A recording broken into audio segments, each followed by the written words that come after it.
In the fall of 2024, 90 Day Fiance unleashed upon us, arguably, the franchise's creepiest villain, Leaky Loren. Throughout the season, we saw Loren cheat on his partner, lie, manipulate, and love bomb his way out of responsibility, and time again, abuse his partner's trust for his own selfish motivations. And frankly, that's only scratching the surface. Loren was a phenomenon in the 90 Day franchise, with my own coverage of him amassing over 1 million views in total. So, as an early way to celebrate 25,000 subscribers, I thought I'd bring together the audience's love of bingeable Loren content with my own love of 5-hour-long YouTube videos to watch on a second monitor or while doing chores around the house. I did my best to edit this compilation for the smoothest viewing experience, as well as adding a few comments here and there where I got stuff wrong. And finally, YouTube's kinda bad at remembering exactly where you stopped watching, especially on some of these longer videos. So if you ever click away and want to come back later, I recommend leaving yourself a comment with the exact timestamp you stopped watching so that you can always come back, click it, and pick up right where you left off. And now, without further ado, I present to you my full series on Loren Allen, 90 Days' biggest mega creep.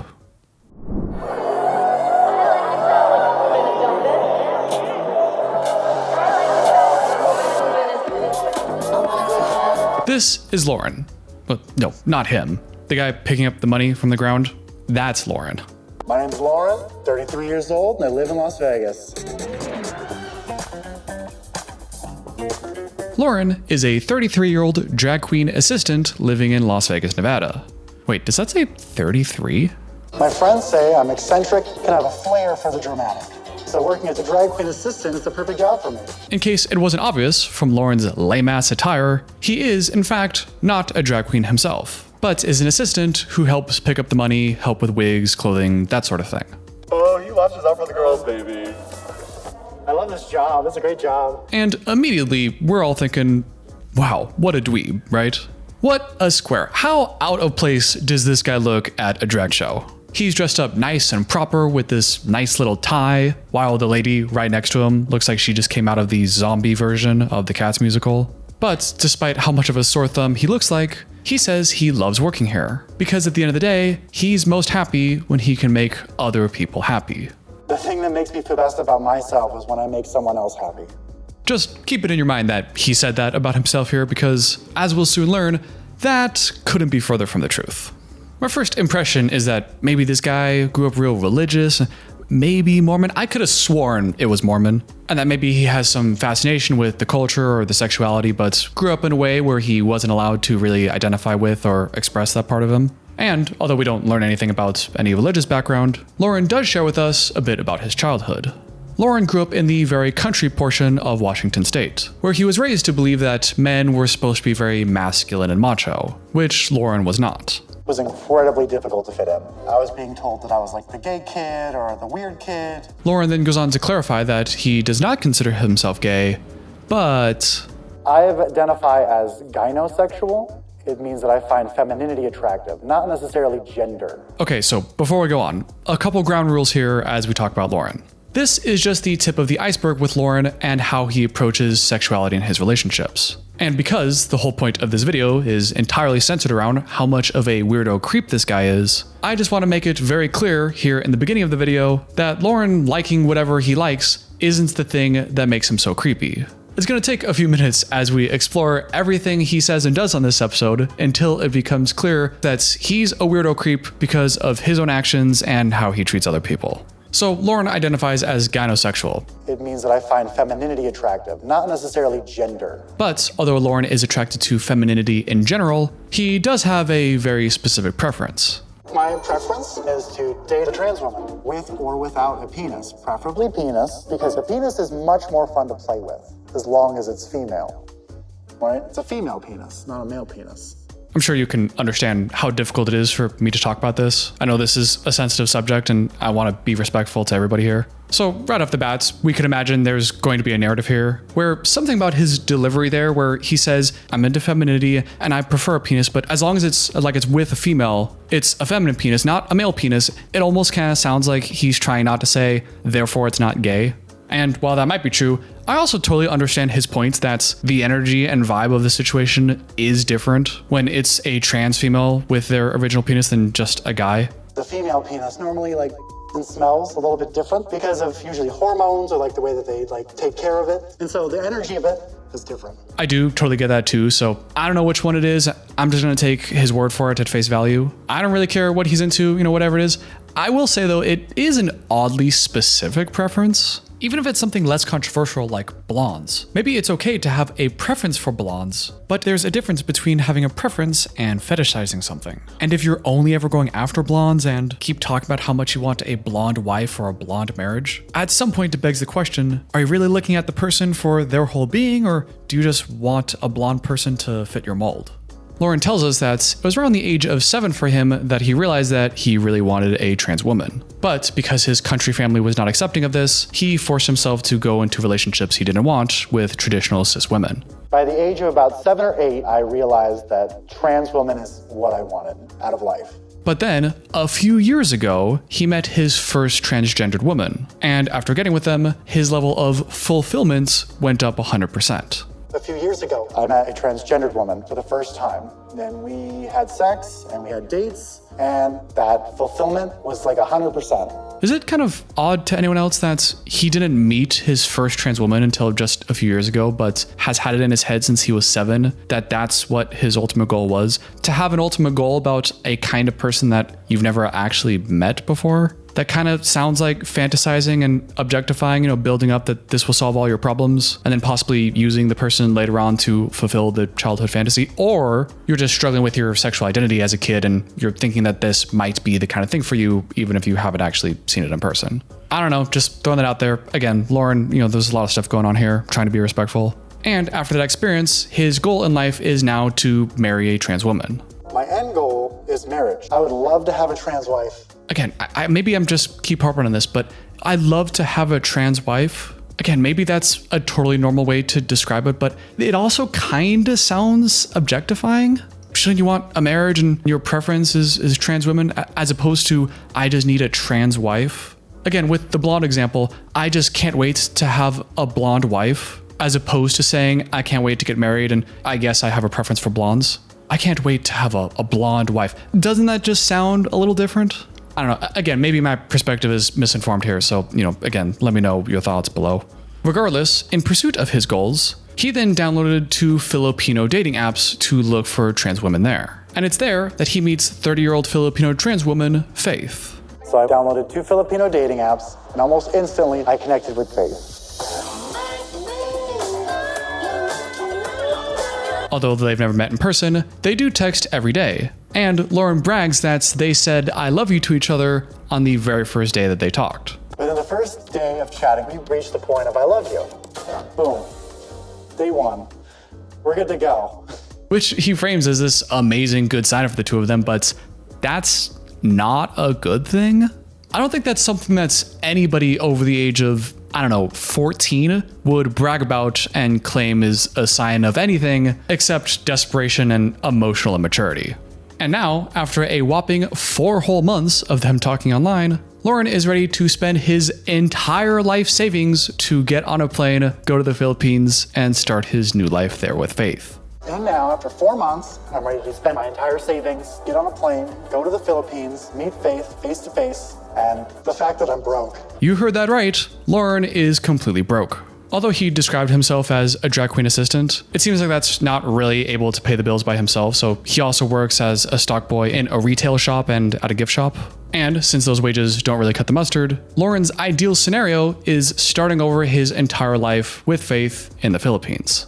Since I can't really afford to survive in America, my ideal scenario would be I go to the Philippines, find a way to live with Faith, and then stay there forever. Which adds another layer of doubt into his true motivations with Faith. Because it's one thing to fall deeply in love with someone and make the sacrifice to go over to their point of origin and start your new life over there because you care so much about the person in the relationship. But it would be a different thing entirely if you already didn't like your circumstances and went out seeking certain kinds of partners around the world in the hopes that it would work out so you can go over there and become someone else's problem to take care of. In the Philippines, my financial burdens would be less. I feel like I could take care of Faith, but I haven't had a conversation with her about this yet. Haven't told Faith yet that your plans are to move over there and start your entire life with her? Yeah, that sounds like it's going to be a problem. In the next scene, Loren describes his current housing situation as couch surfing. Yeah, right now I'm just kind of couch surfing until I leave for the Philippines. And as a clever little bit of foreshadowing, says that these couches range from his friend's couch or an ex's couch, or the couch of some new friends that he just met.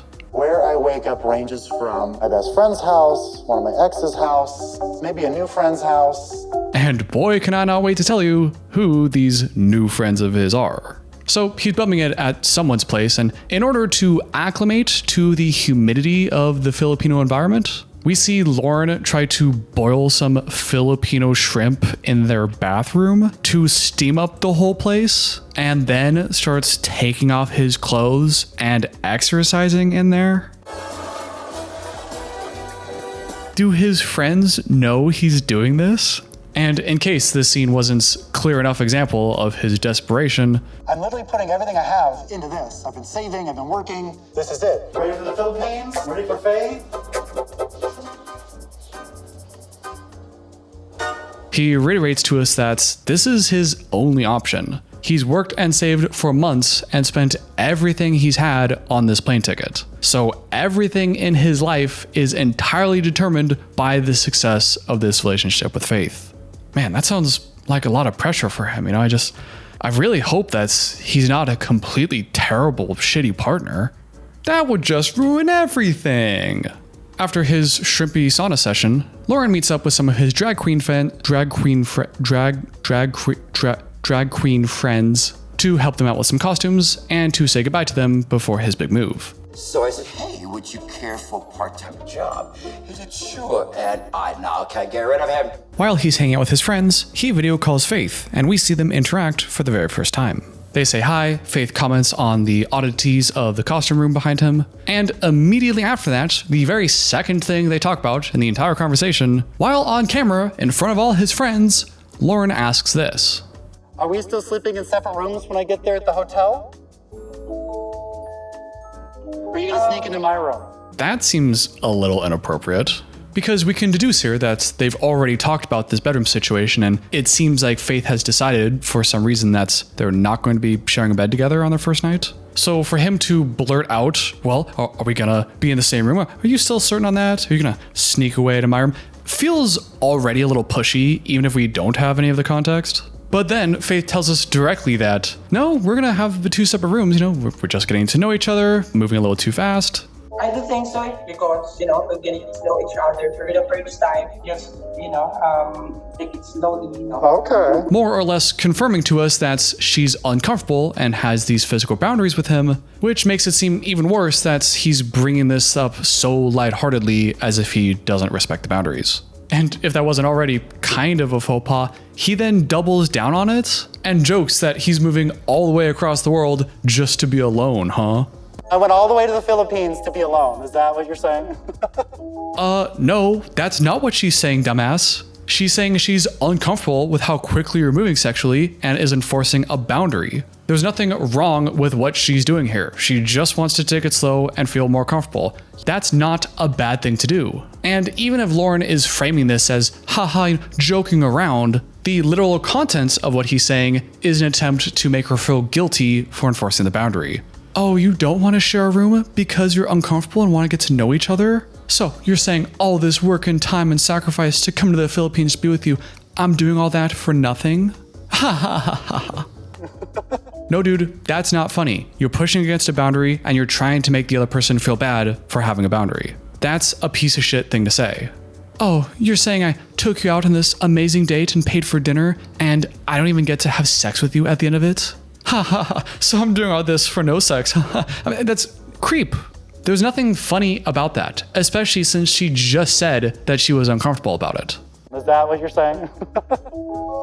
I'm a super sexual person. He also then says in a one-on-one that the two of them haven't really talked about sex all that much, and he feels like she wants to take things slow, which he says is fine with him. I think Faith wants to take things slowly, which is fine.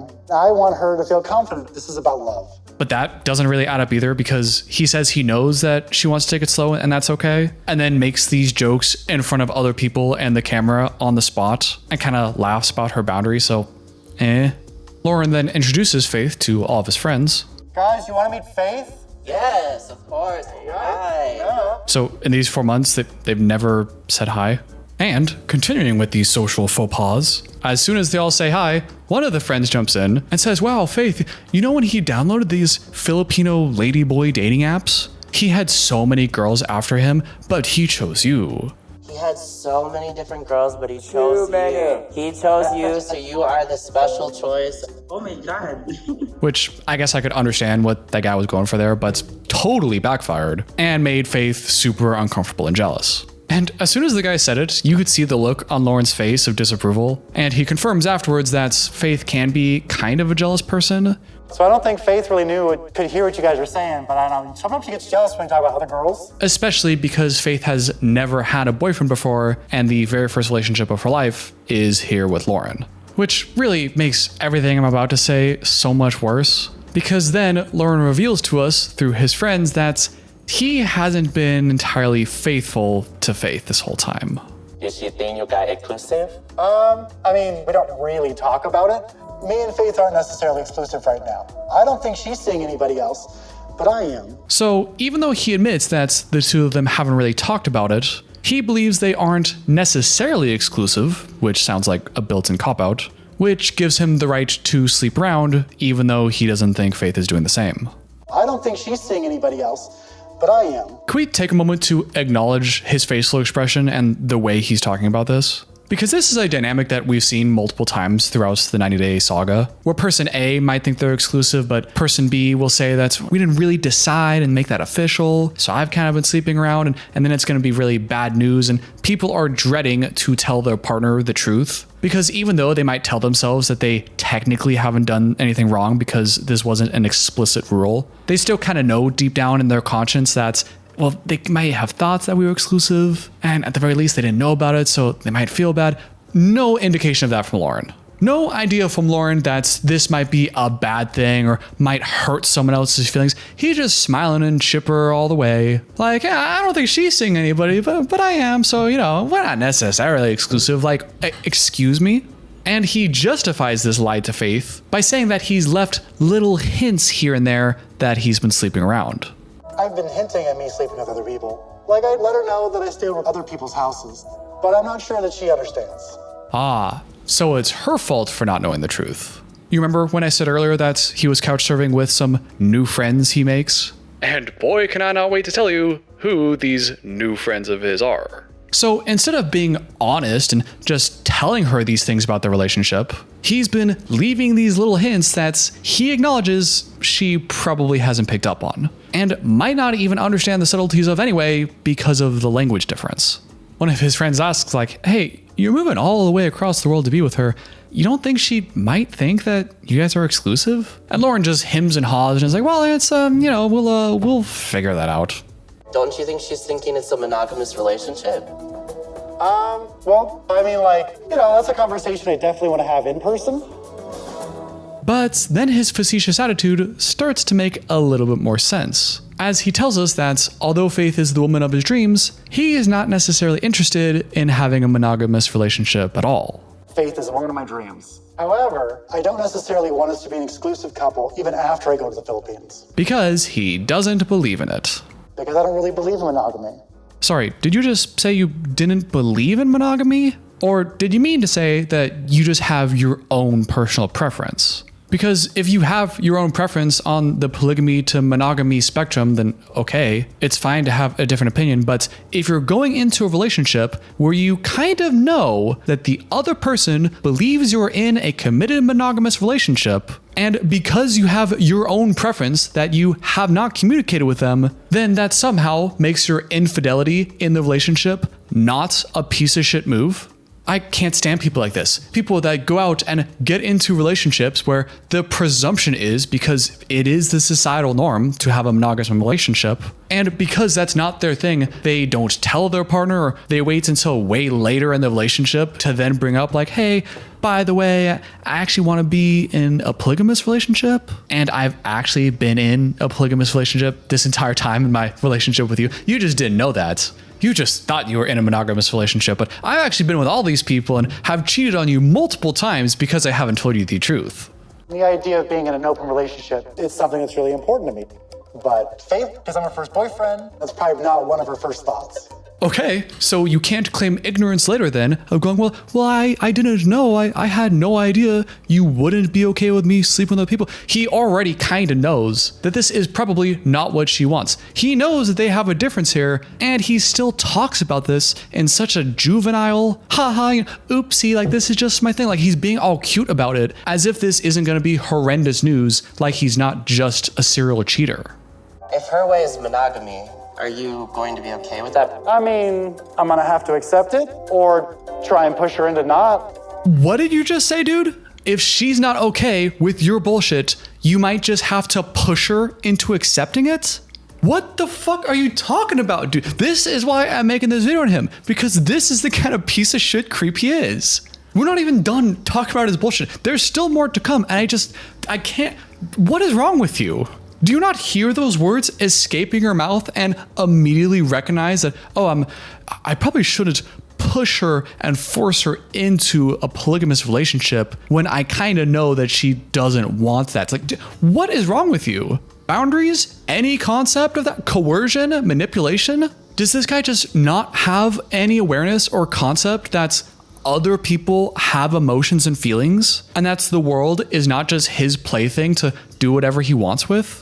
Not only did he not tell his partner that he's moving to and talking about marriage and starting his new life with, not only did he not communicate his intent in the beginning of the relationship, which if he were to come clean with her now, that would already rock the relationship. Oh my God, what are we gonna do? I don't know if I'm ready for this. But he didn't even wait to have the conversation before he was sleeping around with other people. So not only does he now have to break the news that he is interested in a kind of relationship that she might not want, but along with that message comes bundled with, oh, by the way, I've cheated on you a bunch of times in your mind. So I didn't just not tell you my true intentions, I went ahead and acted on all of those intentions that you didn't know about, damaging the relationship and all your beliefs. And whenever he talks about this, he's got this stupid grin on his face. Like this is all just some cutesy fun, like oopsie situation and not potentially seriously fucking up someone's first serious relationship. He's moving over there, so she'd have even more reason to believe that this is probably a big deal, probably a pretty serious relationship. We said I love you on the very first day. I'm inexperienced. All of these things building up the importance of the relationship to her just to get news like that? That could be so devastating to Faith, and fuck this guy for putting her in that situation. Or try and push her into not. Hopefully it's okay. Hopefully it's okay. No, it's probably not. And it's not cute. Shut up. The thing that makes me feel best about myself is when I make someone else happy. Try and push her into not. And now that that scene is done, we have one more scene to talk about, where the creep factor just keeps going up. He's back at his place with his friend from earlier in the episode, as the two of them are packing and getting ready to go to the airport. In just a few hours, I'll be on a plane to the Philippines to meet Faith, my perfect ladyboy, face to face for the first time. Did he just call her his perfect ladyboy? So we've determined that this is fetishizing, right? I don't know, benefit of the doubts, maybe they refer to each other that way in their relationship. Maybe that could be a term of endearment for her, or, she doesn't mind that. Or he feels like because he's around drag queens all the time and he's in this kind of world, then it's okay for him to say it like that. And it doesn't have the same connotations as if I were to refer to Faith that way. My perfect ladyboy. So I want to be open-minded to that, but it paints a picture. Doesn't sound that right, given everything else we've seen from him. A note here for the Loren movie viewers. After some more research and lots of feedback from different people in different parts of the world throughout the series, it seems that the consensus is, in that part of the world, the term ladyboy is just the accurate term used to describe people like Faith. And the term doesn't necessarily carry the same amount of stigma and demonization that it does in Western society. I say this because this term will be used throughout this movie by many people involved, including myself. So just want to clarify here that although in that part of the world, that term may not be seen as offensive, the way Loren says it and his overall vibe with it's still pretty questionable. Okay, back to the video. They're about to leave when the Fran picks up a piece of paper called the girlfriend test. So the girlfriend test is something I made up quite a few years ago. Oh boy, this will be great. Let's break up some of the seriousness. Let's have some fun and see if I would be a suitable girlfriend for him. Health conditions, that's intrusive. There is a wall in front of you, missing punctuation. What do you need to know to get to the other side? Well, I need to know if Loren is on the other side, because if he is, then I have no incentive to figure out how to get there. Name a place you don't want to go. Easy. The side of the wall with Loren on it. Describe a bird. I don't know, a tall white guy from Maine who's living in Indonesia right now. What? I described a chicken. That's a kind of bird.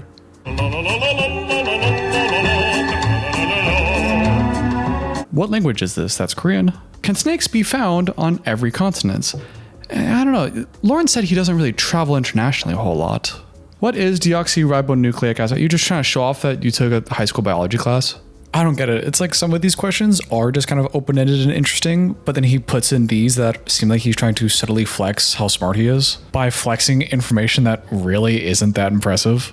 I'll skip some of these other ones. Draw a building using only implied line. Implied line? What's an implied line? You apparently don't understand this concept, Loren, but you can't actually build anything real solely on implications. Just like how you can't actually build a healthy relationship by implying that you slept with other people. I've been hinting at me sleeping with other people, but I'm not sure that she understands. Okay, so that's the questions. Not feeling too confident after that test, personally. I was more of a math and science guy in college, so, I don't know, we'll see. They get to the airport, the friend says goodbye. The friend then tells us that she's worried about Loren and wishes the best for him, which I understand as a friend, but just for once, I want one of these friends to slap them across the face and say, okay, yeah, I'm worried about you, but I'm more worried about this poor girl that you're gonna fuck with. And in the final scene with him this episode, we get a one-on-one with him before he gets in the plane. But Faith is my goddess, right? She's my everything. And I'm gonna make it work. It has to work. Where he tells us that he's got a lot to talk about with Faith. When I finally get there, I have a lot to talk to Faith about. Like the fact that he's homeless with no job, that he wants to get married immediately and start an entire life with her, probably also wants to push her into having sex the first day, and of course about the whole polygamy situation, which I really don't think he understands the gravity of. Oh, and the fact that she probably thinks that she's gonna go to America, and that's just not happening. I have a lot to talk to Faith about my life, about how she thinks she's gonna move here, which is probably not gonna happen. I love how quickly he dismissed that too. I'm gonna talk about my life and not hers. We don't talk about hers. And how about she wants to come here and that'll never happen. How she thinks she's gonna move here, which is probably not gonna happen. And then tells us that he's about to finally have what he's always wanted to have. A trans woman to marry. I feel that I'm finally gonna have what I've been waiting all this time to have. A trans woman to marry. Not wanted to have a happy reciprocal relationship or a marriage. I want a trans woman to marry. You see what I mean with that objectification thing? I get to have what I've always wanted to have. There's a possessiveness there, like he owns her. I finally have a trans woman all to myself to marry. Doesn't that just sound not right?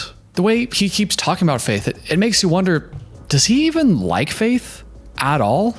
Does he like her as a person, or does he just like the idea of skipping out on the disappointment of a life he's had in America so he can start afresh with someone else who has money that might take care of him while he gets to live a life of being in a harem of Filipino ladyboys?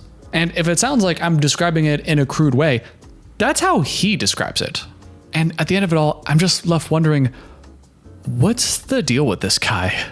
His mannerisms are so strange and so off-putting. It's the chipper attitude and the very boyish, like innocent, childish smile and demeanor he has, coupled with the content of the message being very sexual in nature, very lying and cheating based, very delusional of everything will turn out fine and this won't be a big deal despite it being pretty serious. I don't think she's seeing anybody else, but I am. Hopefully it's okay. He's acting so cutely about this whole thing in a way that just seems so inappropriate. And looking at his actions and the seeming mental gymnastics he seems to take to justify it, sprinkled in with a healthy bit of delusion, what?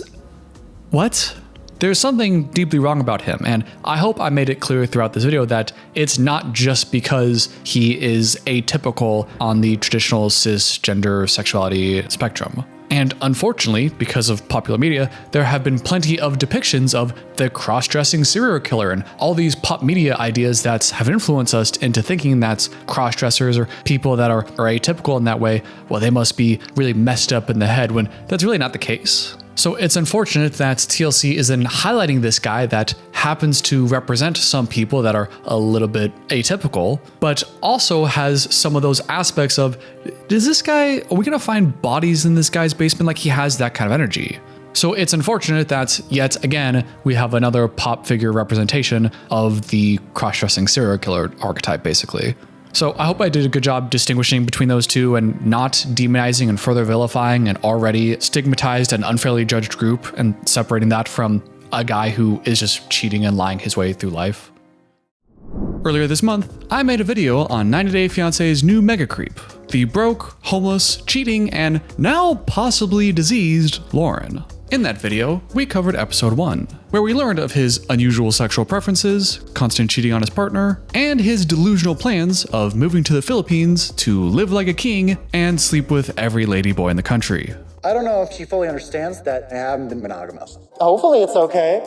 But fortunately, or unfortunately for all of us, the Loren saga continues. Today, we'll be covering episodes 2 through 4, where he and Faith first meet, Loren demonstrates a wild amount of delusion and ignorance, and he reveals to us that not only has he been cheating on Faith this whole time, but now be paying the price for it with an STD. Which means I most likely have... So, let's get into it. We catch up with Loren and Faith halfway through episode 2, where Loren has finally arrived in the Philippines to be with his partner Faith. We see Faith getting ready, putting on a bunch of makeup. In 20 minutes from his to her. And as Faith is getting ready, she reminds us that not only is she nervous to meet a partner that is flying across the world to meet her in person for the first time, but she's a little bit extra nervous because this is her first real boyfriend. And after a long history of trying to get with guys only to find out that they either sexualize the fact that she's trans or dump her immediately as soon as they find out, Faith is very anxious to see if that will all change with Loren and he really is the good guy he claims to be. I'm scared to have my heart broken. So I really hope that Loren is who I think he is. He's not, but she doesn't know that yet. Meanwhile, Loren has finally landed, and as he awkwardly shuffles out of the airport in his Crocs, he reminds us that this is a really big deal for him too. I'm not coming to the Philippines to hang out with my girlfriend. I'm coming to finalize a long-term relationship, which will lead to marriage. Long term? They haven't even been together 6 months. But after all the anticipation, Loren rounds the corner, sees Faith, and the two of them embrace.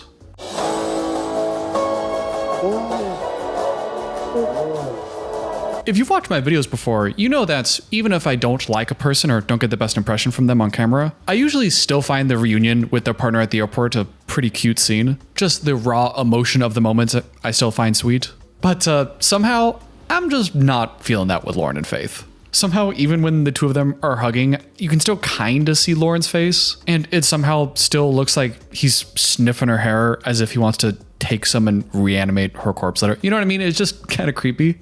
But what do I know? Because Faith is happy, she feels accepted that she can be out in public with someone who accepts that she's trans and not feel embarrassed. And Loren is, I don't know. I mean, he's smiling, but can never tell what really is going on inside Loren. But it seems like things went well, and as the episode ends, Faith even does a little magic trick for Loren.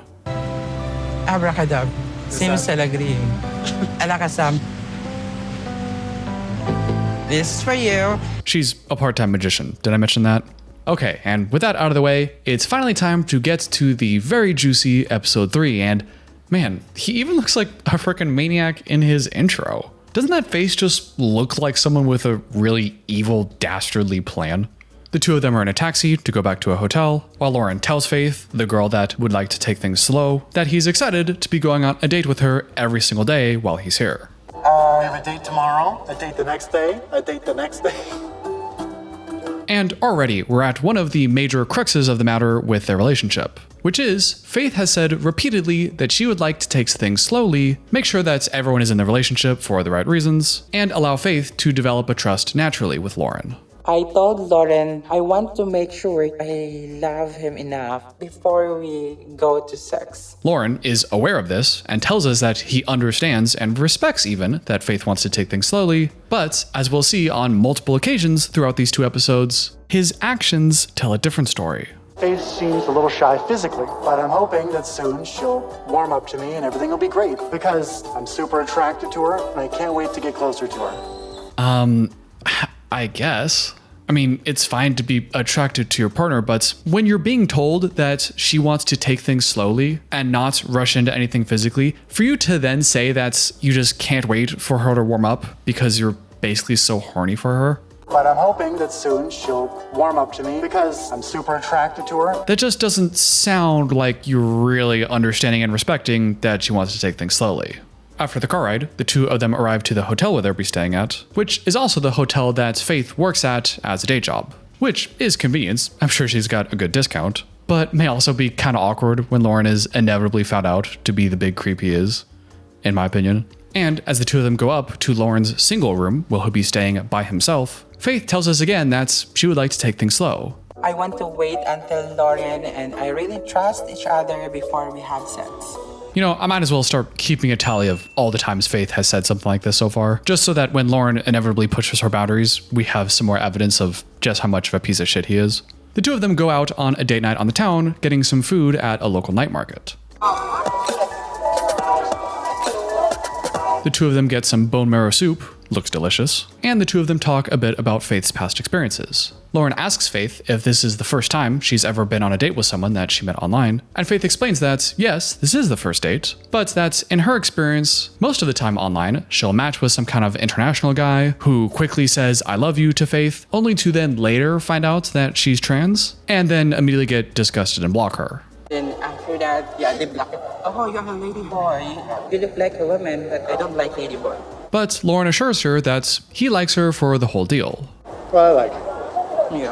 The whole thing. Which, given what Loren has said earlier, it's hard not to hear whole deal and not think that he's really just referring to Faith's penis. Preferably penis, because a penis is much more fun to play with, as long as it's female. But despite the good vibe that they're having on this date, We only have a limited time to really get to know each other, so we kind of have to speed things up a little bit. Faith tells Loren again that she would like to take things slow, that this is her first relationship, she wants to do things right.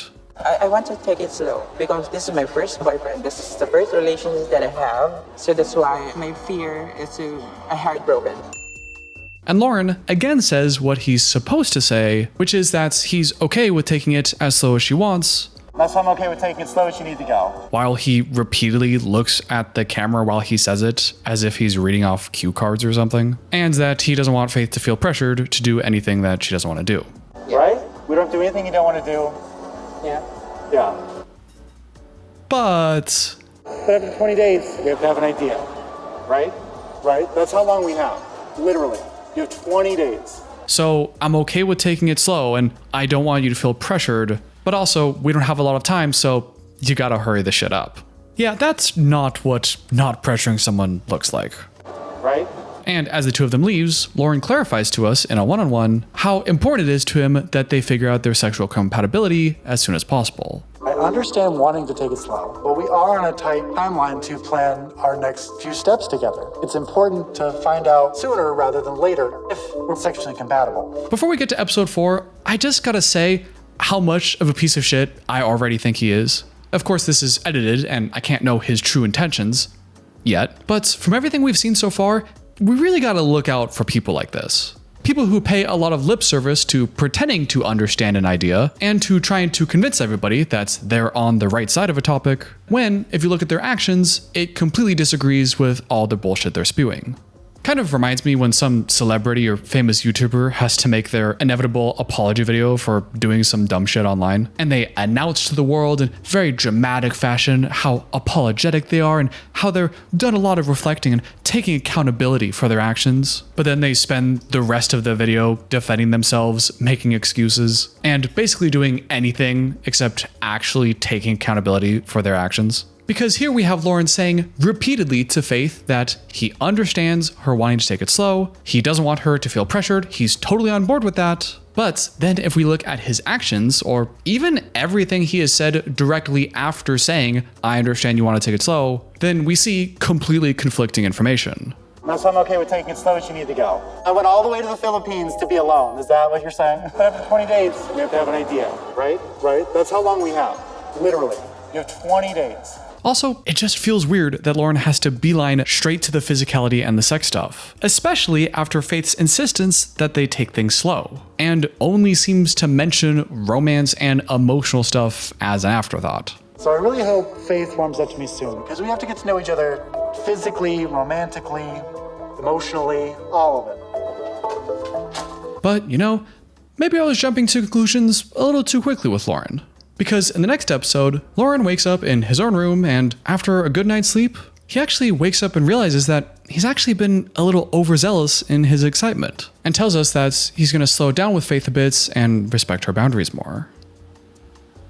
No, of course he didn't say that. He wants to bang.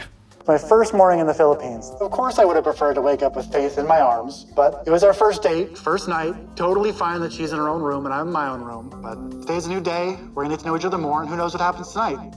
That's not respecting her boundaries and taking it slow, Loren. That's just, come on, man. I just can't cut him any slack. You can't say it's okay to take it slow, and then in every other breath, keep wishing about how you want it to go faster, and well, you never know. Maybe tonight will be that. Just actually take it slow. Let her come to you. Anyway, before they hit the town again tonight, Loren needs to exchange some of his American money to Filipino pesos, which is where Faith discovers that Loren only has about $45 to his name. Like 45, 46?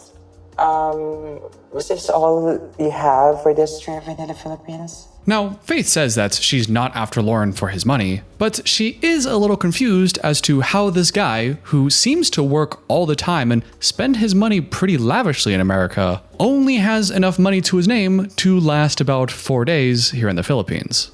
I'm not with Loren for his money, but Loren seems like he's always working, so it doesn't make sense for him to have so little. This might be a good time to remind you all that we all know that Loren is broke and homeless, but Faith doesn't.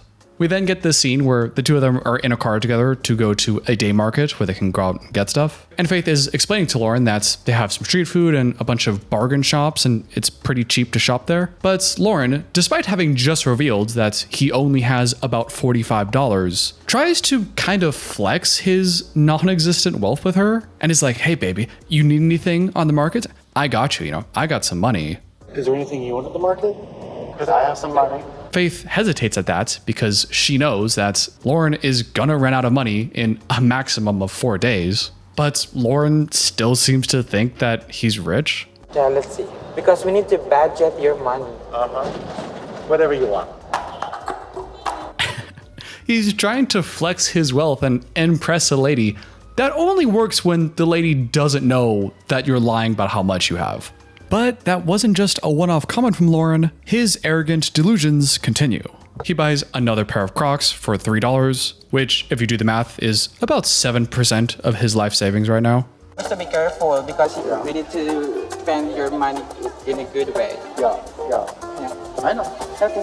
He buys Faith a dress. They stop at a towel stand and Loren offers to buy Faith another towel. Faith thinks it's too expensive for their budget, but Loren insists. So it's 3 pesos and $2. I think this is too much. It's okay. It's fine. Whichever three you want. And what makes this whole situation even more awkward is that this whole time, Loren keeps bragging about how much cheaper everything is here in the Philippines, and thinks that's because he's got some mighty superior American dollars that he can go out and buy anything he wants all day. And the best thing about this market is the prices. Like in America, things are like 3 to 4 times the price. The first time in my life, I can afford to just spend money the whole day. 3 to 4 times cheaper. Yeah, I don't think he's done the math there. Meanwhile, the whole time throughout the market, Faith has been quite worried. Because, unlike Loren, she's actually capable of doing basic math and understands that Loren has already spent like half of his life savings. He's just said he's no money and now he's spending like crazy at the market. He seems very impulsive. That worries me about our future together. And yet, Loren continues framing this whole trip as some sort of fantasy land where he can easily provide for anything he and Faith ever want because of how cheap it is here. 3 to 4 times the price, spend money the whole day. It's one more reason why starting a life with Faith in the Philippines would be a great idea. Then I could just pay for whatever she needs and we'd both just be happy. Okay, with what money? He says he has $45 on him and his last paycheck coming in the mail soon, which can't be that much. And assuming he is not planning to have him and Faith live off that one paycheck for the rest of their entire lives, but knowing his comprehension of math so far, maybe that is his plan, then that would generally mean that Loren has to work to get his money. I'm guessing Loren's heard of the digital nomad movement and how people can work remotely their tech jobs from America, but live elsewhere in the world where rent is much cheaper and earn their fancy American dollars while only having to spend the local currency. And while he may have gotten the lower expenses part down, seems like he may have forgotten the whole earning American money thing. After the two of them get back from their day date, Loren gets dressed in his Sunday finest, aka his drag queen clothes, and the two of them meets one of Faith's closest friends and second mother, Mama Ding. I know that Mama Ding is an important person to Faith, so getting to meet her is a really big deal. They eat some chicken adobo and veggies, and God, that looks delicious. And after some small talk, Mama Ding then asks Loren what his plan is with Faith in the Philippines. So, what is your plan? My plan for... Your plan for Faith? And that's when Loren reveals his true intentions to Faith for the first time. There's an idea where I don't just go home. I just stay here somehow. I could see myself living here. Why? What do you mean why? Part of planning our future together, right? I mean, the cost of living is lower. And in case it wasn't obvious from that face, Faith is shocked. Because remember, we all know that Loren is a broke homeless creep who wants to move his entire life to the Philippines to live like a king amongst a harem of cheap ladyboys, and allegedly to flee the country and avoid having to pay some kind of child payments. But that's a whole different story. But Faith's believed this whole time that their plan was to eventually move in together in America. She thinks she's gonna move here, which is probably not gonna happen. So hearing Loren say now that that is not his intention and actually kind of likes the idea of living in the Philippines instead is pretty shocking to say the least. It's a big shock for me. In fact, Loren always knew that that was Faith's intention and still conveniently never mentioned that until he arrived. He always knew that I hoped to move to the US, and he never told me he wanted to live here instead. Why would you not even talk about that plan until you arrived if you weren't trying to use someone? Neither Faith or Mama Ding really understand Loren's motivation here, and when Mama Ding asks Loren why the two of them wouldn't just go to America together, Loren tells them very matter-of-factly that's because he's broke and homeless. But the issue is how. Because in America, I'm homeless. I don't make enough money to afford to live anywhere. Which is already a pretty dramatic and shocking thing to reveal to everybody. But can we just take a moment and appreciate just how inappropriate and insensitive his delivery is here? Because not only is he revealing these massive, gigantic plans to the family with a completely straight face, delivering it as if this is old news and everyone knows this already. But the issue is how. But could we imagine hearing this message in particular from Faith's perspective? You've been talking and dating with this guy online for a few months, and the first time they meet you in person, they tell you that their plan is to move across the world, live in your country, and start their entire life over together with you. I mean, I can't speak for everyone, of course, but I think most of us would want to be consulted on that a bit before he makes that decision. I don't remember consenting to adopting a child to take care of over here. His complete lack of any awareness that Faith should be an active participant in this conversation is frankly disturbing. Also, could you imagine telling this person that you want to take it slow, and the very next day they tell you that they're planning on moving across the world to live with you?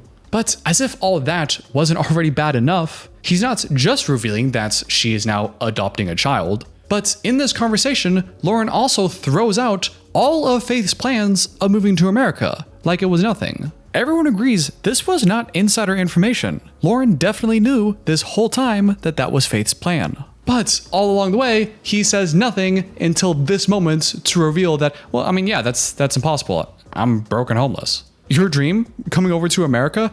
Yeah, I mean, that's not gonna happen.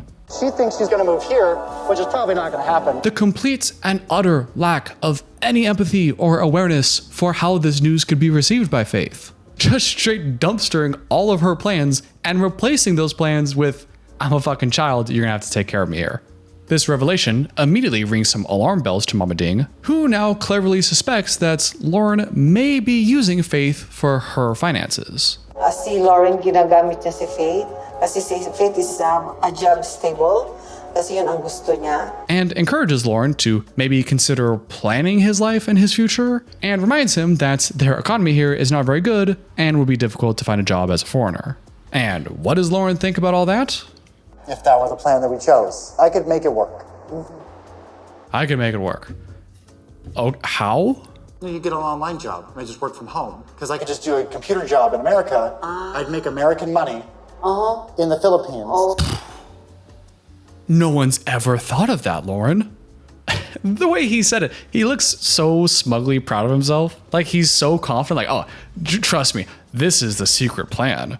I've put a lot of thought into this. So one of my ideas is I get a computer job in the US and I just do it in the Philippines. Okay, so I guess I was right. He has heard of the whole digital nomad thing, and he can just get a remote job, make a bunch of money, and all of his financial problems will be solved. Yeah, what are the odds that he's actually done any research on this and could actually get a job? Do you have those skills? So I have some IT training. I can answer a phone and take phone calls, and that'll be enough money for both of us, no problem. He has some IT training, whatever that means. I kind of feel like he just knows how to open Microsoft Word and maybe knows how to send some emails through Outlook or something, and that's basic IT.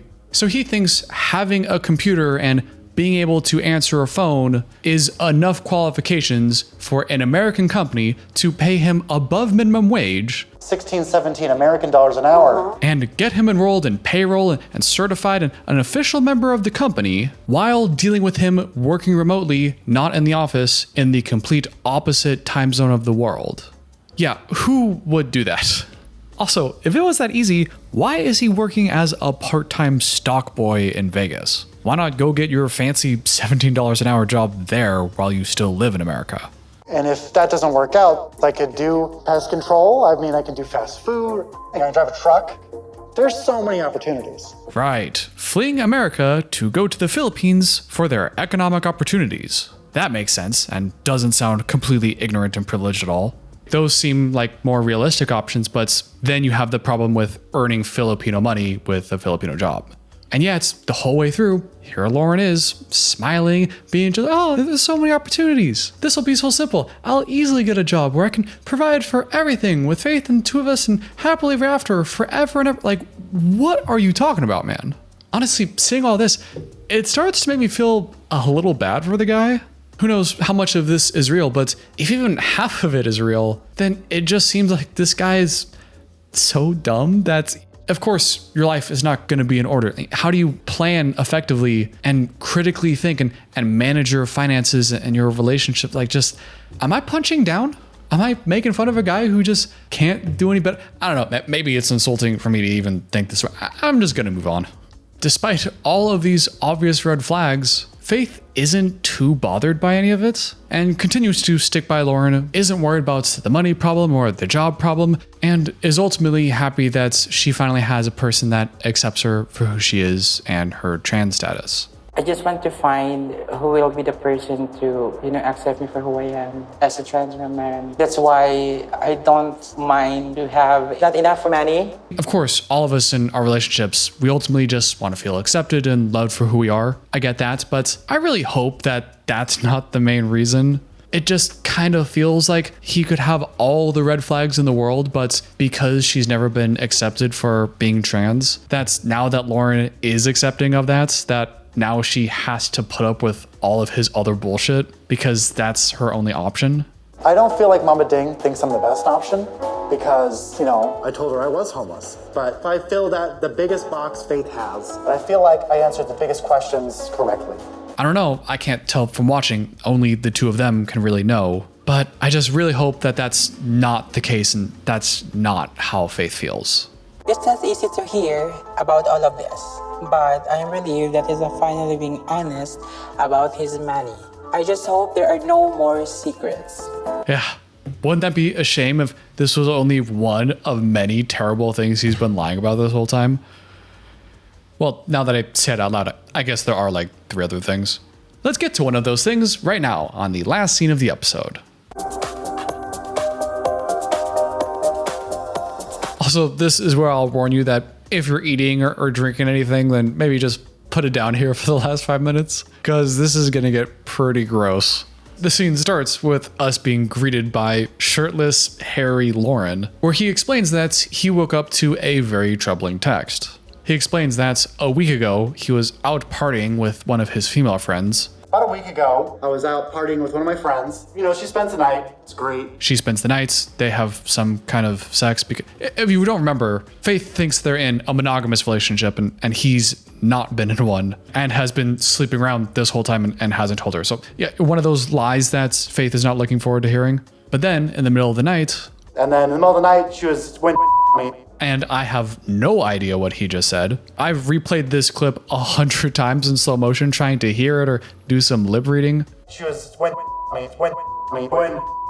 me. Best I could get is windmill F me. I have no idea what that's supposed to mean. Any lip reading experts out there, let me know below. Actually, maybe don't. I don't know if I want to know that. And he got a text from her this morning that, well, I'm going to make him say it. For this morning, turns out she has gonorrhea of the throat, which means I most likely have gonorrhea of the penis. Why are they zooming in? Why'd they have to zoom in on his junk as if we didn't know? Loren explains that this has not happened before to him and he's usually healthy, but explains there's been some, hey, if I had to listen to it, so do you.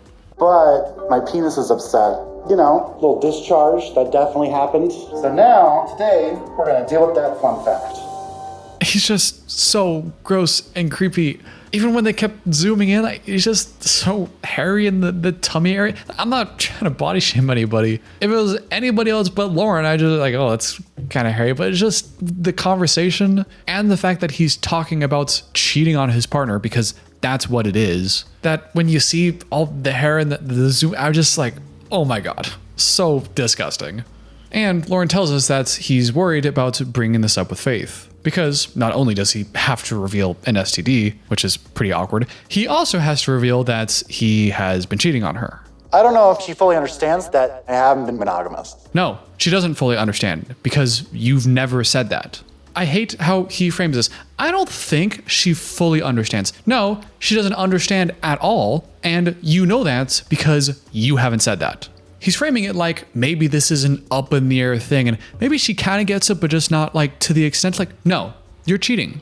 You're cheating. Simple as that. Don't make up these lies about it. I always planned on talking to Faith about having an open relationship once I got to the Philippines. I've been lying to her throughout our entire relationship, but I was planning on once I got there and wasn't ever going to move back to America and she was stuck with me, then I was going to tell her the truth about my cheating. This could be a huge step back. I want that Philippine dream, and I'm trying to make it come true. I want that Philippine dream, whatever that's supposed to mean, and he's trying to make it happen. The way he says that certainly sounds to me like his top priority is living this fantasy life in the Philippines, escaping all financial problems, starting over. And that's the goal. Where does Faith fit into this? I haven't seen any mention in this entire scene of how this could make Faith feel. It's just, oh man, this will be really inconvenient for me and my plans to have to reveal this information to her. Ah, this is such bad timing. This will make it more likely that she rejects me and impedes my plans of fulfilling my Filipino dreams. Okay, but where in this whole situation is Faith an actual human being? Where does she exist at all except as a tool for you to get what you want? Which just makes me wonder, does he know or have an idea that maybe this would be a tough thing to bring up with Faith and is scared of the emotional repercussions and therefore delivers it with a sort of emotional distant callousness as some kind of defense mechanism? Like, yes, reveal the truth, but do it with such an emotional wall up that he can feel emotionally protected? Or is it just like how it has consistently seemed from him, at least in the editing, gotta give it credit, from the very first episode, that other people don't really exist, who gives a shit about them, and you only like them to the extent that they can increase the likelihood of you getting whatever you want out of life. Generally speaking, I assume most people are not that uncaring and just have their issues, and that's what we see on camera. And while I still hold out that might be true, from everything we've seen from Loren so far, it just certainly seems like he does not give a shit about anyone but him and his plans. What a piece of shit. We last left our hero Loren right after he found out he probably has gonorrhea. But while last episode, Loren was a little unsure if he actually had gonorrhea, this episode, Loren explains that given recent developments, it all makes perfect sense. So after getting the text that my friend in Las Vegas has gonorrhea, and the fact that I've been having gunk spew out of my penis, I'm like, well, this all makes sense now. His happy expression when talking about these inappropriate subjects, just, I'll never get used to it. After learning of his terrible fate, Loren did some research this morning on how transmittable it is or what he has to do to take care of it, and is very relieved to hear that he may be symptom-free in just 1 or 2 weeks. Because gonorrhea has a treatment, it's curable, and people get it all the time, like, for me, it's not a big deal. It's like food poisoning. Yeah, it's totally not a big deal. I mean, it's curable. It doesn't mean anything. People get it all the time. Wait, come on, you're telling me you haven't gotten gonorrhea at least once or twice?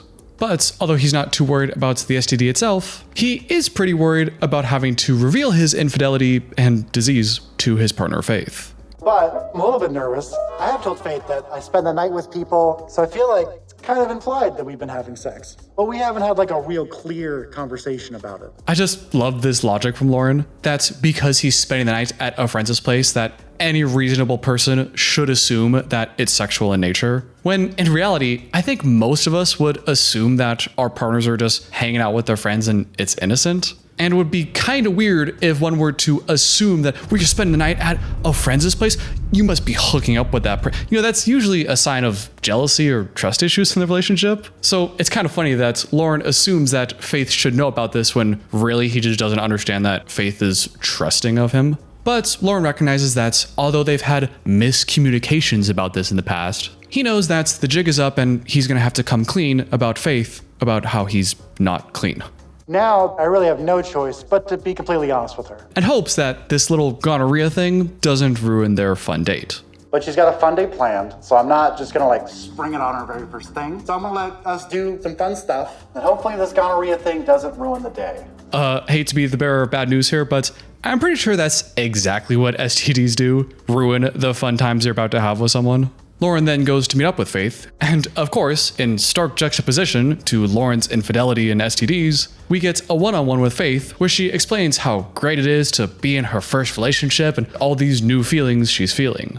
When I'm around Loren, I feel the new feelings because, I've never been in love. For the first time, it feels like a man really cares about me. Which I kind of forgot about with Faith. I mentioned at the end of my last video of the two of them that she seemed to be avoiding all of Loren's red flags and doesn't seem to recognize the obvious with him. But then when you think that this is her first real relationship and, she's not going to be super experienced in recognizing those flags, I can't really blame her too much for getting caught up into things. They get in the car, they're talking about their beach date. Loren asks Faith if she's going to be wearing a swimsuit when they swim, and when Faith says no, Loren then asks if she'll be naked instead.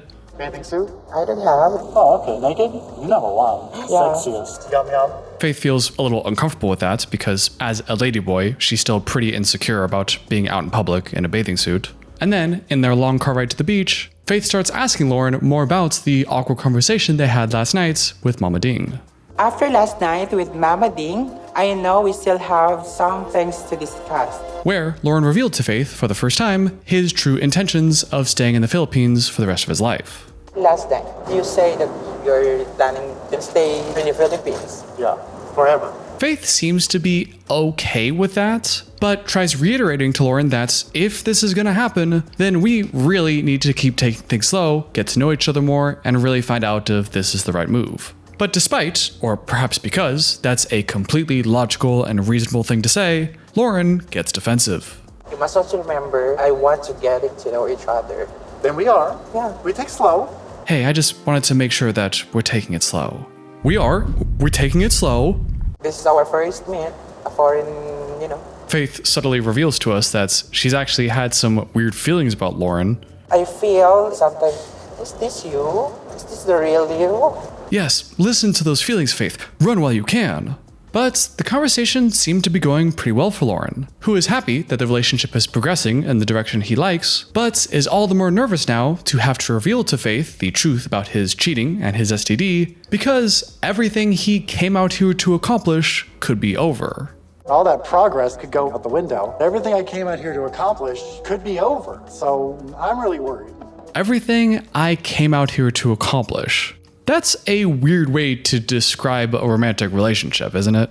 that sounds a lot more like the way someone would describe their master plan of convincing some foreigner to let them move to their country and live off of them and, start his whole life over in the Philippines. Sounds a lot more like that is the big mission he's trying to accomplish. But I don't know, just what it sounded like to me. And now, with the setup out of the way, things are about to get juicy. The two of them finally arrive at their fun destination for the day, the Wawa Dam. And man, this place is beautiful.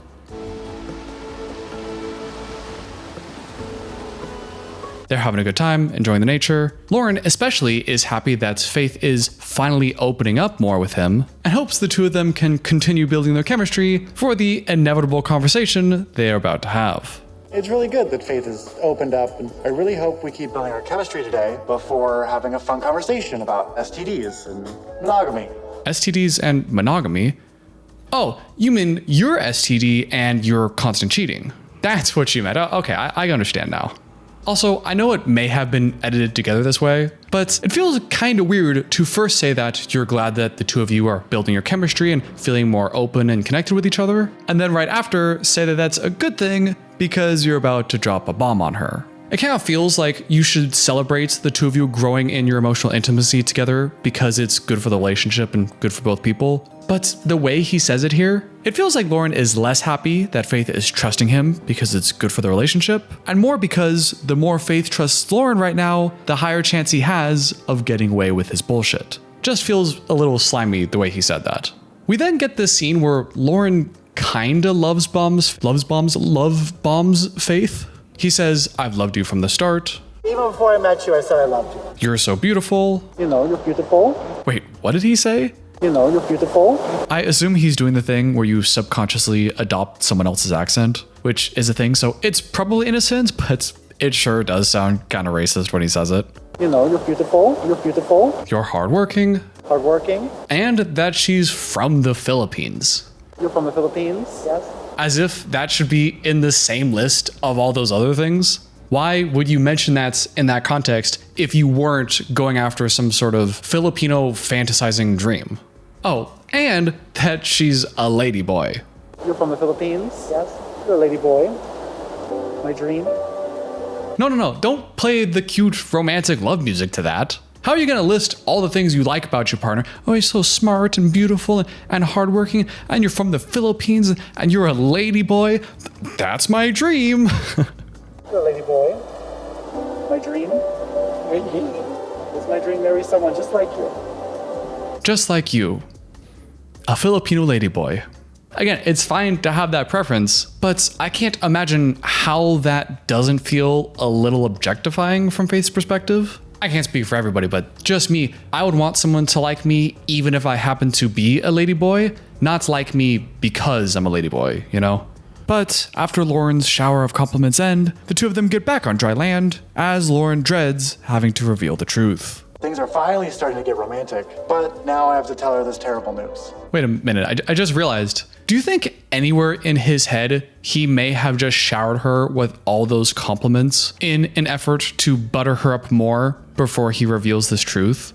I'm not accusing him of that. Maybe he was just caught up in the moment or something. But the first result on Google for love bombing is it involves showering someone with flattery and attention so that they become deeply attached and want to stay in a relationship regardless of how they are treated.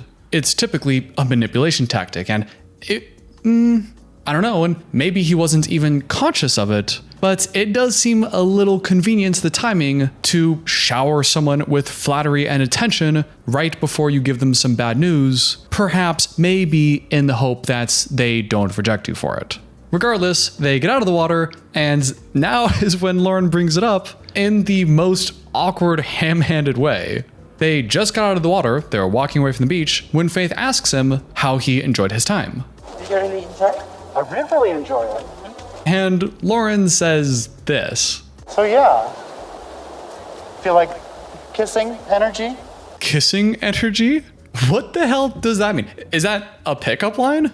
But Loren brought that up because one of the things he learned when he was researching gonorrhea earlier is that he could transmit the disease if they kissed. So he brings up if they have some kind of kissing energy just to tell her that they can't kiss because he has gonorrhea. So we can't kiss. We can't kiss. Why can't you kiss? Well, I have gonorrhea. How do I bring up to this person that I have gonorrhea? So you feeling a kissing energy? Well, we can't, because I have gonorrhea. What?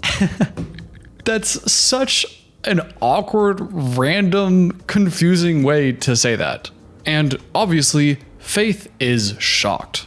Are you serious? Yeah. Faith then asked Loren when this happened, and Loren answers, Remember I sent you the picture on Halloween of the girl from Thailand? and somehow when I hear that, how am I not surprised that it was a Thai girl? Because in my head, I always assumed it was a white girl. But when he said she was Thai, I immediately thought like, oh, okay, yeah, he probably would have an Asian thing. Maybe he has some fetish with Southeast Asians or associates that part of the world with a ladyboy culture or something. Or just romanticizes a cheaper economy to solve all of his problems. I don't know, but somehow I'm not surprised. You're from the Philippines? Also, wait, he sent Faith a picture of the girl he slept with? Remember I sent you the picture of the girl from Thailand? That's messed up, man. So he met up with this girl, went to her place, and they had sex, and then sent his partner a picture of the girl that he just had sex with without Faith knowing that he just had sex with her? That's messed up, man. Why would you send a picture of the person you're cheating on your partner with to your partner? That just feels so wrong. Obviously, because Faith is a trusting person, she thought that this girl was just someone that Loren was helping out and talking to, you know, like a friend. And Loren clarifies that, oh, I helped her out all right, because she spent the night and we ended up having sex. Oh, I thought you were good talking and helping her. I did. So she spent the night. With you? Yeah. And that really hurts Faith, who never saw that coming. I'm so shocked. He explains to Faith the text message he received the other day about the gonorrhea, about how he has to get treatment, smiling the whole time. And that's when Faith finally starts calling him out. We are dating for how many months? Online? Yes, online. Well, I haven't met you yet. It don't count as cheating until I meet you, right? It doesn't count as cheating until I met you? Who made up that rule?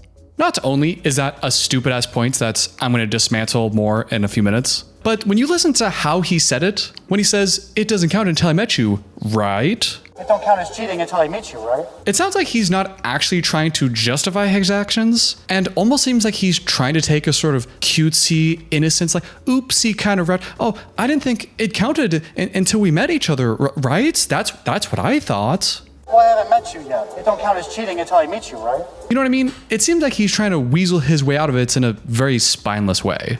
Yeah. Is still cheating? You think because so? Oh, really? You think so? Well, he's holding his backpack like a little kid. I'm just so interested in our different definitions. Like, oh, so you think that could be, huh? Oh, I didn't know that. I thought so. No, you fucking didn't, dude. You're revealing to your partner that you've been cheating on them. You've been sleeping with other people, and now you have gonorrhea. Gunk spew out of my penis. And when he's revealing to his partner this devastating truth, and she's trying to explain how she feels, shocked, betrayed, this is cheating, his reaction is to just have this stupid cutesy smile and go, oh really? I didn't think it mattered. Oh, you think so? Which is something that we've seen him do many times. He tries to make things so much more innocent and silly in a way that is pretty manipulative and dismissive of everyone else around him. It's as if he doesn't want to be guilty of an 8 out of 10 offense, so instead of apologizing or really righting his wrong and taking it seriously, he tries to make it much more lighthearted so that he's only guilty of something that's maybe a 3 out of 10. It's a slimy way to get out of taking responsibility and a completely spineless act. in that part is cheating. You think so? Yeah, I know. Okay. It's cheating. Really? You think so? Okay. Like, what is that attitude, dude? Okay, I guess I didn't clean the dishes well enough. Like, okay, whatever you say. Oh, really? I didn't lock the door when I left this morning? Like, okay, you fucking cheated. That is so much more of a big deal. Sleeping with other people in a relationship. And that is how he's acting about this whole thing. I know that he sleep at other houses, but he never told me that I'm sex with the other girls. And I was never suspicious because I trusted him. That really hurt. Exactly. Who would assume that when their partner goes out, they must be sleeping with other people? especially if they were bold enough to text you a picture of that person. Surely, even if you were kind of worried, well, but now they just sent me a picture of this person. Nobody in their right mind would go out and sleep with the person and then send you a text of that person. Clearly, they must just be a friend, right? Yeah, of course nobody would do that. That would be insane behavior. But it's treatable. You get one shot, it's over. Oh, you get one shot and it's over? But then okay, I guess I can forgive you. I thought it would take 2 shots, but now you've assured me that everything is fine. That just makes me shocked. So back to Manila? Again, the insensitive smile. I never get used to it. And while the two of them walk back to the car, Loren explains that For me, it was just meaningless sex. But I don't think Faith fully understood that I was sleeping with other people, so I do kind of feel guilty about what I did. but I don't think Faith fully understood I was sleeping with other people. Of course she wouldn't, because you never said that. You've been like, anyway, we've been over this. But he is able to at least articulate that he feels kind of bad about the misunderstanding. So I guess I'll give him that. But there's a big difference between recognizing that even though you might be polygamous, that you're still a lying cheater that took advantage of someone else's expectations and that's your fault, and just being sorry you feel that way without actually believing that you really did anything wrong. I don't know which one Loren is, but feel free to cast your vote in the comments below. Faith is shaking, she feels lied to, she feels disrespected as a human being, and the two of them get in the car for a very long and very awkward trip back to Manila. But the drama is not over yet, because they're about to get into it. Faith is still pretty shocked about this whole STD and cheating revelation, and while she was somewhat quiet at the beach and still taking it all in, she gets a bit more vocal on this car ride and starts calling Loren out. Gonorrhea, STD, sexual transmitted disease. It is, yes. She's worried about what other things Loren might be having or might be lying about, when Loren, still smiling this whole time, goes, well, I can't be the only one you know with gonorrhea. Am I the first person you know who get gonorrhea? I mean, who hasn't gotten gonorrhea? Like, come on, I can't be the only one you know.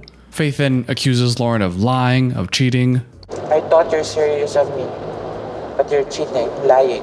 And Loren somehow, but I guess not surprisingly, denies the fact that he's a lying cheater. No, you didn't ask if I was sleeping with people, but you have to know. Oh my god.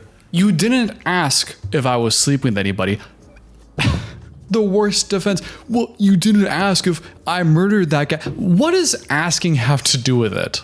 Loren, do you really think you can go out and do anything you want, and unless someone asks you explicitly, then you're not lying? I find it hard to believe that even Loren actually believes that. So you didn't ask if I was sleeping with people, but, he says, but you had to have known. No, you didn't ask if I was sleeping with people, but you have to know. He says buts very quickly, as if to say that, well, this whole conversation is moot because you didn't ask me if I was sleeping around, so already you have no grounds to call me a cheater and a liar. But just putting all that aside, you also had to have known. So really, this is your fault for not knowing this whole time. You have to know. You had to have known that we're having sex the whole time. Even in the subtle way he nods his head there, when he says, you had to have known, it's so condescending and manipulative. You had to have known that we're having sex the whole time. He's completely turning the tables and now blaming Faith that it's all her fault for not knowing. It was obvious. How could you have not known? You were just too dumb to notice. I guess this is all your fault. I was so clear and transparent. Besides being completely victim-blamey, projecting responsibility into other people, general shithead behavior, it's also now insulting them, calling them stupid, and possibly making them question, well, am I stupid? Was this obvious the whole time? Was he being super straightforward and I just missed all the clues? Even if Loren put absolutely zero hints and covered his tracks completely, saying something like this would still put some doubt in Faith's head and make her question, am I not equipped? Do I just not recognize stuff? Are people acting bad right in front of my face and I'm too naive and stupid to know? Regardless of how true it is, it can erode their sense of self-confidence and their perception of the world around them. Gaslighting is a form of psychological abuse or manipulation in which the abuser attempts to sow self-doubt and confusion in their victim's mind. Typically, gaslighters are seeking to gain power and control over the other person by distorting reality and forcing them to question their own judgment and intuition. You have to know. You had to have known that I'm having sex the whole time. Because I trust you. I trust you so much. Faith didn't even consider this was a possibility because she trusted Loren so much. Does Loren have any concept of how exactly this kind of thing can seriously mess up someone's image and their trust in relationships? Because one of the messages that Faith is getting right now is because I was trusting, I got blindsided and betrayed. Well, I guess I'm too trusting. I guess I shouldn't trust people in the future. I guess when people say they love me and I'm their dream and they do all these things and show me how committed they are to me, I guess I shouldn't trust them because I've been lied to. This is how the damage is created, and Loren does not take any accountability for that. Takes no responsibility in how he could be fucking someone up and their future relationships, because in the moment, he would rather just avoid all accountability and do whatever he can to make this into Faith's problem and all her fault. No, you didn't ask if I was sleeping with people, but you have to know. You had to have known. But it gets even more dumb because after he tries to blame Faith for all of their problems, Loren then doubles back and claims that, well, I didn't think it mattered at all. I didn't think it mattered if I sleep with someone or not, but I haven't met you yet, so I didn't think it was cheating. First, he said that this whole thing just wasn't a big deal. It's not a big deal, the sex was meaningless, it can get cured in a week, who cares? Then, when Faith pushed back and said this actually is a big deal, you're lying and cheating, he then tried to flip it on her and blame her for not knowing this whole time and, well, you didn't even ask if I was sleeping around. And then, when that didn't work, he then claims that, well, we weren't that serious of a relationship, so even if I slept with other people and cheated, then it doesn't really matter. Which we also heard him say earlier when I said that I was going to further dismantle it in a couple minutes. Well, I haven't met you yet. It don't count as cheating until I meet you, right? Okay, so he claims that they were not serious enough for his cheating to count, which is stupid to begin with. If someone thinks that you're monogamous and then you cheat, you're still cheating. Doesn't matter if you've been together one day or a month or a year. But okay, we weren't serious enough for this to matter. Well, you did say I love you on the first day. Even before I met you, I said I loved you. That seems like kind of an odd thing to say to someone that you don't really care about. You also said that you've been looking for this person your entire life and that this person has everything you could ever want. Sounds pretty serious to me. My dream is my dream marry someone just like you. She's perfect pretty much in every way. Faith is my goddess, right? She's my everything. But even more, he just told her last night that he plans to move here for the rest of his life and build his entire life over with Faith in the Philippines. I want that Philippine dream, and I'm trying to make it come true. So on the one hand, it's serious enough that you want to move across the world and start your entire life over with the woman of your dreams that you've loved from the very moment you laid eyes on them. And on the other hand, well, why would you assume we're exclusive? We've never met in person. Fucking stupid argument. And if Loren or other excuse-making cheaters out there want to say, well, we're more serious and I want to flip my life turn upside down now, but we weren't that serious back then when I was cheating, then I would say, you can't have your cake and eat it too. It's either not a very serious relationship and that should be communicated enough where everyone understands that, or it's a relationship where even though you haven't met in person, there's a lot riding on it, it's very serious, and there are lots of emotional plans and intimacy involved. If you're just chatting with someone online and flirting occasionally, then okay, maybe most people would not assume that there's any exclusivity. But when you tell them that you love them, especially on the first day, and how they're amazing and beautiful and I can't wait to go meet you, and you even have these plans of changing your whole life and starting over with them, then you can't just switch over to, well, we haven't met in person, this is not a real relationship yet, whenever it suits you and you think you can get away with cheating. Faith then explains in a one-on-one that, pretty tragically, it's been hard for her as a trans woman to find someone that genuinely loves a trans woman for them, and there's generally a history of people not taking trans women or men very seriously, especially in a romantically or emotionally intimate sense. Kaya hindi ako nag-jowa kasi alam ko in the end, iiwan lang din kami, wala mang seryoso. Feeling ko talagang niloloko ako.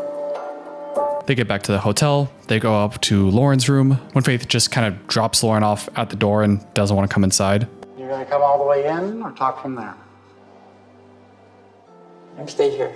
She says no, she'll stay right here, and she also tells him that she's going to need some time and space away from him as she processes things. She says again that she's shocked, all the while Loren giving her very terse and short responses in return. I'm tired. Okay. That I need some time now. Okay. I'm shocked. I know. So let me think of it, okay? Which, along with being a pretty tense moment, is also the first time that Loren does not have a weird smile on his face. I really messed up. We're probably breaking up. Well, I guess that didn't last long. And he tells us that he's starting to realize that he really messed up. I'm realizing that I should have been clearer from the start. She sees what I did as betrayal, and I don't know what I can do to make it right. Which, I guess to end it on the smallest of light notes, I guess I'm a little surprised that he's able to recognize that Faith interpreted this action as a betrayal. That really seemed like the absolute lowest bar of emotional comprehension possible, and yet I am still a little surprised that he's able to understand that. So I guess good for him. In episode 6, we catch up with Loren after he got back from the STD clinic, where he confirms that he does indeed have gonorrhea, which, despite possibly being a serious infection and is still an STD, Loren is not worried about. You have gonorrhea, you know, it's treatable. So 7 straight days of fun pills.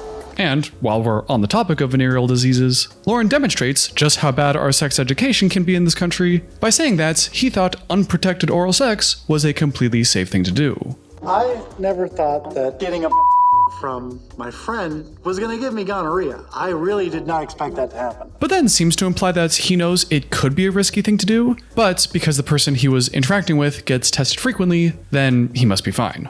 I feel like I wasn't doing anything unsafe because she gets tested regularly and she seemed okay. But here I am with an STD and a leaky penis. Ugh, do you have to say it like that? Like no shame at all that you got leak? Ugh. But although he's not worried about this whole STD and cheating thing, Faith still is, and has not spoken to or returned any text messages from Loren since Loren revealed the truth to her. She said she wanted space, and I haven't seen her or spoken to her since yesterday. Loren, disheartened and feeling alone without Faith, gets back to his hotel room and calls his old friend Esther, whom we met in the beginning of the season. Hey, Esther. Hello. The friend naturally asks Loren how his trip in the Philippines is going, and Loren has to tell her that things were going well, but they're kinda not talking anymore because Loren got gonorrhea. Faith planned this lovely day out, and then I decided it was a great moment to tell Faith I have gonorrhea. The friend hears that and just laughs at how ridiculous the situation is. Like, you went all the way over there on all these hopes and you have gonorrhea, dude? Like, really? Yeah, that would kind of put a damper on things. Loren tells the friend how he found out that he had gonorrhea, and then we hear Loren bring up the whole I was cheating on her thing, and again, tries to completely twist the story. And it turns out, when I told her I'm sleeping with people, she was under the impression that only meant sleeping. I guess that didn't translate properly. No, not this again, Loren. We've seen many times already that Loren has this pattern of minimizing his wrongdoings and reframing the story to make it seem more like a miscommunication and less like he's deliberately lying and withholding the truth. Because I remember back in the first episode, Loren said that he had been telling Faith that he's been staying at other people's places because he was couch surfing. Like, I let her know that I stay over other people's houses, but I'm not sure that she understands. Then there are various scenes where he suggests that just because he's hanging out with a girl at her place, then that should imply sex. You have to know. You had to have known that I'm having sex the whole time. And now he says that I was sleeping with other people, but it's all her fault that she interpreted that literally. Well, I've been saying I've been sleeping with all these girls. I don't know how she could have thought. No, that is not how you presented it. He even said in the first episode that he's been waiting to have the polygamy discussion with Faith until he gets to the Philippines. Don't you think she's thinking it's a monogamous relationship? You know, that's a conversation I definitely want to have in person. So whatever BS excuse he's trying today, he's already admitted that they haven't talked about the poly thing. So no, Loren, you can't pretend to your friend now that you were being super clear and the only problem was the language barrier. That still would have been Loren's fault for not being direct and clear, but it wasn't just the language barrier. The friend then asks Loren a pretty good question. If Faith wants to be exclusive and that's a deal breaker, are you gonna be okay just being exclusive with her? If you have to choose between being monogamous with Faith or being non-monogamous without Faith, which one would you choose? You might recall in the beginning of the season that Loren actually answered this already. I mean, I'm gonna have to accept it or try and push her into not. And although in this scene, he says that he now understands how important monogamy is for Faith and says that if he had to choose, he would choose monogamy with Faith.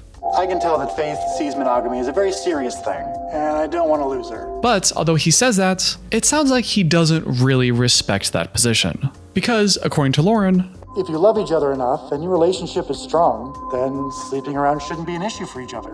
Now, 2 points with that. The first is that Loren is presenting his preference as some kind of moral issue. He's presenting his opinion here as the de facto correct opinion to have, and implies that if you don't share his correct opinion, then it's just because you don't love and trust your partner enough. If you love each other enough and your relationship is strong, then sleeping around shouldn't be an issue for each other. No, how about I just don't like that? Again, that's fine if that's your personal preference, but when you don't present it as just a preference and instead you moralize it as some ideal to pursue, then one side effect of that is you get a lot of people who are monogamous thinking that they are ethically and morally inferior, or that they don't love and trust their partner enough to be okay with something that they're actually not okay with. My point is, if you're naturally a polygamous person, then okay, good for you. And if you feel like the recent acceptance of that kind of relationship style makes you feel more comfortable being yourself and living the life that works best for you, then great. But if you view your personal preference as a moral and societal ideal that everyone should strive for, and you continuously try convincing your monogamous partners that they need to violate their own boundaries and values to live a life they don't want to live, then you're a piece of shit. Yep. Didn't I say I have 2 points? Oh yeah, the second point is, if Loren really feels this way about monogamy and you just don't love and trust your partner enough, I highly doubt that this change from Loren is really coming from within. I would be very surprised if maybe they get back together and have a better relationship for a couple years. Like, that would ever happen, but humor me in my imagination. That he wouldn't eventually bring up the conversation again and try to push for a non-monogamous relationship. If I don't want to lose Faith, I have to give up the idea of non-monogamy. The only thing I care about now is getting back to Faith, and I'll do anything to make sure that I don't lose her. Yeah, does he accept monogamy because he's actually okay with it? Or because he sees it as a way to get back with Faith in the short term? We then get a scene where Faith meets up with some of her friends. They ask what's going on, she's crying. She tells them about the STD and how they're not together anymore. Faith is upset and says she realizes she's made the wrong decision, trusting Loren all this time. This is exactly what I was worried about, that I would end up heartbroken. And now, Loren has broken my heart. And while the friends are shocked, this dude chimes in and gives her the whole "he must really care about you if he told you the truth" spiel. So baka naman talagang mahal ka niya. Kasi hindi ka naman niya mahal sa'yo na meron siyang... And convinces Faith to at least talk to Loren and hear him out. Which, I don't know how many people in real life would do that and not just immediately kick Loren's ass to the curb, but that would make for pretty boring TV if she did, so on to the next episode. After not talking for some time, Faith meets up with Loren in his room to talk things out. And after many long hours of waiting, she finally texted back, okay. They go outside to get some air and talk about things. Loren tells Faith that he's got his medicine now and should be clear up in a week. When then, Loren finally gets to apologizing. Sort of. We're in this situation because I messed up. And that's good. He recognizes that this was all his fault and... Wait, he keeps going. We're in this situation because I messed up. But I felt like I was communicating that I was sleeping with people, but clearly you didn't understand that. It'd be one thing if he said, "I'm sorry, I thought I was communicating the whole time, but looking back now, I see that I really wasn't. I should have been more clear and direct and made sure that you understood what we were talking about. Like, that's all on me and I'm sorry." That could be understandable, but it doesn't sound like that, does it? Sounds a lot more like he's saying, "I'm sorry, but I didn't really do anything wrong." But I felt like I was communicating that I was sleeping with people. I mean, just look at his facial expression with this. To me, he feels stern and defensive. But clearly you didn't understand that. It's like when you have a miscommunication with someone, you could either have the neutral apology, where you say, "I'm sorry, there was a misunderstanding." You could, in my opinion, take the high road apology and say, "Sorry, I wasn't more clear," where you demonstrate that you're taking some accountability. Or you can take the low road apology and say, "I'm sorry, you misunderstood me," where you acknowledge that something went wrong, but place all the responsibility on the other person. And of course, that's what Loren goes with. I felt like I was communicating that I was sleeping with people, but clearly you didn't understand that. Faith then asks Loren more details about the cheating. Do you mean every time you text me, you're having sex with them? To which Loren responds with this. Not every house, but maybe like once a week? So once a week in every week? Yes. Which, what?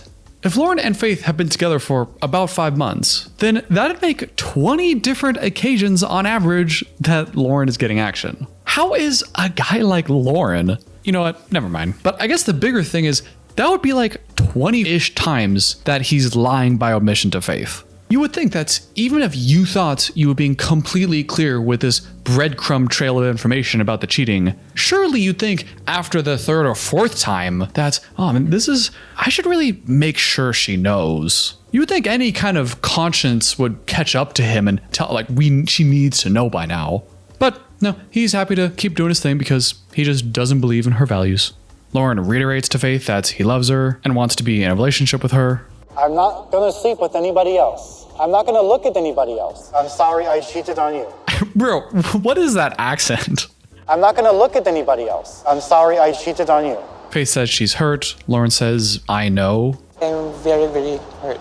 I know. She says she can't do this again. Loren says, well, I don't plan on cheating again. Then Faith mentions that apparently in the next few days, they had been planning a trip to go back to Faith's hometown to meet her family. But now, with recent developments, Faith feels pretty uncomfortable bringing Loren to the family and introducing him as her boyfriend. Faith then shares her hesitation with Loren, How I can, I tell them that you are my boyfriend. who then says this. So you don't want to introduce his boyfriend? This accent, it's only getting worse. So you don't want to introduce his boyfriend? What are you doing? And yes, as I said in my last video when he did this, that is a thing. You don't have an accent, but then you hang around a bunch of people that do have an accent and you'll naturally start speaking like them. That is a known thing. That doesn't mean that he's a racist. It doesn't mean that, but somehow when I watch this, maybe it's because he goes in and out of it a lot. And at least from the edit, it seems like the only time he goes to that accent is when he's trying to be a little cute and coy with an apology. It's like whenever he's trying to make himself seem small and meek and, oh, so you don't want to introduce, like it feels like that's always the time that he uses the accent. I'm no psychologist, but that doesn't sound like the same kind of natural phenomena of naturally adopting someone's accent. That seems a bit more purposeful and manipulative. I mean, that's just my opinion. So you don't want to introduce his boyfriend? That's not even how Faith talks. But the conversation ends with Faith and Loren agreeing that they're no longer official boyfriend and girlfriend. Loren is now just Faith's friend, and maybe if he's real good, he can earn his way back to being a boyfriend and maybe even a fiance later. I'm hoping he's still the Loren I have feelings for, because right now, I feel like I don't know him.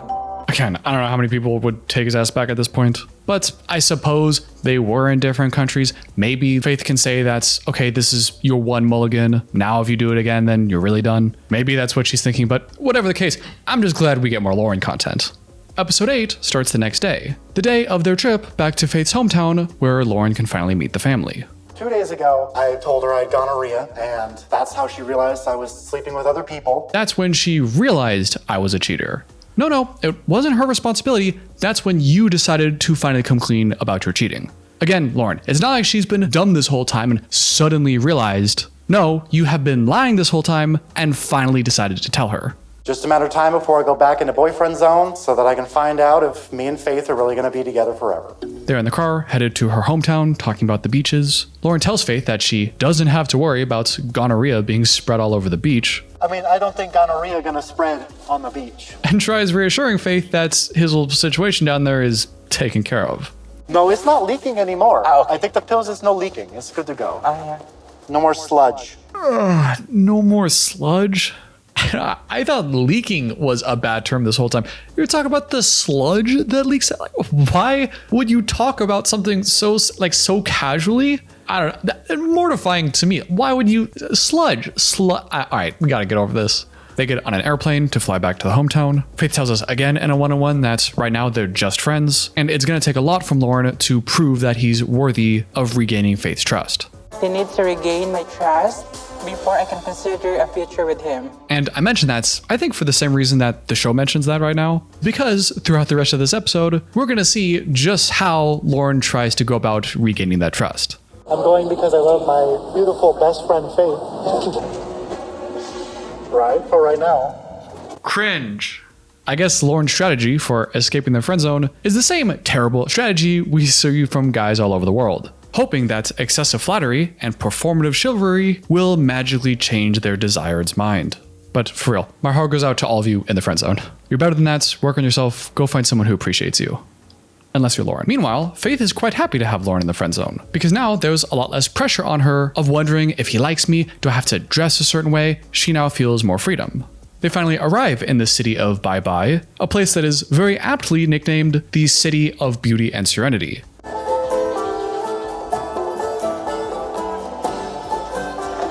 In this car ride from this city to her hometown, man, this journey has a lot of legs to it. We hear a little bit more about Loren's backstory, as he says that he apparently grew up in the country his whole life and only recently moved to Vegas in the last 9 months. Loren says he wants to get out of Vegas because Vegas makes you sick, but says he's not worried about getting actually sick anymore because he's done sleeping with people. You're gonna kiss your friend. Oh my god, friend! You're so lonely. You miss girls. And while I don't really get the joke, it seems like Faith is more comfortable talking and joking around about the cheating and has a sense of humor about it. But right when I thought we, the audience, were about to have a little bit of fun at Loren's expense, Loren then goes and has to ruin it all by talking about his sex life again. No, I'm usually bottom. Huh? I don't bottom. My penis, I don't use it, like in the bedroom. Really? Yeah. So he's a bottom with other people that have male genitalia. I don't know if he's also saying that when he's with a girl that he's also on the receiving end because the gonorrhea partner was a girl. I don't know. I'm already thinking about this way more than I wanted to. They both joke about how they're going to do it if they're both bottoms. But Loren says that when it comes to sex, I'll do anything. When it comes to like sex acts, pretty much I will do anything for it. Which, yeah, somehow I'm not surprised by. After the long car ride, they finally get to their hotel, and there's this funny scene where they get the room card. Loren asks if they have one room or are we having separate rooms. And right now, they only have one room, because when Faith first booked this visit, she had assumed that their relationship would be better by now and obviously didn't anticipate the cheating. So now, when she's handed one room key, she has to, in front of Loren, ask the front desk if they have an extra room for Loren to stay in instead. Miss, do you have a extra room available tonight? Okay, ma'am. Let me check it for you, sir. And while they end up finding a second room for Loren, this whole scene, it just keeps showing Loren's face looking severely disappointed and sad about the whole thing.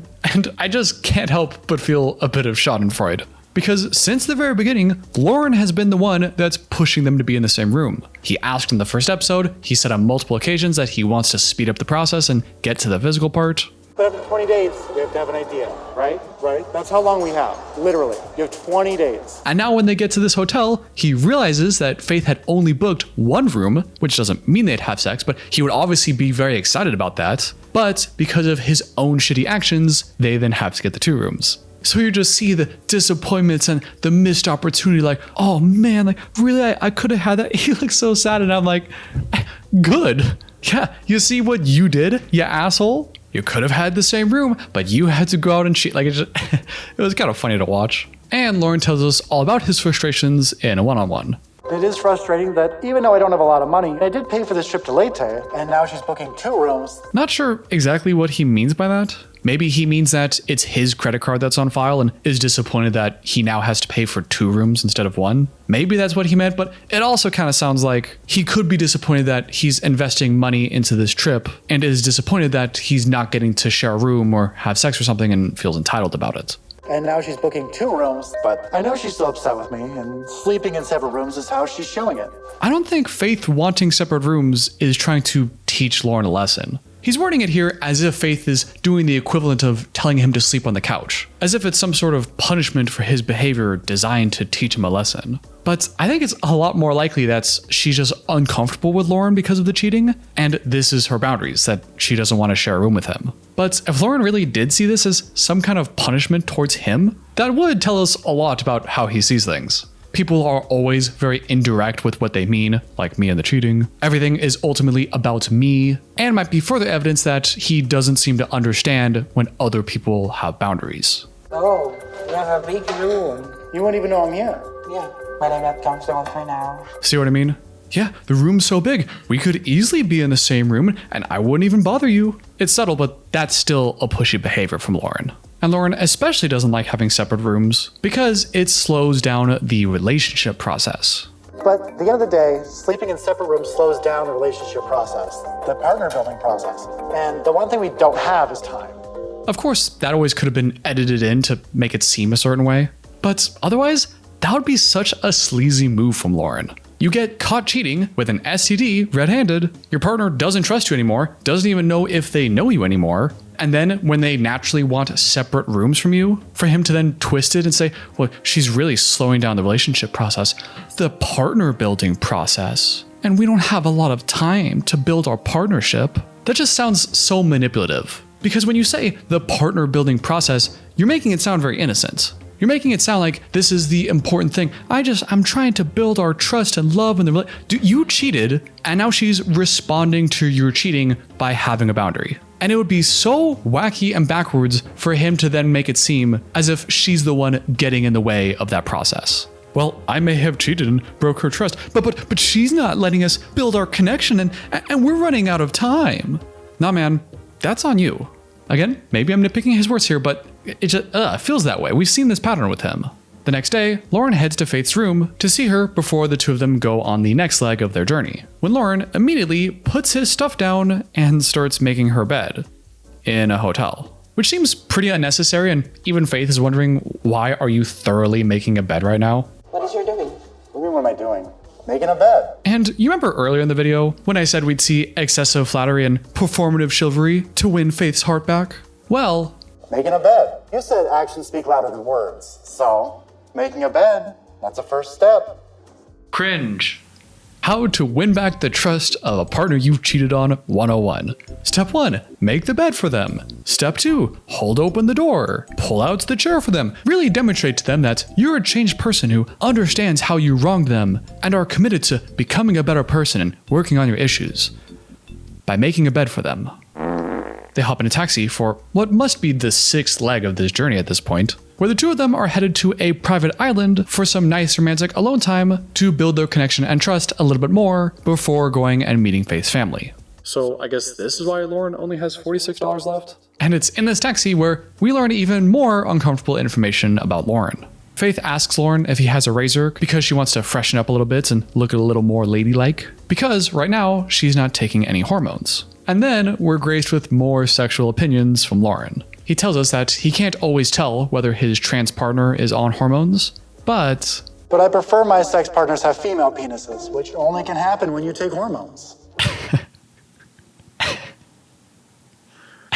What do I say to this? It's interesting that he's talking so matter-of-factly, as if there's no questioning in this that there is such a thing as a female penis, and that it's obviously only a female penis if it's on hormones. Listen, we all know I like my female penises, but it's only a female penis if it's on hormones. So if Faith's penis hasn't transitioned into a female penis, it will affect the physical aspect of the relationship. If Faith's penis hasn't transitioned yet. So now the organ itself, that can transition. And its transition is separate from the rest of the person? Now, if he was referring to like bottom surgery where the genitalia itself actually changes, then I could see him describing that as a transition. But as it stands, that sounds needlessly gatekeepy to me. When he talked about his preferences in the beginning of wanting a trans woman that still has the penis, I assumed that he preferred a woman with feminine energy and presented feminine, but with the male body part. I find femininity attractive, not necessarily gender, with or without a penis, preferably penis. Which I thought was oddly specific, but okay, we'll go with that. But now, even though Faith identifies as a woman and has feminine energy, because she's not on hormones, then her penis is his penis? To begin with, I don't know why Loren has to assign some kind of gender or masculine, feminine energy to the genitalia at all. I mean, why not say that Faith is a woman with a genderless penis? But if he has to assign a gender to it for some reason, why would the genitalia's gender be different from the rest of the person's gender? If the owner of the penis is feminine, then would not the penis be feminine too? Doesn't this sound like he's drawing an arbitrary line where he can consider the rest of her a woman and what he likes? But then when it comes to the penis, then he gets all, well, the hormones and it's not girly enough. Also, I have to wonder, if she takes hormones today, then is it immediately a female penis? Does she take it today and wake up tomorrow and it's female now? Like, when does this happen? I also think this is one of those topics that is going to have a slew of different opinions. Is he gatekeeping here? Is he invalidating her gender and her transition process? Is this more evidence of him being a chaser or just doing this all for a kink? And also, why make this penis gender distinction at all? Seems a bit like splitting hairs to me when you consider the entire person. Is there a chance that this could be coming from some kind of fear of being gay thing? Where he likes penis but he needs it to be on hormones for him to consider it to not be gay or something? The only possible explanation I can think of from his perspective that doesn't make him look like an asshole, I remember him mentioning earlier in the season that when someone takes hormones, the smell can be different. Maybe there's different pheromones associated, and maybe it's still the male genitalia, but it's the more feminine hormones that he just prefers. The female penis normally and smells a little bit different because of usually hormones or the way that they take care of it. But he's still saying that he wants a female penis and that Faith doesn't have that. And says this. It will affect the physical aspect of the relationship, but if she's willing to take hormones, then we can fix that really quick. So this is a problem? I mean, let's put ourselves in Faith's shoes. You identify as trans, it's really hard to find any romantic relationships and don't fetishize you. It's hard to be taken seriously as a genuine romantic partner. And then the guy who says he's super open-minded and loves you just for how you are, accepts you and was looking for someone just like you in fact, then goes up to tell you that, I like your genitalia, but I don't think your penis has transitioned enough for me to like it, and it's kind of getting in the way of our physical life. So you kind of have this immutable problem about yourself that makes me uncomfortable. So if you're willing, I'd love to get you on hormones to fundamentally change who you are and your body chemistry so I can personally be more physically attracted to it. Maybe I'm out of line talking about this kind of thing because I don't have the first-hand experience, but at least in my opinion, I don't know how Loren isn't a judgmental piece of shit here. Makes me feel very gross hearing about this, but maybe I'm wrong. If you have any experience or if you have your own take, then please let me know in the comments below. I would be very interested to see the different array of thoughts here. But out of all the things to worry about, that's not something I really care about at this moment. Well, I guess throw away everything I just said then. Yeah, it's all fine. The two of them get back to talking about Faith's hometown and her family and her life goals. Faith mentions that she's always wanted to work hard enough and buy a good house for her family. Loren then asks Faith how much money this ideal house would cost. And for some reason, he already knows the answer to that question. How much would the house cost that you're talking about? 100,000 pesos? I think it's 100,000 pesos. Because I've looked it up. Faith is like, how did you know how much money it would cost? And Loren says, well, I've done all my research in case I move here and live with you. Where? In Leyte or in Manila? I don't care. Wherever you are. Would you want that? Right? Get some money, buy your family a house, live in Leyte with your family? What are you doing here, Loren? Loren tells us in a one-on-one that he knows in American standards, he's completely broke, but believes that if he works hard enough, he can save up $2,000, buy Faith's family their dream house, and make all of Faith's dreams come true. If I work my butt off and try really hard, I could eventually save up the $2,000+ to help Faith and her family buy a house. The obvious question here is, how? In case you forgot, he only had $46 to his name when he came to the Philippines. He did say he had one more paycheck coming in, but I can't imagine it being that much. And from then on, he has no way of making money. He said before that he was just going to magically be a digital nomad and make above minimum wage in US dollars while living in the Philippines by answering phones. So that's obviously not going to work out. And if he's going to eventually get a job in the Philippines to pay, then what makes him think that he would earn enough for a dream house when all the native Filipino people doing the exact same job can't afford it? So I don't know what he's going off of here, how he's going to have all this money. Personally, I'm willing to just wave this off as more of Loren's delusions about finances and how easy life will be in the Philippines. But I also have to wonder, why is he saying all this right now? Is this really what you want to do? Has this been your plan all along? Or is he being emotionally manipulative and trying to mess with her feelings in order for Faith to trust him more and take him back? After the taxi, they then get on the boat to the private island, which, what is this, leg 7 of the journey? When, while they're on the boat, Loren gets really up close and personal with Faith and asks Faith if he can kiss her on the cheek. Can I kiss you on the cheek? What? Kissing, but not on the lips, yeah? Like here, or there. On your ear, on your neck. Which, I guess, good for him for asking for consent. But the two of them are friends right now, not boyfriend-girlfriend, so Faith is not okay with that, reminds him that they're just friends, tells him to behave, and then tells us in a one-on-one that she knows that Loren has no money. She knows that this $2,000 promise and trying to help her out with the house might not be realistic for him. and therefore wisely worries that this whole house buying business from Loren might be another example of Loren trying to weasel his way in and may just be telling Faith whatever she wants to hear. So I worry he could just be telling me things I want to hear. And the episode ends with Faith reminding us a very important lesson about trust in relationships. It's very hard to be with if the person are lying. It's very hard to open my heart again. After covering 90 Day's controversial and extremely troubling Loren on this channel the past few weeks, it's time to finally spill all the tea that's come out on Loren since the show aired. We're talking an ex-wife, 2 kids, and child support allegations, his upcoming fist fight with Adnan, and a slew of incredibly odd and disturbing comments he's made online. But before we dive headfirst into Loren's real-life drama, I wanted to just briefly catch you all up on the single scene that Faith and Loren had last episode. Consider this an appetizer before the main course. So let's get into it.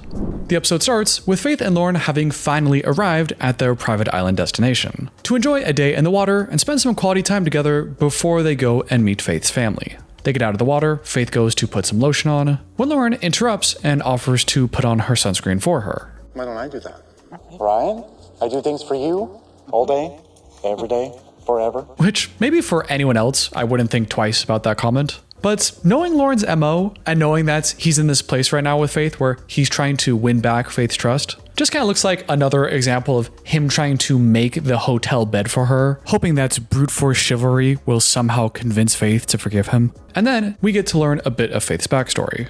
We hear that she left home at the age of 13 to go to Manila and get a job, which was around the same time that her dad died of a heart attack. And now, without a father figure and while the mother was busy taking care of Faith's 2-year-old twin siblings, the burden of providing and supporting the family fell on Faith and her 2 older siblings. So the 3 kids left home to earn money and send back to the family, with Faith being the only one that went to Manila on her own. That's a tough upbringing, and this story is clearly very difficult for Faith to tell. And of course, because it's Loren, he doesn't have the best response to it all. She's emotional, says it was very hard, but at least she has a purpose, and that everything she does is for her family. And Loren says, But the fact that you work so hard, right, and you love your family is amazing.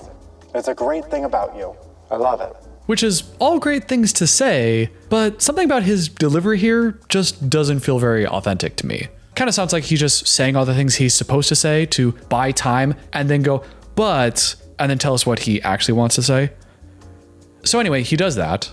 I love it, and I want to be a part of that. Help your mom, help your family, get your brothers to school, and I'll do that with you. That's fine. We'll figure it out. Wow, that is so emotionally manipulative. She just gives him this entire sob story of her life and life's motivations and how hard everything has been for her. She hopes her family is proud of her and everything she does is for them. And Loren hears all that and goes, yeah, we can do it together. I want to do all those same things that you wanted. I want to help your mom and together we'll send your kid siblings through school and we'll support you. Yeah, I'll do it with you. Yeah, me. Fix your problems. Yeah. Given the timing, that just feels like a shitty thing to do. Because when you wait for them to have a sob story for you to present yourself as if you're swooping in to save the day, you're taking advantage of the vulnerable person to prop yourself up and make you seem more important and valuable to them. Maybe that wasn't his intention. Maybe he actually is super altruistic and not completely out for himself. But even then, the timing just wouldn't have advised that. I want to believe Loren could be this person, but it's still hard for me to trust him. And then, pushing his luck even further, Loren then changes gear and brings up the whole telling your family I cheated on you thing, and does his best to maybe get Faith to not mention that. Do you think you're going to tell them what I did? We'll see. Are you okay with that? Yeah, it's just, that's gonna be a whole thing. Which, I can't say I blame Loren for trying. I guess if I cheated on my partner and came back home with an STD, I probably wouldn't want them to tell their family about it too. So I guess I can't fault him for trying, but given the timing, the vulnerable context, just gives me major ick vibes that he would wait until this moment to pitch that idea. Feels very self-serving and manipulative to me. Faith considers Loren's offer, but family is really important to her, so is being honest. The same cannot be said for Loren, and the scene ends. I'm really nervous. Who knows what they're gonna think of me after that? And now, the moment you've all been waiting for. It's finally time to spill all the tea I found on Loren Allen, the real-life person. And trust me, you're gonna be surprised.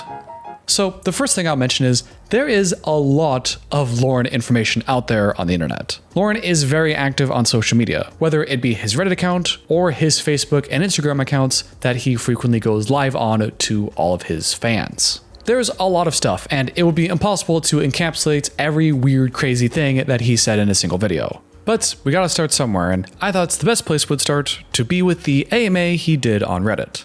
Or at least I think so, because when you go to his AMA he did, the post is deleted and the moderators say that Loren had been banned. And when asked about it, the moderator said that Loren had been banned for calling white people the devil and making misogynistic comments about female anatomy.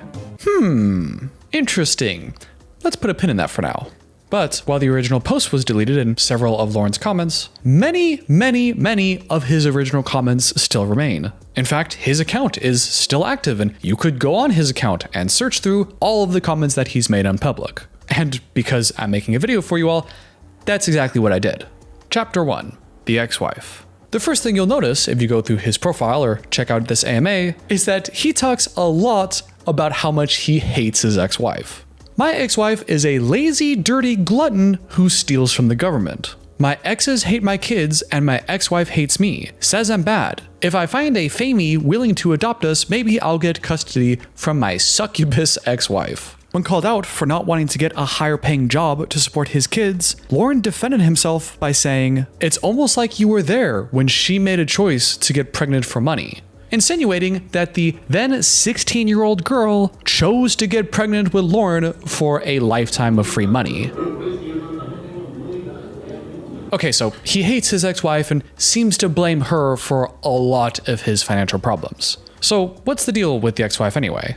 According to documents obtained from In Touch Weekly magazine, 90 Day Fiancé star Loren Allen was previously married to and divorced from his first wife, Cheyenne Allen Hines. They say they were married in 2011 when Loren was 21 and Cheyenne was just 19, and got married just after the two of them had their first child, and just before they had their second. The two of them were married for 2 years until they filed for divorce in 2013, and the divorce became finalized in 2015. By the way, I know many of us were skeptical on Loren's stated age in the show, but if you do the math here, him being 21 in 2011, that means he's born in 1990, which means that he actually would be 34 years right now. So if these documents are to be believed, he actually isn't lying about his age.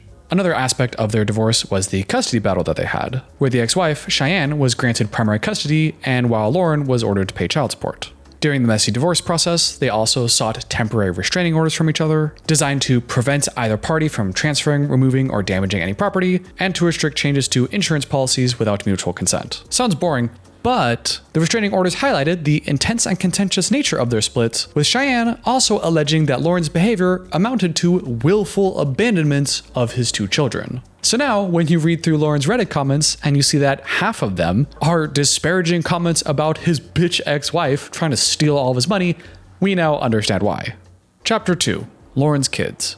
There's a lot of information out there regarding him and whatever child support he may or may not be paying. Obviously, many people are accusing him of being a complete deadbeat trying to avoid child custody payments, but Loren routinely denies these claims. When asked on his AMA how much his monthly child support is and how often he gets to see his daughter, Loren said, 50% or I go to jail. All of my abusive exes say either you stay away from them or I'm going to beat you, or I'm far away like now, how would a homeless guy get a 14-year-old to Vegas? I should mention, Loren's grammar and spelling is absolutely atrocious. I'm going to be reading off a lot of these comments he makes for anybody who may be just listening to the video instead of watching it along with me. And to give you all the full experience, I'm going to read them as he is writing them. So if it doesn't make any sense, blame Loren. I do pay child support. I think if I'm willing to do anything, then no opportunity will be missed.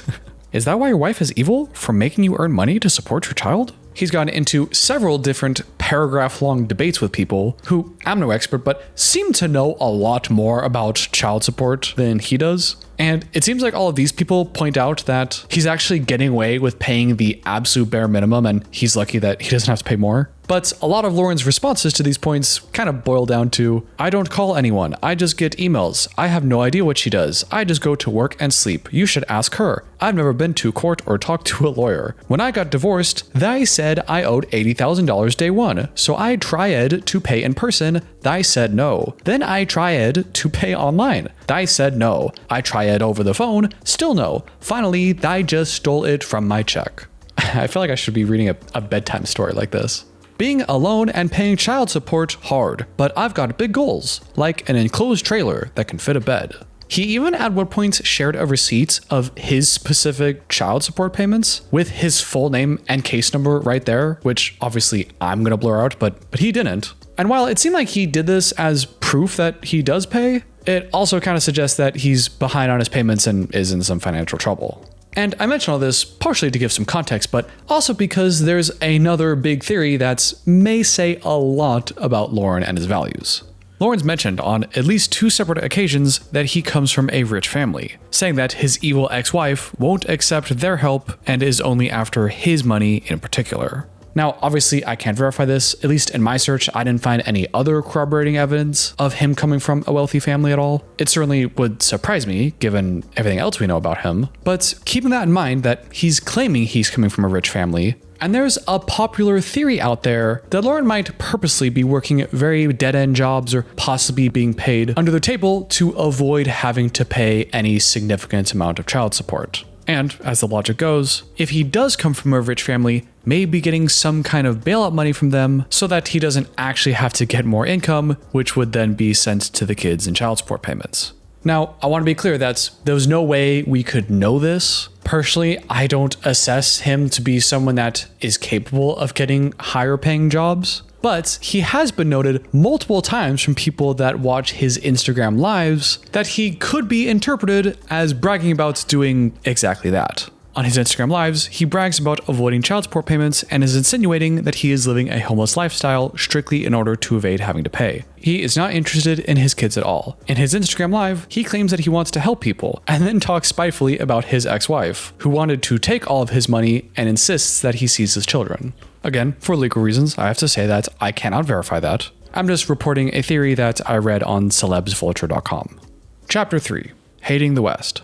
Okay, so he hates his ex-wife. He thinks that she is entirely responsible for purposely siphoning off all of his money to spite him. He thinks she's evil and doesn't seem to have a lot of remorse around not wanting to support his kids more. That's at least the opinion I have after having read a lot of his statements. That's already bad enough, but turns out that he also hates America and white people. Personally, I tried pretty hard to find the original white people comments that apparently contributed to Loren getting banned from the subreddit, but unfortunately, I couldn't find an original picture or copy of that statement. However, we do know he hates America. I have lots of Philippines friends, and Philippines speak enough English. There I can live in a small rundown shack peacefully, unlike evil controlling America. So, not surprising, similar stuff we've heard him say on the TV show, that his plan is to basically live homeless and on a rundown shack on a beach somewhere, and he can only do that in the Philippines, not in evil controlling America, where they don't want you to be homeless and live on a shack on the beach. Damn Yankees. Hate is a part of most Americans' lives, and am here to play my part and be here for everyone's needs to hate. Thank you, everyone. Okay, bro. You mean you're an attention whore? I mean, come on, we're not special needs, my guy. No Americans are special needs. I don't need attention. I'm bored and open to talk. No Americans are special needs. I don't know if he's saying that's because Americans are so privileged, none of us can be considered to have special needs, which would be an insanely stupid and ignorant thing to say. Or if he meant to put a comma there and say, no, Americans are special needs. Like we're all such a corrupt society that we're all disabled. I have no idea what this is supposed to mean. But we also know he did a separate AMA, separate from his 90-Day Fiance one, on r/socialism, which is not a crossover that I think anyone was expecting. I guess he just really likes socialism, or rather, what he thinks socialism is. Because humorously, everyone in that subreddit, who a lot of them didn't even know who this guy even was, also thought everything he said was wrong and full of shit, and that AMA was also banned. But unfortunately, Loren's racial views may not be limited to just America and white people. Because if you go to his Facebook page, which normally I wouldn't check because that feels a little invasive, but he has linked to it and asked people to check it out multiple times. Anyway, if you check out his Facebook, we see this post where Loren is taking a shot at Adnan from Adnan and Tiger Lily this season. And he says, if Ali Bibi is a hero, Ali Bibi being, I think, an incredibly racist way to refer to Adnan. If he's a hero, but takes control of lives based on gender, space, then I must stand as an evildoer to keep women's rights? And then with a picture of Pennywise the Clown saying, vote evil Loren, vote to keep women's rights. There's another post from just 12 hours earlier where he calls Adnan a Bibi this time and insinuates the two of them will have a fight live on the internet, and again asks everyone to vote evil a Bibi for 90-day hell monitor. Oh, so these are the Photoshop skills that he thinks will land him that digital nomad job. But then I found a third post from just a few hours before saying, breaking evil character. Ambuma Limbim challenged me to a battle, claiming his owns Tiger Lily, so challenge accepted. Women's rights first. Hashtag women's rights. Hashtag freedom. Hashtag fight. Over a 144p quality photoshopped fight night poster with Adumi versus Bum 90-day women's rights battle. Ambuma Limbim. Ambuma Limbim. That's how he's referring to Adnan. And in this process, he has now characterized himself as the hero for women's rights. But along with the very casual racism, before we get off of Facebook, I also wanted to point out this little side quest he's been on, where he face swaps himself with famous people and apparently feels the need to share every single one. We have Spider-Man, Robert Downey Jr., Johnny Depp, some other guy. 16 pictures in this album, by the way. More outrageous nonsense. A gallery of that guy from 90 Day. Him and the can you see it falling in the air tonight, whatever that song is. Hey, you should be impressed that at 28 or whatever I am that I even know that song. Him as an independent filmmaker, not the murder guy. And I think I love this one the best, where he put his face on 5 different members of this boy band. By the way, this was all from October the 12th. All these examples came in a 1-day span. Right, okay, back on topic. Besides his incessant main character syndrome, he might have a problem with Middle Easterns and likes to portray himself as a defender of women's rights, which is extra funny because if you remember, half of the reason he got banned off of Reddit in the first place is for making misogynistic comments about female anatomy. So, what's all that then? Chapter 4, Sexuality. Brief trigger warning if you don't want to hear about any sex weirdness or, if you're eating some cereal, then, put the spoon down. All right, you ready for this one? Hormones control somewhat of your sweat smells like. Men are disgusting and cis women vagina get so gross and you're always forcing them to shower. But trans doesn't have a rotting vagina. Rotting vagina. That's how he describes that. Also, they're gross because you always are forcing them to shower. I think you just were dating someone gross. He further elaborates, hormones control how your sweat smells, and so male sweat and men in general are disgusting pigs. So I need a female sweat smell, and there is a difference in taste when your mouth is all over their body. I should have had like a beer or something while I talk about this. I'm a bottom when I'm asked, or I can't get it up for my partner. I just don't like the smell most of the times. Sometimes I daydream of a freshly waxed vagina. I mean this in the nicest and most inoffensive way possible. You are an odd duck, my friend. He clarifies on several occasions that he's definitely not gay because he finds men absolutely repulsive, and says that it's been his dream ever since he was little to be with a trans person, and says it's appealing, but it has nothing to do with the sex. It's also a great way to protect myself from more child support. They're, obviously the wrong there, beautiful, and ladyboy is a bad word. Yeah, he says that ladyboy is offensive in America, which I had pointed out, but the producers forced him to use the term allegedly. Kind of a side point there. So, and a trans woman, great way to protect yourself from child support. That's the first stated reason he gave about why he liked trans women. No, I very much love vagina. I just don't like bacterial vaginosis. Is a vaginal infection that occurs when the balance of vaginal bacteria is disrupted. So rotting or smelly vagina. It's funny that you can obviously tell which part of the sentence he copy pasted and then goes right back to spelling vagina with 2 eyes. Funny considering you're literally the male embodiment of bacterial vaginosis. Also, lastly, if you were curious, his penis is doing good today. Okay, so have we had our fill on the Loren sex stuff? Because I have. And that's more or less wraps up most of what I wanted to talk about regarding the Reddit AMA.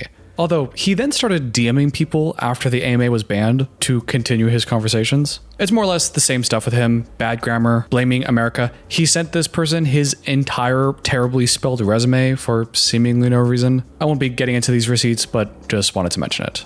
Chapter 5. The Grift.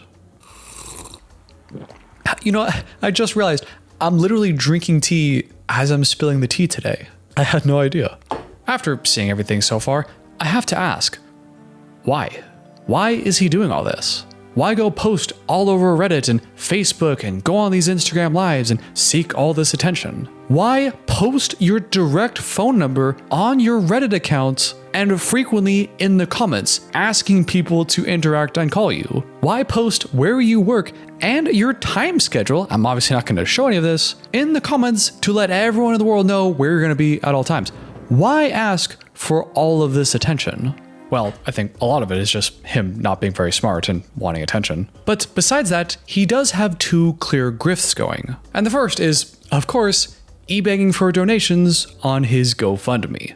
Help Loren Allen build an NDA LGBT safe haven. And for some reason, the art he chose looks at first like it's some kind of anime poster, but he must have gotten AI to make this or something, because if you actually look at the faces, they're horribly demented and disturbing. The description reads, NDA. Hello, I'm Loren Allen. I'm starting an LGBT community center in the Philippines and looking for help. Nothing is more important to me than helping others, but I have an evil ex-wife and fights just to make rent, but plan on finding a way to devote my life to charity. NDA. Yeah, I don't know if disparaging your evil ex-wife in the description of your GoFundMe is really advisable to really maximize donations. But that's not the only example we have of Loren looking for a handout. Because yes, he wants money and he wants donations, but you know what he also wants? Loren wants to be just like Big Ed and get on all the TLC shows. I need fan support to get on more shows like Big Ed. If possible, write or help TLC/Sharp Entertainment put me on more shows. I need your support to keep going. Any show you can think of, I'm up for. I'm also writing a novel/video game/comic book, looking for help in an autobiography, and filming a movie/acting. He wants to follow in Big Ed's footsteps as a villain character that everybody hates, but drives so much popularity and attention to the show that the show keeps casting him, and therefore keeps getting money. He also mentions that it would be fun to do some kind of celebrity boxing match, or maybe get paid to be locked in a haunted house for charity, or take a bullet or a boxing wrestling match with someone who could destroy me. So you don't even want to be in a celebrity boxing match, you just want to get pounded by a dude bigger than— wow, that was bad wording. I meant that figuratively. Chapter 6. Loren's anti-hero complex. So what have we learned about Loren in these first 5 chapters? Well, he seems to hold a lot of hatred towards his ex-wife and seems to blame her for his financial problems, despises the American economic system, especially child support, allegedly, though I never found proof of it, hates white people, and may also hold prejudices towards Middle Easterns as well, thinks a lot of vaginas are disgusting and likes to refer to them as rotting, and also thinks men are repulsive. Pretty villainous behavior, right? Well, what makes that even crazier is Loren seems to think that he's actually the good guy in all this. He believes his kids will one day be old enough to stand against the wicked ex-wife and raise to the calling of their dad who fights for justice. He hopes his daughter will team up with him to fight for justice and peace on Earth, which for 0.01 seconds, I forgot that Loren said that and I thought, oh, that's kind of cute. but then obviously you remember it's Loren and then get depressed again. He says he's a hero for women's rights against the evil aluminum bim bim, or whatever it was. And he even said in one of those DMs I mentioned earlier that he's only choosing to be the bad guy and really just wants to help the world.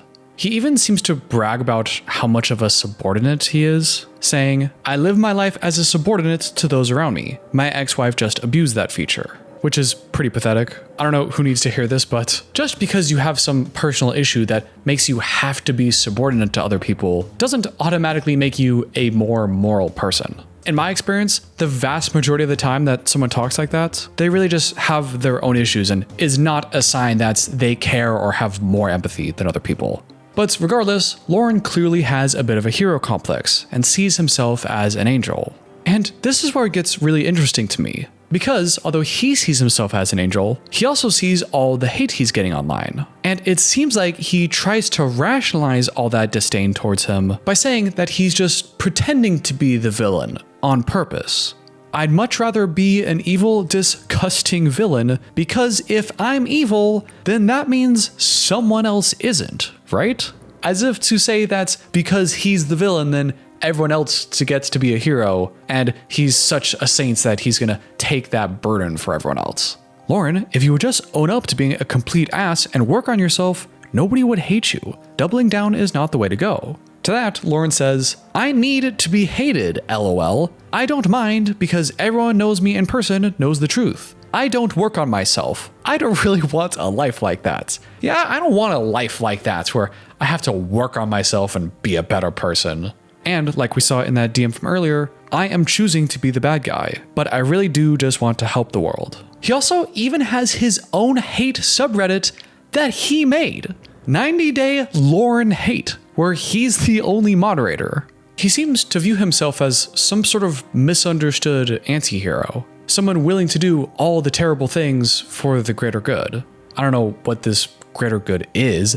I suppose whatever this LGBT charity thing in the Philippines that he can't run because his bitch ex-wife. Kind of funny that he's so focused on the greater good that he just happens to forget that he has 2 actual children that he could be focusing on financially supporting instead.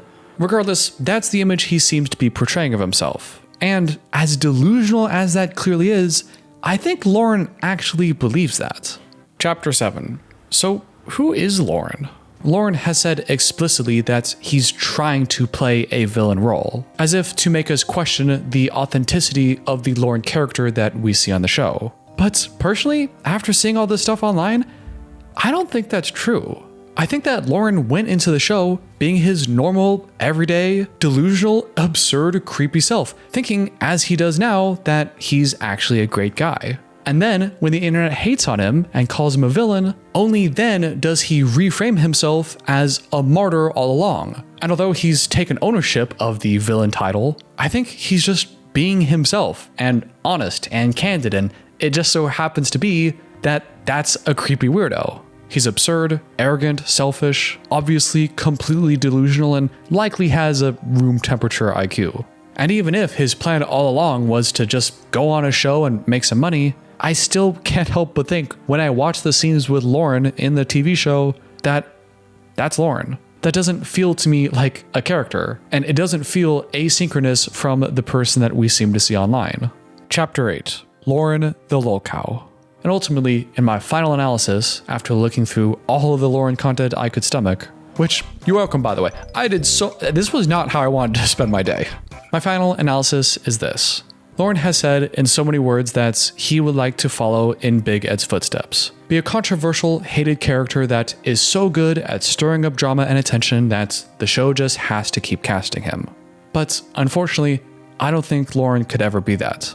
I think his fate looks a lot more similar to someone like Daniel Larson, an infamous internet lolcow. For those of you who don't know what a lolcow is a person that can be milked for lols. People who may be trying to take themselves seriously without their knowledge, or when they're not trying to be funny. People like Christian, people like Cyrax, or people like Daniel Larson, a fellow homeless internet lolcow based in Las Vegas, who also kind of looks like Loren. These people are frequently taken advantage of by people online who look after them and may even be responsible for paying their rents and making sure they stay out of greater trouble, but at the implicit cost of being other internet persons' playthings. And that is a future that seems more likely to me than becoming another Big Ed. I don't think he's quite capable enough and understands his predicament enough to be playing the cards well to maximize internet drama and his exposure. I see his naivety and lack of cognitive ability making him a target for internet trolls to milk for laughs. He's already sent out his resume, his phone number, child support case number, where he works, his shift schedule. He's chronically online, posting 24/7, going live all the time. If you know anything about locals, then you know he's ticking a lot of boxes right now. It could be that his fate looks more like going down a toxic path of grifting, lying, scamming, and e-begging his way through life, thinking he has all these fans and people in his world that he's providing for and how he's actually a great guy, when really he's just kind of sad. And if there's anything I've learned about Loren while reading all this, is that this really wasn't as fun as I would have hoped it would be. I knew that the character Loren on the TV show has a lot of clear problems and I feel okay calling out bad behavior, but I expected the character to be more relatable as an unlikable person in real life. And understanding now that he may be more like a Chris Chan or a Daniel Larson, even if they're full of bad behavior, which oftentimes a lot of these locals are, it doesn't feel right to me to participate in that. So after having done this whole thing, I don't know how morally culpable I am. I don't know if I've been punching down or I'm laughing at someone's expense who may not have all of their mental faculties about them, or if I'm making a mountain out of a molehill and I'm judging him too harshly based off of a limited perception I have from him online. And maybe he's not this horribly unintelligent and incapable mess that I perceive him as. And I'm just pontificating needlessly because it's past midnight at this point and my bedtime tea is making me tired. So I think I should stop talking now. 90 Day Fiancé's Loren is many things. A serial cheater, a liar, a gonorrhea haver. But while so far his creepy crimes have been directed exclusively towards his partner Faith, on this last episode, Loren somehow reached even deeper levels of depravity by turning his sights to his newest victim, Faith's own mother. What if I just marry your mom? What? She's single. I missed you all last week and I'm very excited to get into this one, so let's do it. The episode starts off with Loren and Faith going to the market to pick up some gifts for Faith's family. Loren is asking a lot of questions. What kind of food should we get them? What kind of firewood should we get them? Because, if you recall, Loren is not exactly in Faith's good graces right now, and is hoping that, by making a good impression on her family, he'll be able to convince Faith to get back together with him. If I want to be with Faith forever, it's important that I can make a good impression on them. I'm hoping that if it goes well, then maybe I can get out of the friend zone. And while I understand having the right gifts can make a better first impression, if you're really motivated to impress them, maybe leave the mustard yellow tie at home, huh? I'm sorry, that's just one of the ugliest shirt and tie combinations I've ever seen.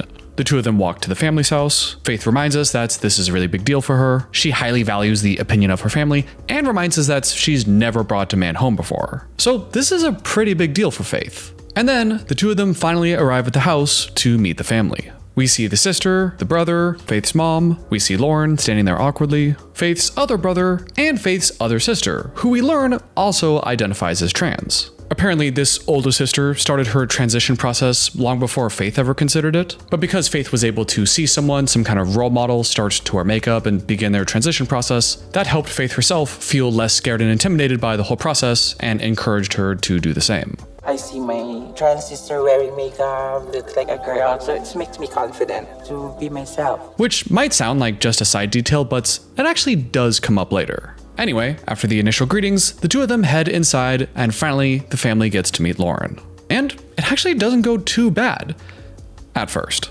Loren walks in, hands the family the gifts of dried squid and firewood. The mother says, "It's good to meet you, guapo Loren." Salamat, Loren. Yeah, guapo Loren. Which means handsome in Tagalog, but it also means handsome in Spanish and is a pretty common foreign word, but Loren doesn't know that, and instead thinks it just means white person. Do you know what guapo means? Yeah. What? That's white man, right? No. No? Guapo is handsome. Oh, Saga. Which normally, I'm not gonna drag on someone for not knowing a foreign language. But somehow from Loren, is that some kind of weird, subtle flex? I'm sure he just didn't know or only heard it in a certain context of maybe people being nice to him. So he thinks everyone is calling him a white person, but really they're trying to compliment him. But I don't know, there's still just something funny about misconstruing someone's race with being attractive or handsome. You know what I mean? And then the family gets to eating dinner. They got some rice, some vegetable stew. The feast is looking pretty nice, but what's not nice is how Loren eats it. Holding the plate up to his face and shoveling it into his mouth.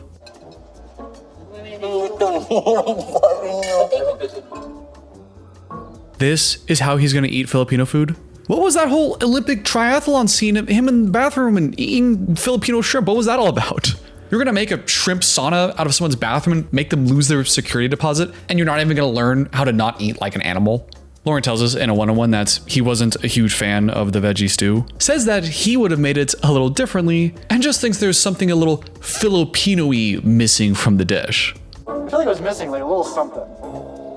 Maybe something Filipino-y, but... Yeah, you tell him, Loren. You tell the native Filipino people that they must be missing some kind of Filipino-y taste to their dish.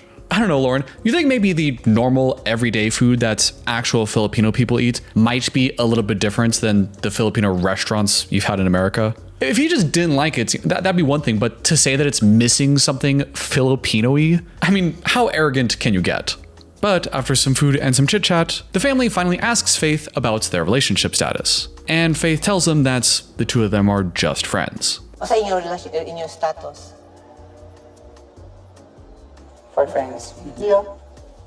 The family all kind of side-eyes each other at that, and then for some reason asks Loren directly if he loves Faith. Loren, love me, Faith? Loren says yes, of course I love her, and the family, still with some skepticism, ask him, hey, you know she's trans, right? You know she wasn't born a girl and she's like has a penis. You get all that? Loren says, yeah, I get all that. And then tells the family that, in fact, he only likes trans women. I only like trans women. No regular women, no boys, only trans women.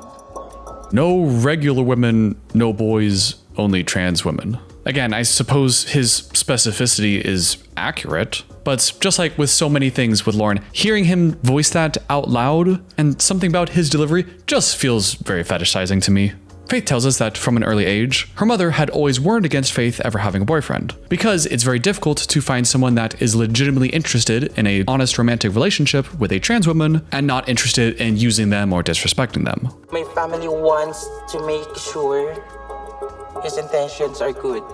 And I think it's very funny that the show just happened to include that one-on-one immediately after Loren just told the family that he's only into trans women. They could have slapped that one-on-one anywhere in the episode, but they chose right then to include it. And that is very funny.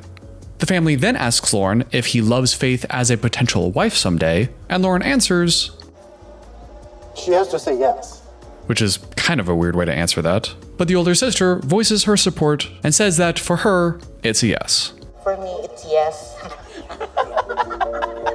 The family laughs, everyone smiles, and it seems like Loren has succeeded in his mission in making a good impression on the family. My family all seem to be happy and charmed by Loren. But there's just one person that Loren has failed to convince, and that is Faith herself. Because when the sister says that it's very important to build trust in any relationship, Faith looks at Loren and says, yeah, it's really important to build trust in a relationship. It's very important to trust, right? That's right. And tells the sister that she'll explain the full story later. Yes, unfortunately, tonight is not the night that Faith tells her family all about Loren's cheating. She wanted to be honest and tell the family everything, but decided that the first day everyone meets, as a first impression, that probably wasn't the right time. I really want them to see how kind and caring Loren is before I tell them we have a trust issue. I just worry that once they know the truth about this STD and cheating, their opinion of him will change. Yeah, my opinion about someone would absolutely change after I find out they got an STD from all of their serial cheating and lying. That would absolutely tank their reputation in my eyes, so I guess I can't fault Faith for making that decision, but I'm a little disappointed.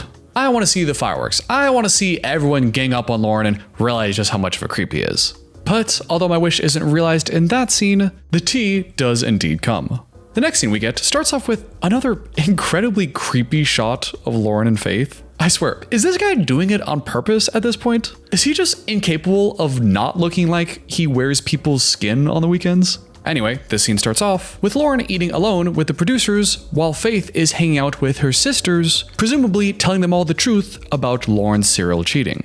Loren tries to put up a brave front and says that everything is fine and he's enjoying his nice little island vacation. Enjoying my little island trip of fun with my girl, Faith. But deep down is worried about what will happen to him once the family learns the truth.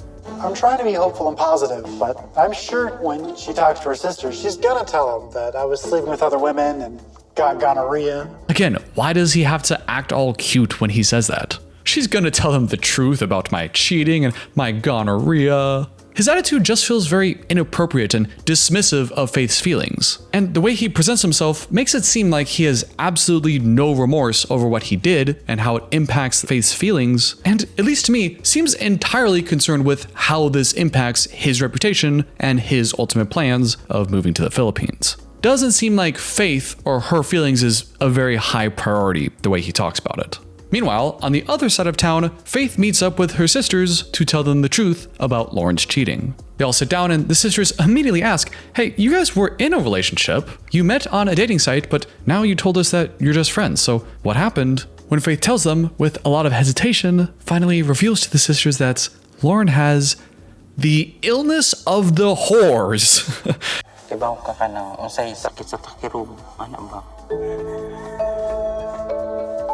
God damn, Faith, she don't pull any punches. She tells the sisters that Loren got this STD by sleeping around with other people. She tells them that Loren said it was okay that he was sleeping with other girls in their relationship, which sounds ridiculous, but is true. Loren did try to say that he didn't do anything wrong in their committed relationship. And because of the cheating, her trust was broken, and the two of them are now just friends. The older sister, the trans one, which does become relevant, asks Faith what she plans on doing. Faith says that Loren has been sweet, generous, kind, and respectful towards her, which I have to say, from my expert opinion, just watching on TV, that doesn't seem true at all. Sweet, maybe he acts like that just to get her to like him. Generous, yeah, just another facade of him trying to manipulate her into liking him. Kind of the same answer as the first two, and respectful towards her.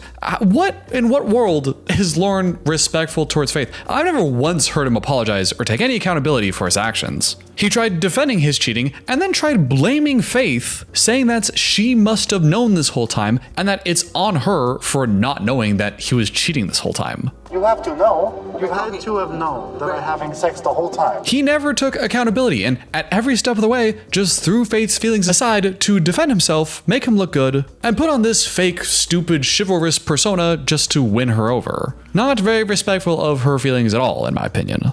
But okay, this is TV, that's what Faith is saying. And after hearing all that, the older trans sister tells Faith that if she were in that position, she would take Loren back.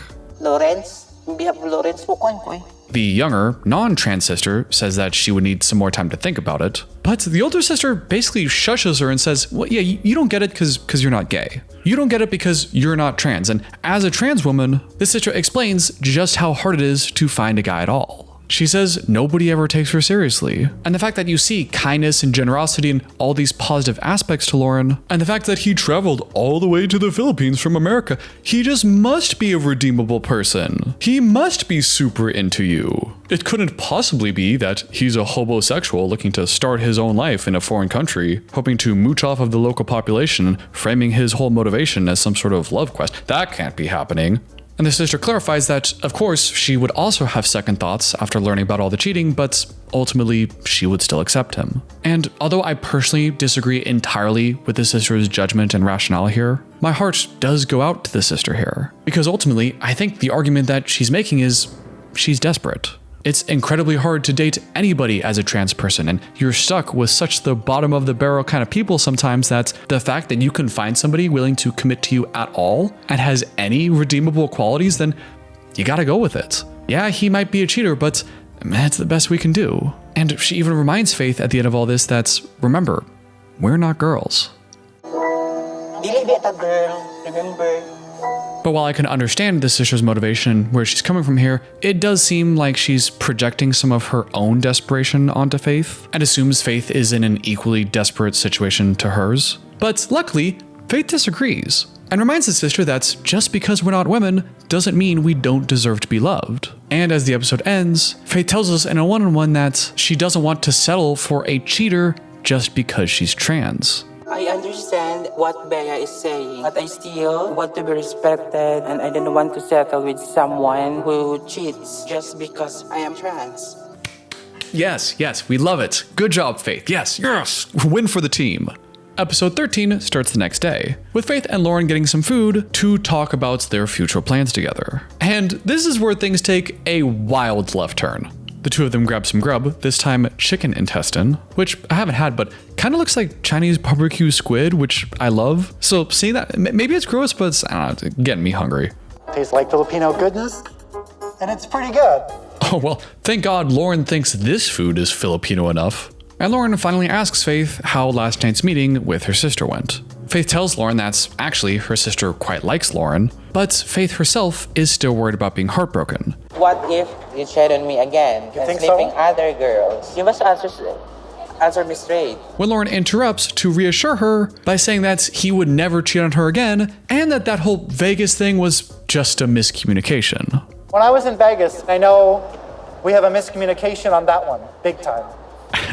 My God, Loren. We had a miscommunication about my serial cheating for months and months. You know how we miscommunicated when I texted you a picture of the girl that I was banging that night? And I said that she was just a friend that I was helping out? Remember I sent you the picture of the girl from Thailand? Yeah, we had a huge miscommunication when you didn't understand that I was cheating on you with her. Yeah, that whole getting gonorrhea thing and you not knowing, that was just, you really misunderstood me there. Yeah, I bet you did, you fucking asshole. And then reassures Faith that everything would be totally different this time because the two of them are together? We have a miscommunication on that one, big time. Like, it would be different because I would have you forever. You're perfect. It would be different now because I have you. So you didn't have her before? Oh, well, it's because you're perfect. What changed where she wasn't perfect before and now she is? And what? So if she's not perfect, then she's worthy to be cheated on? What exactly are you saying here, Loren? Because yes, I'm making fun of Loren right now, but a huge component of an apology and moving forward and forgiveness is being able to specify what you did wrong and how things will be different in the future. Well, sorry, it won't happen again. Why? Why won't it happen again? Have you done some kind of inner work where you understood the motivation and now you're working on changing that? What work have you done to convince me that things will be different now? And not only does Loren not have a satisfactory answer, the fact that his knee-jerk reaction is to just go to love bombing really says a lot. Forever, you're perfect. Not too much. I know. You need to prove to me you're not perfect before you are not perfect. I'm here only for you, in the whole Philippines, out of the whole world. And I do love you so much. You know I'm serious. Yeah, that's his strategy for getting out of this one. Textbook love bombing. You're amazing. You're perfect. I'm here only for you in the whole world. I love you so much. I'm so committed to you. Okay, all that is a smokescreen and a distraction, Loren. What actually has changed that makes us believe you won't cheat again? Because you can talk ad nauseum about how perfect and amazing and sexy and all these love bomby words that people will say to distract from their bad actions. You can do that all day, but none of that addresses the core point of you did something wrong and something needs to change for me to trust you again. Anything you say that doesn't serve those points is just trash, useless distraction. But besides that, I also have an issue with how he's love bombing her, saying that he's only here for her and not anyone else in the Philippines or the world. Because when he says it like that, it sounds like he's saying the only reason he's in the Philippines at all is just for Faith and their relationship. He's wording it as if this is some kind of token of proof of his commitment to Faith. But we know that that's not true. Because yeah, although he'd like the whole Faith thing to work out, he has said on multiple occasions that his ulterior motive is he just wants to start his life over in the Philippines. He just wants to live here away from evil America and be broke and homeless in a cheaper economy that he has all these fetish ideas about. He's shared those plans with us many times, but as far as Faith is concerned, the only reason Loren is here is to test out their relationship. So for him to say now that he's only here for her and no one else, that's pretty dishonest. And unfortunately, it's the kind of loophole dishonesty where he's lying by omission, where unfortunately, I could totally imagine a world where Loren defends himself and doesn't see his dishonesty as him doing anything wrong.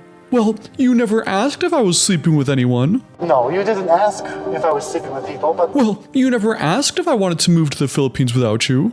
God, this guy is so annoying.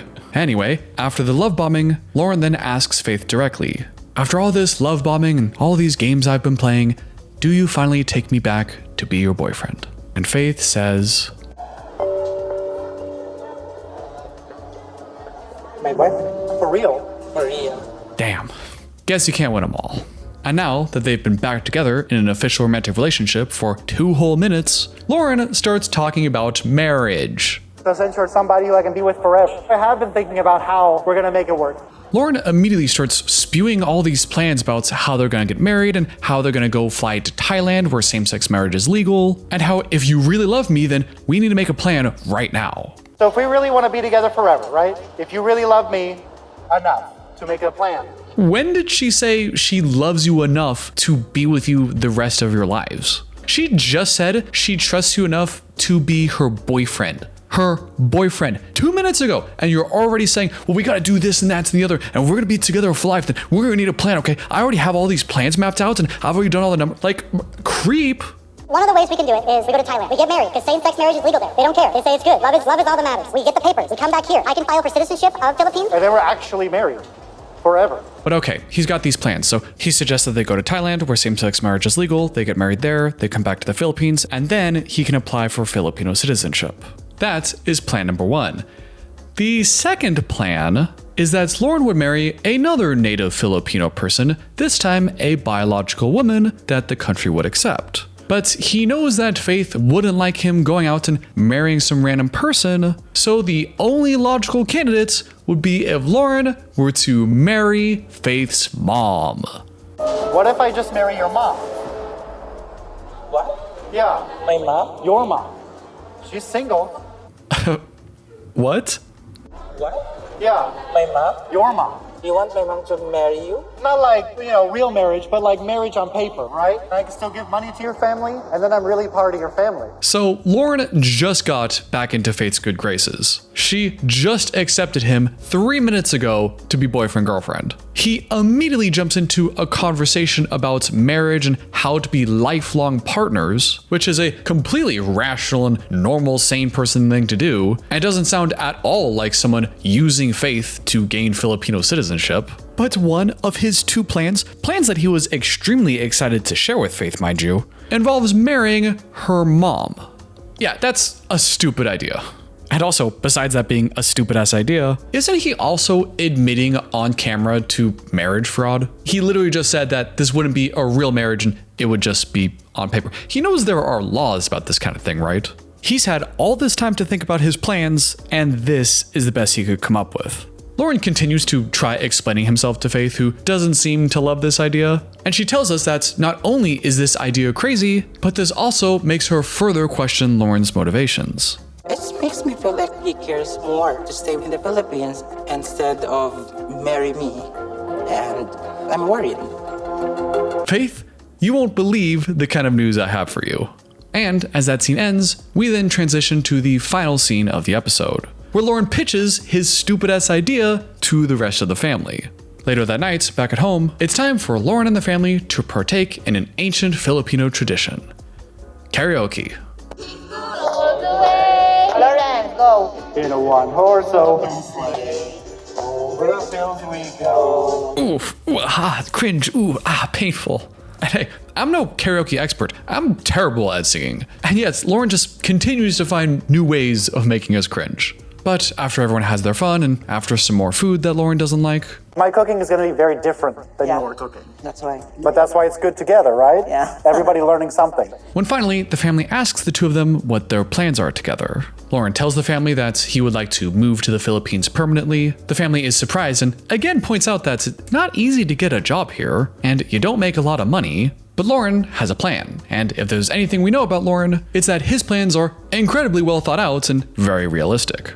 Everyone always tells me it's so hard to find a job here. But in America, He says that he's worked security, he taught martial arts, which is actually true. I've seen his resume that he posted online, and he does claim to be an expert in Taekwondo, I believe. Which I would be impressed by, but a lot of martial arts, especially for kids, it's kind of like glorified daycare. Yeah, you learn some moves and it takes time, but I just imagine Loren having spent enough time there and just through sheer brute force and not leaving, then he would eventually have a high degree belt. I don't know. I can't imagine any other world where Loren actually became that skilled at anything. That's a pretty mean thing to say.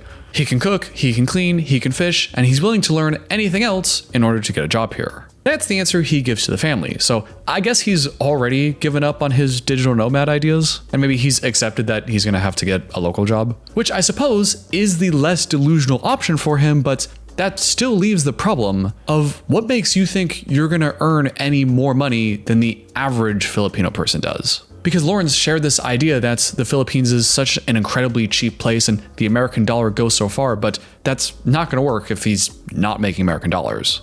Anyway, Loren's half-baked plans aside, Loren and Faith are getting ready to leave, as they have a flight back to Manila the following morning. The two of them are at the front door, about to leave and say goodbye, when Loren turns to Faith and asks, "Hey, you tell your mom the plan, her and I?" Hold on. Did you tell your mom the plans?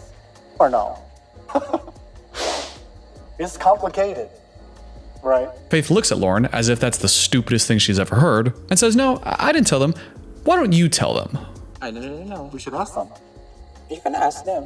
So Loren turns to the family and, why is he so sweaty? Why is he so sweaty in such odd locations? Didn't you practice in the bathroom and all that? Again, like, you're not ready for this? Anyway, he turns to the family, giddy with excitement. He just can't wait to tell the mom he wants to marry her, and tells the family first about their whole Thailand plan. In Thailand, we can legally get married. And Loren then says, if that doesn't work out, the next plan I have, while Faith looks away in disgust and embarrassment, my second plan is I would marry Faith's mom.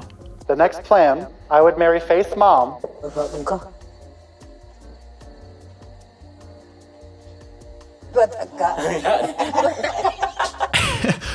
Bro got rejected by Faith's mom. The family laughs and the mom tells in a one-on-one like, I'm too old for this shit. I'm too old for this shit. I don't want to get involved. This is a dumb idea.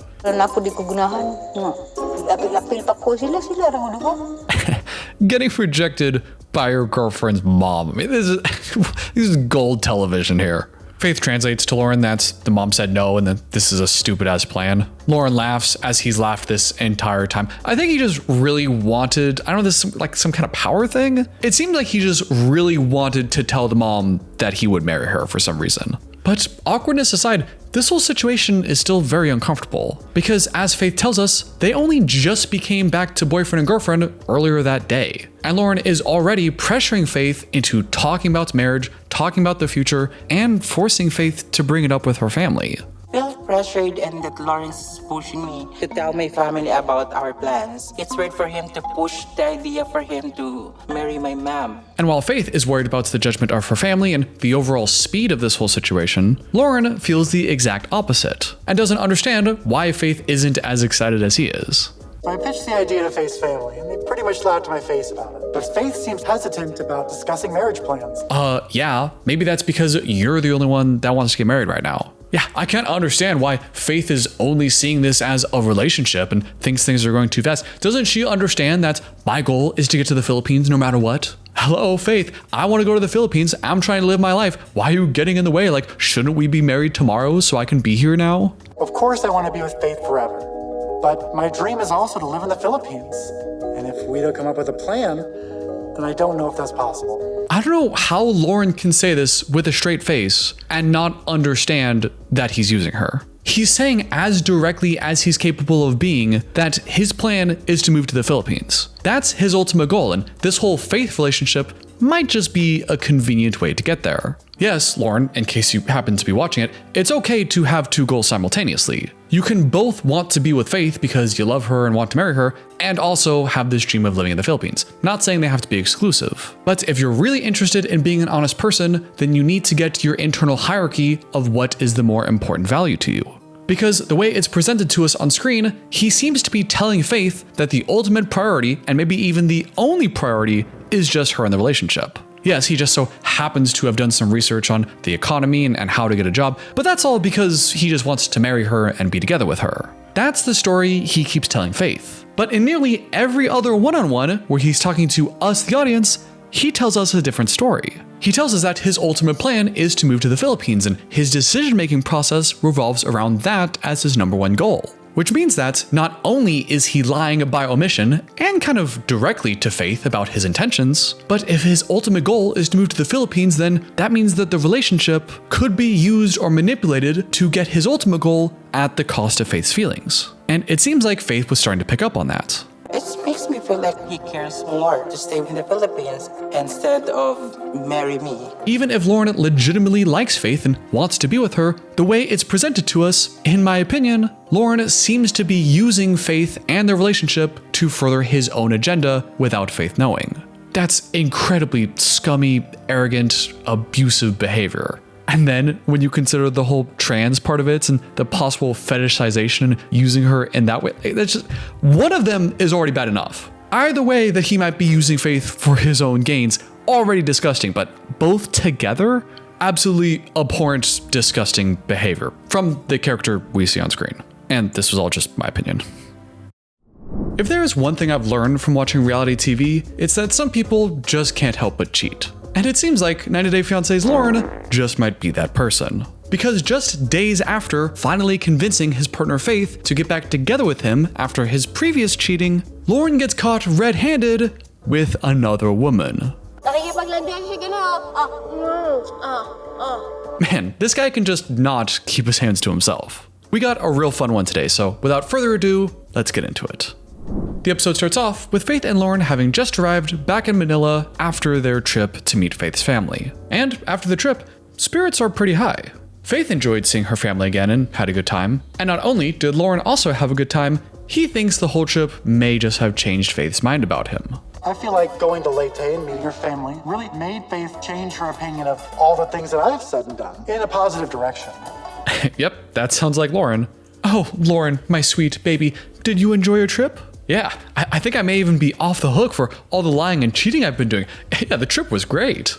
But a successful trip is not the only reason to celebrate today, because apparently today is the last day of Loren's gonorrhea medication. And you know what that means. Thankfully, today is my last day of gonorrhea medication. Hopefully, in the near future, me and Faith can have a physical relationship. And perhaps because he knows they could have physical relations soon, Loren then starts laying on the charm. He says that he was sad to leave the parents' place, but would be way more sad to ever leave her. He says that his experience here has been amazing, and it's all because of you, Faith. Faith says, oh, that's good. You've enjoyed your time here in the Philippines? And this is how Loren responds. This is amazing. With you. I don't care about the Philippines. I care about you. I know I care about the Philippines, but without you, I don't care. It's just another place. You make it special. He says 3 times that it's not about the Philippines, it's all about you. Which just seems so manipulative given what we know of him. Because remember, he said multiple times that, yeah, he would like this relationship with Faith to go well, but ultimately, he wants to move to the Philippines. That's a huge deal for him and may even be the ultimate goal over the relationship with Faith. I mean, listen to what he just said last episode. Of course I want to be with Faith forever, but my dream is also to live in the Philippines. And if we don't come up with a plan, then I don't know if that's possible. So it's just a little funny to me that after he's had all these trust issues with Faith and now believes that he may be back in her good graces and is now STD free, that now he wants to tell her multiple times that this is all about you. Timing there just seems a little convenient, huh? 3 hours later, after a quick trip to the STD clinic, Loren arrives back at Faith's room with a whole-ass doctor's note clarifying that indeed, Loren is now gonorrhea free. Congratulations. We did it. Yeah. And now that Faith has had some time to process and forgive Loren for his cheating, and now that everyone is STD free, Faith tells us that she's now finally considering physical relations with Loren. So what we can do now? We can do anything. Ugh, please no. Also, does anyone else think that it's kind of weird that between having an STD and all the lying and cheating, that the only reason they haven't had sex yet is just the STD? I mean, sure, understandable that they're not going to do anything until he's cleared up medically, but I feel like, at least for me, the limiting factor in terms of time for when I feel comfortable enough to sleep with this person would probably not be the 1 whole week to get clean. It would probably be the weeks and weeks it would take for me to feel emotionally comfortable and able to trust him again. at least to me, kind of weird that's now that he has no STDs, then obviously sex is back on the table, you know? And after the two of them talk some more, they decide that to celebrate, they're going out to a drag club tonight to party, drink, and hang out with Faith's friends. Friends, by the way, that's know all about Loren's lying and cheating. Ooh, and am I excited. And 3 hours later, Loren and Faith are all dressed up and are ready to hit the town. And I was actually gonna compliment Loren on his outfit for once. The shirt looks pretty cool and seems appropriate for the occasion, but then he turned around and I saw just how many buttons he's unbuttoned and how much of his flabby chest hair is on display. Gross. Never mind, I take it all back. And eventually, after a brief car ride, the two of them arrive to Hot Men Bar.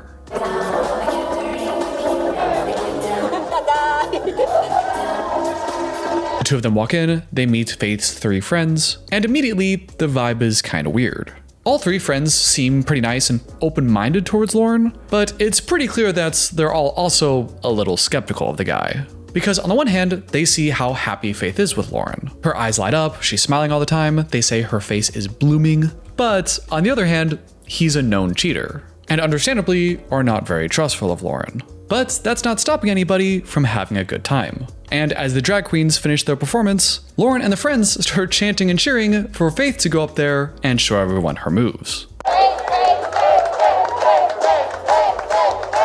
To which Faith happily obliges. She gets up there with all the fierce and sass in the world. She starts strutting on the pole, doing some spins, ditches her shoes. I don't know how I feel about that and foot fungus, you know? But she absolutely kills it up there. She goes up to Loren and takes some money in a real flirtatious way. The way she moves her body, it's super feminine. It's very sexy. When then, emboldened by her performance, she walks back down to the friends and Loren, looks at Loren, and the two of them have their very first kiss.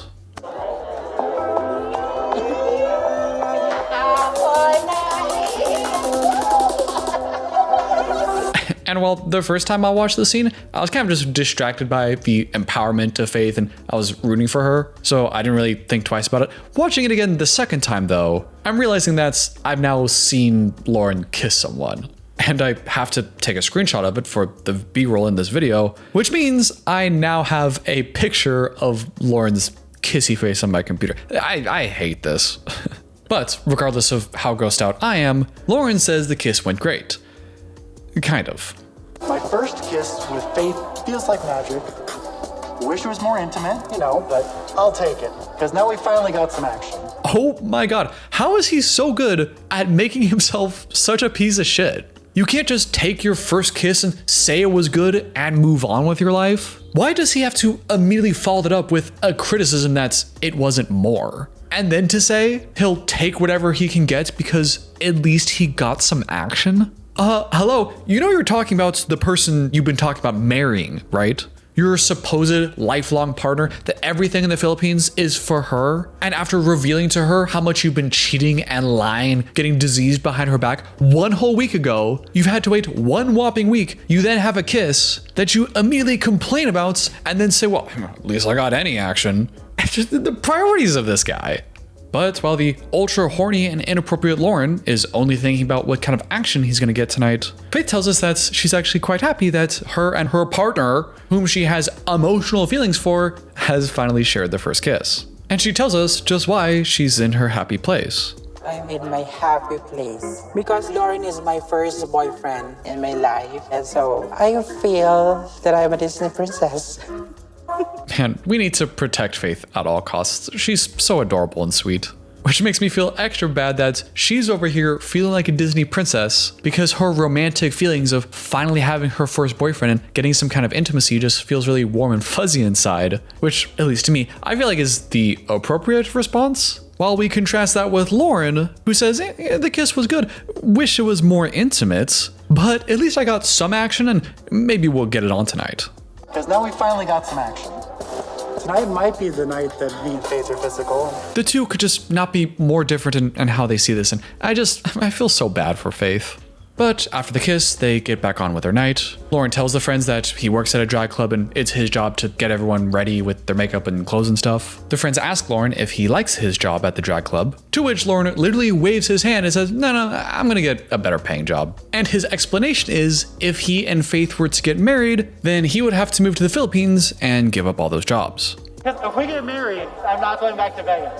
What? This shocks the friends, because just a few days ago, Faith was crying to the friends about how heartbroken she was and how she was never going to talk to Loren again. And from the friends' perspective, in less than 1 week, the relationship has gone from the two of them being broken up and never trusting each other again to now talking about marriage.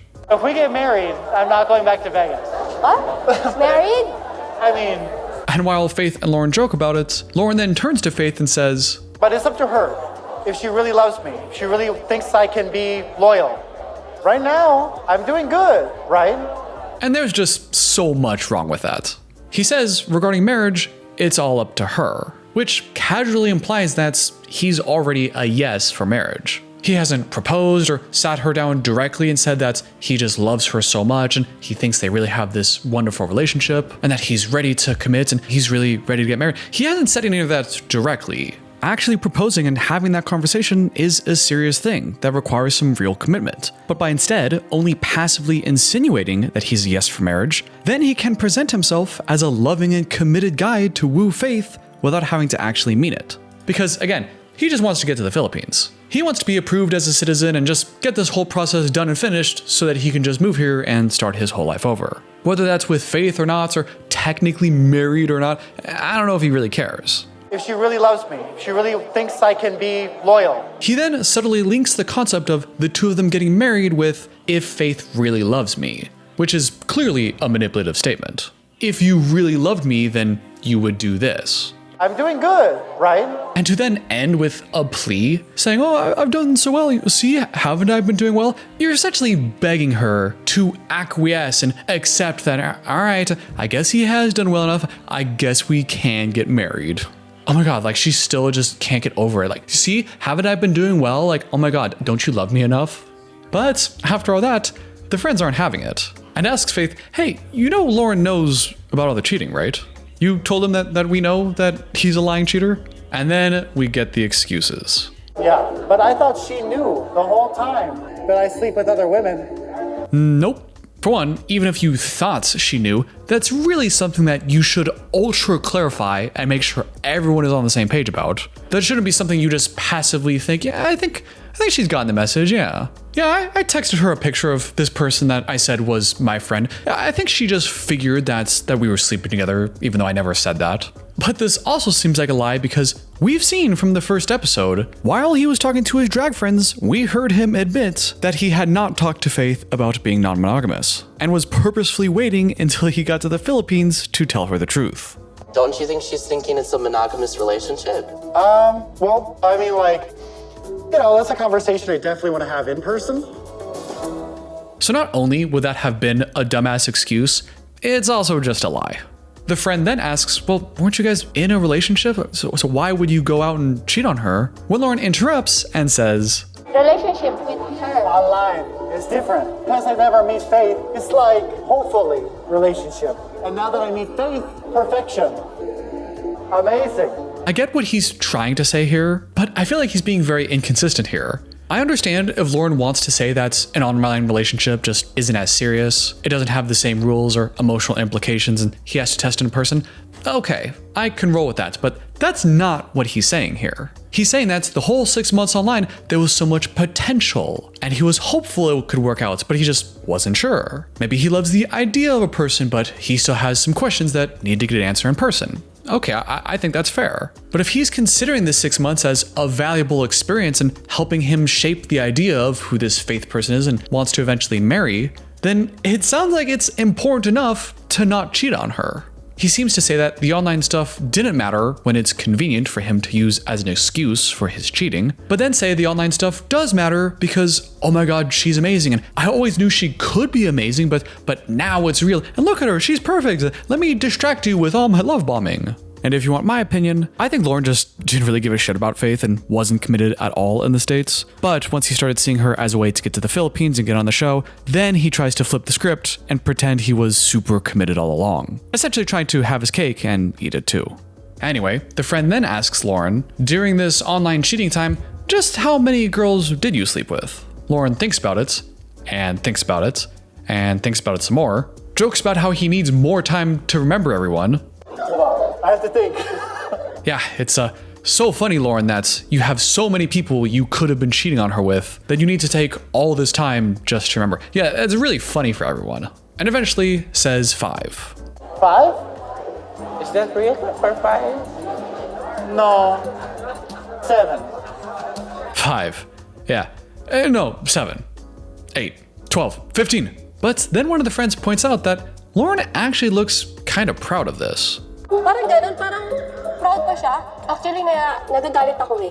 She's literally pointing at Loren in the club, saying that, I don't understand. She's loyal to you and you're betraying her trust. And the whole time, Loren is just sitting there smiling. His attitude is totally inappropriate here. And I agree with the friend. It does kind of look like Loren is proud. Even if Loren really did think that Faith knew the whole time, and really thinks that he was being clear and this was just a miscommunication, even then, shouldn't he feel remorseful about how this would have hurt Faith's feelings? Wouldn't you still in that situation be like, oh my God, I know it was such a bad miscommunication. I totally thought we had talked about this. And I feel so bad that she would ever feel hurt and betrayed. I just hate that we ever had that miscommunication. Something like that.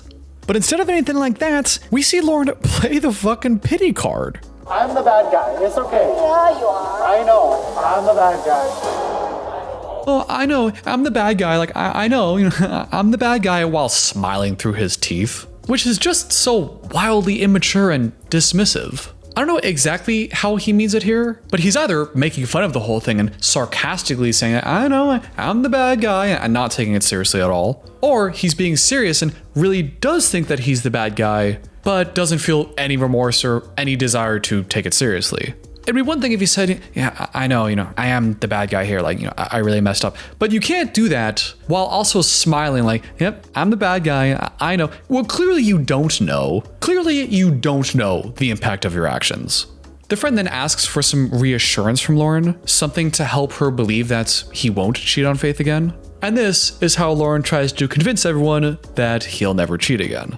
No more sleeping with anybody. Are you sure? Really? Yeah. Jimmy, did you eat all the cookies in the cookie jar? No, I didn't eat anything. Are you sure? Really? Yeah? So unconvincing. Loren somehow senses that the night is not exactly going his way anymore. And now, sensing the odds of him having sex tonight are declining, Loren tries to do some damage control by turning to Faith and reminding her just how much he loves her and just how much he won't cheat on her again. But really, Faith, I really do love you. And I'm not going to cheat on you. Do you think I want to hurt you on purpose? Ever? Ugh. I love you, you know that, right? But you hurt me. You know I would never do it on purpose, right? Right? I don't know. Ever? I never would. But the moment ends, Loren then goes to the bathroom, and Faith asks her friends what they think about him. And the friends do not hold back. They say he's a bit crazy, point out that he keeps talking about forever and getting married when he's only known you for 3 whole weeks. And because he's talking so certainly when they barely know each other, the friends don't trust Loren when it comes to love. The second girlfriend says that she thinks Loren is arrogant and talks too much, while the guy friend says that he's not a fan of Loren and thinks he looks like trouble. And damn, if this hasn't been the best group of friends in their wisdom, they absolutely crushed it. Loren comes back from the bathroom and encourages everyone to keep drinking with him. So we're here all night? We're gonna keep going? Come on, I'm so tired. Until Faith and the friends all say that they're a bit tired and want to start heading back home. Bye-bye. My love. Ingat. And this, at the very end of the episode, is when we get a serious plot twist. Because after we see Loren and Faith leave the club, we get this.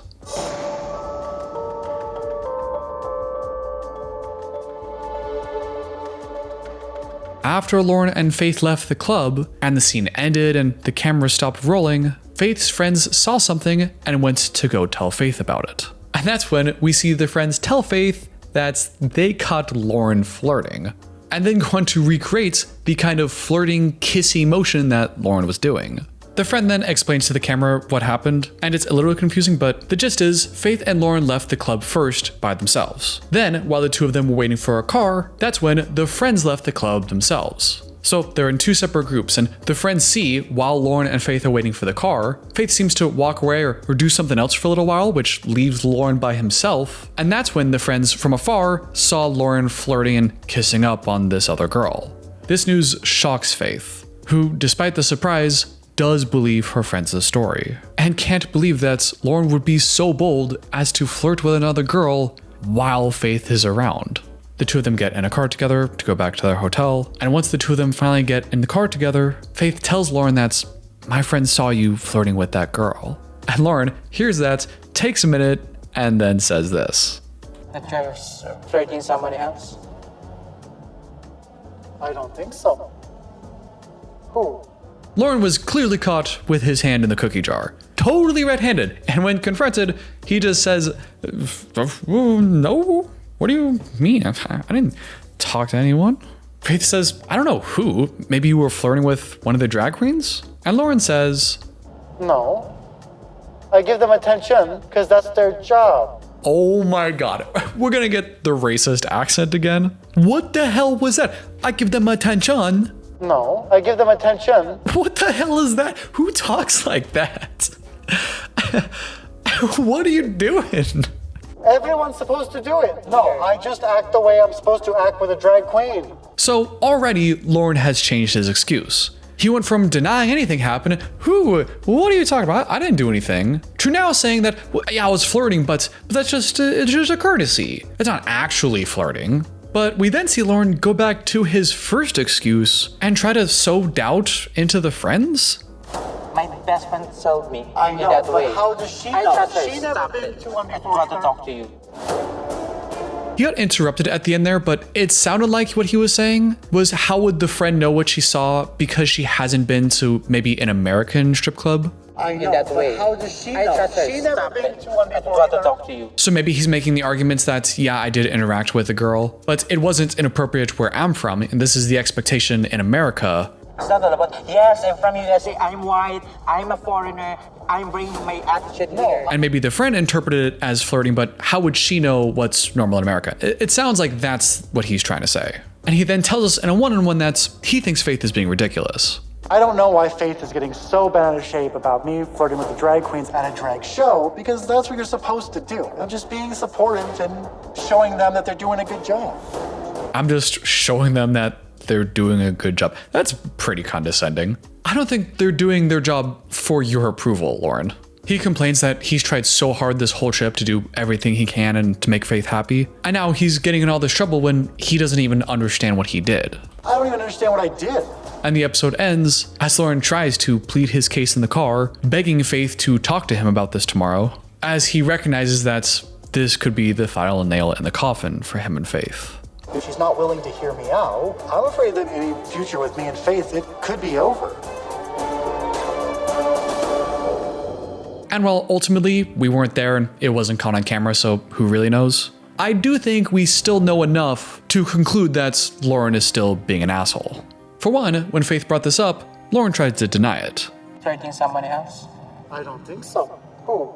And only then, when he realizes that he's caught, does he then say, well, okay, yeah, I interacted with someone, but it wasn't what you think it is. That's already pretty guilty behavior, but we'll come back to that in a second. Secondly, there is a difference between playing along and flirting inappropriately. And when the friends told Faith that he was flirting, they imitated him going up to a girl and pretending to like kiss her neck and bringing her in real close. You're gonna, Sure, I don't know what kind of clubs Loren is going to, but that seems inappropriate to me.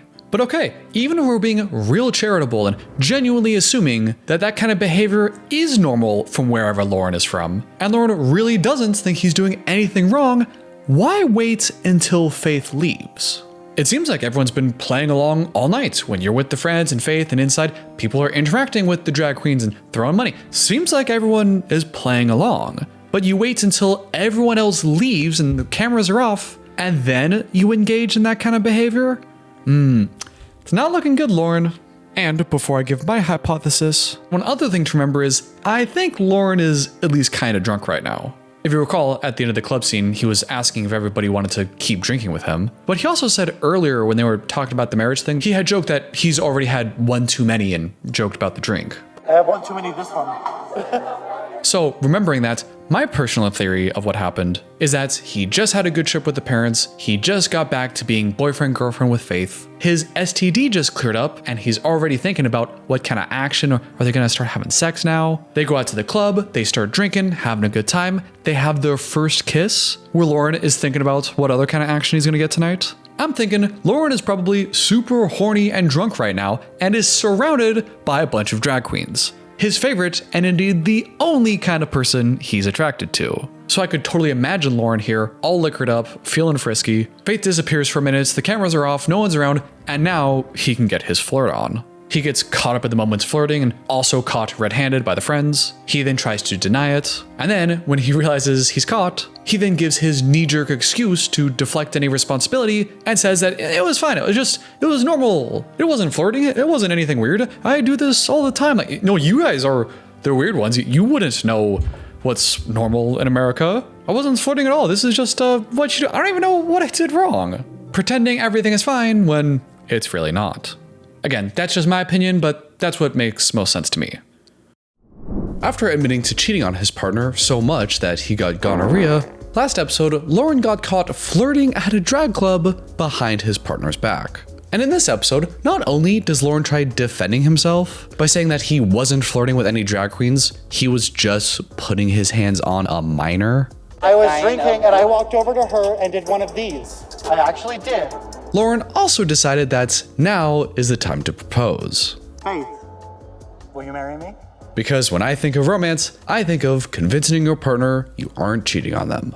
So let's get into it. The episode starts off with Loren preparing to meet up with Faith to apologize for the fights they had the previous night. If you recall, last episode, Faith and Loren went to a drag bar where they hung out, celebrated the success of their relationship, met with Faith's friends, and had their first kiss. This made Loren very happy, because not only did they have their first kiss, he was also all liquored up and excited about what other kind of physical activities might happen later. Now we finally got some action. Tonight might be the night that me and Faith are physical. But it seemed like those emotions may have gone to his head, because apparently, as soon as they left the bar and Faith walked away for 1 whole minute, Loren then sprung into action and started flirting with some nearby drag queens. The friends caught Loren red-handed and told Faith the truth.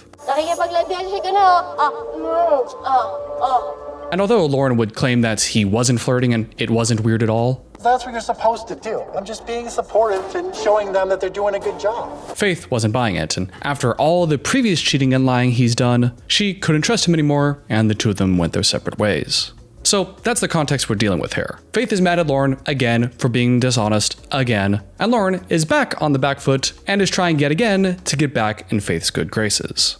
He goes to the market to pick up a coconut, I guess his way of picking up flowers to apologize, heads to Faith's hotel room, and the two of them head up to the top of the building to have a talk about what happened. So we already know where Loren's at mentally. As for Faith, she's headed into this meeting with a lot of skepticism. He already has a long history of cheating. He's broken her trust before and he's already on thin ice. So the fact that she disappeared for 2 whole minutes and in that short time he got caught doing some other shady stuff makes Faith question, does he even like me at all? I am very disappointed because I defend him to my friends only for him to do it again and again. Okay, so we're on the rooftop with Faith and Loren. Loren's got his coconut, and now is his opportunity to apologize and fix the relationship. And instead, he does this.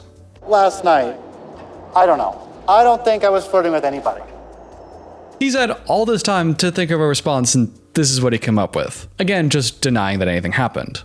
But it then gets a little bit weirder, because Loren then claims he doesn't know what exactly she's referring to, and asks if he was caught flirting inside or outside the club. It was outside or inside? Which is a pretty odd thing to ask given the circumstances. Because we already saw his defense in the last episode, after denying anything happened, was primarily to say that yes, I was interacting with the woman outside, it just wasn't flirting. So for him to say now that he doesn't know if this was inside or outside kind of implies that multiple questionable things could have happened. If you were going to confront your partner about their possible infidelity, you wouldn't want their first question to be, oh, me? Make outs with someone?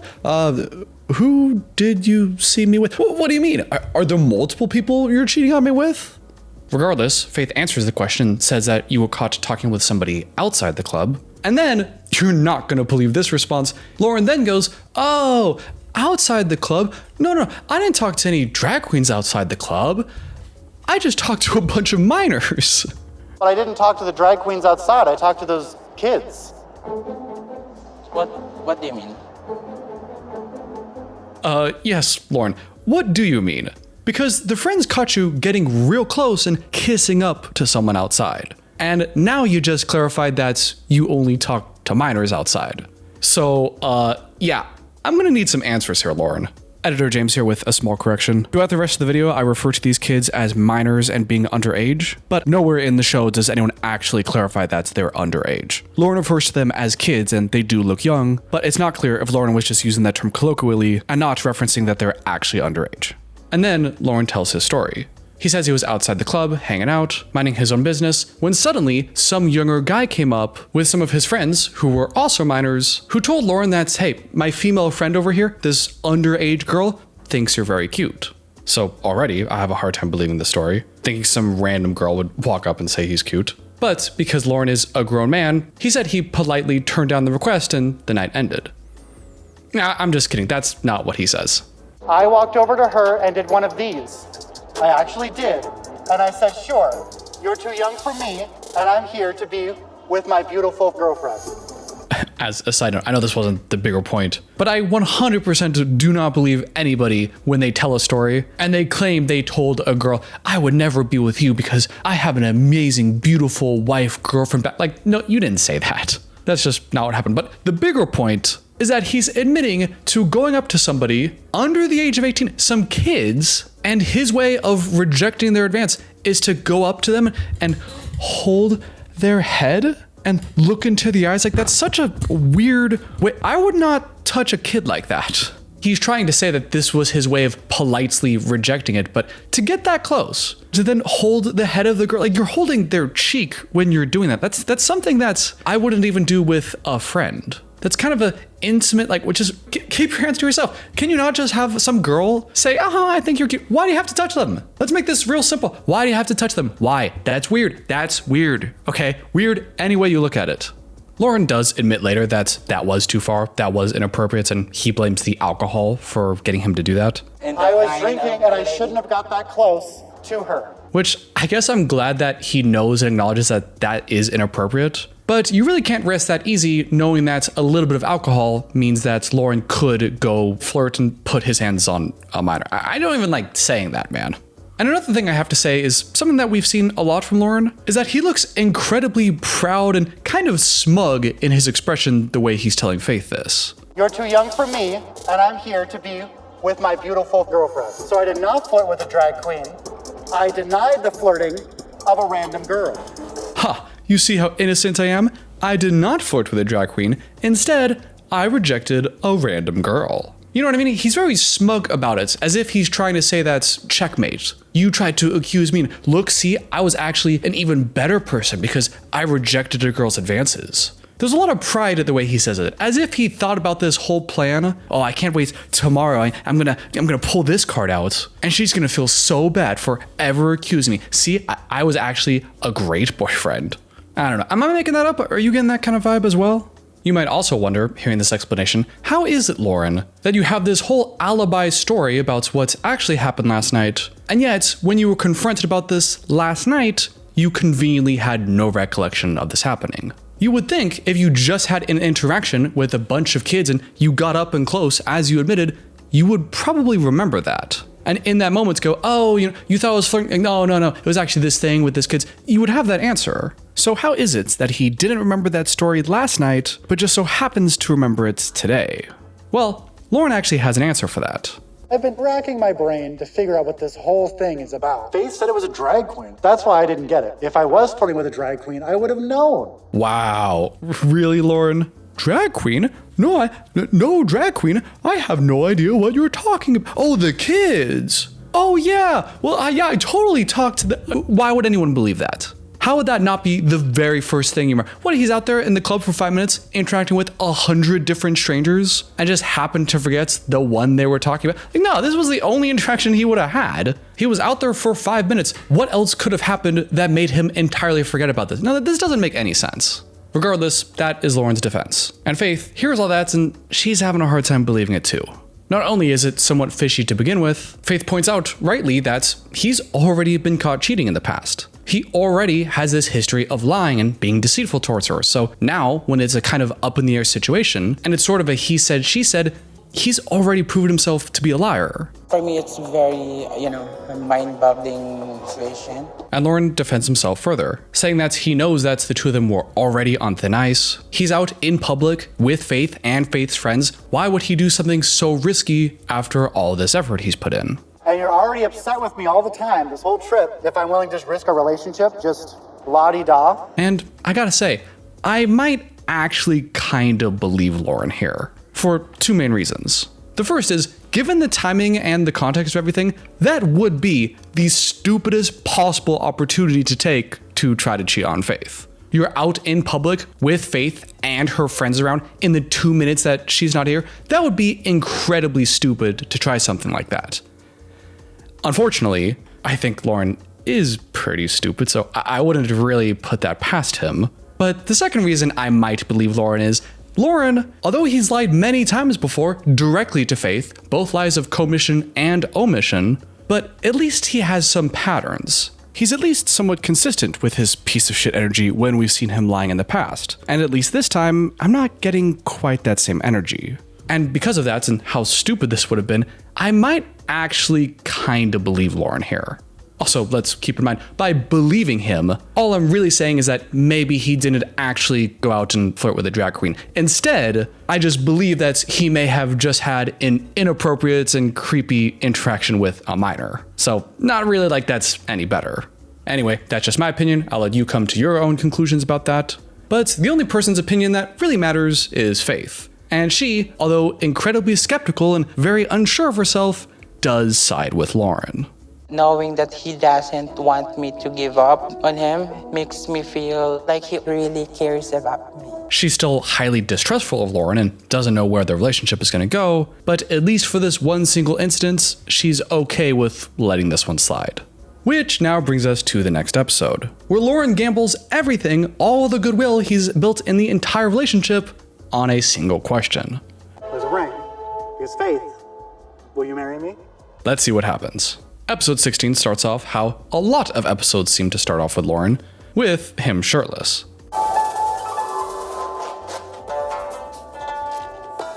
Why is Loren ripping up one of his shirts to make them sleeveless? Because Faith is about to give him a tattoo. And you're gonna stab it into my arm several 100,000 times. With the different colors of ink. Faith is understandably a little confused by this proposition, but Loren reassures her that it happens all the time. My friends gave me this tattoo, and my ex-girlfriend gave me this tattoo. Which is actually pretty interesting. I had noticed that too previously when one of the scenes he had his shirt off, and thought that, although it's not quite one-to-one, it does look very similar to the South Korean flag. It doesn't look exactly like the South Korean flag. It looks like it was been rotated and there are some more lines added, but it does kind of look like what the South Korean flag used to look like according to Google. So again, I don't know if that's what this is supposed to represent or if this is some other completely unrelated symbol that I'm just ignorant about. So if you know what this is, then let me know in the comments below. A note for the Loren movie viewers. I got about 100 comments in that video expressing complete dismay that I don't know what yin and yang is. So for all the smartasses out there, and for the people genuinely curious, that symbol specifically, with yin and yang in the middle and the 8 series of lines around it, is actually a Taoist symbol called Ba Guo in Chinese that represents the 8 opposing forces or energies in nature, and is also the central symbol in the ancient Chinese classic I Ching, often translated as the Book of Changes, which is an ancient Chinese divination classic and a philosophical text that ties in those forces of nature. Now, I'm probably still butchering at least the pronunciation and some of the meaning there, but as a few commenters pointed out, it actually is that Ba Guo symbol that did inspire the South Korean flag that we see today. So I was actually correct in my original hypothesis, and all you commenters that were smugly telling me how amazingly ignorant I was and how aware you were, Yeah, well, actually, you were wrong, and it was your own pride that prevented you from recognizing the actual meaning of the symbol. So, just wanted to get that in there.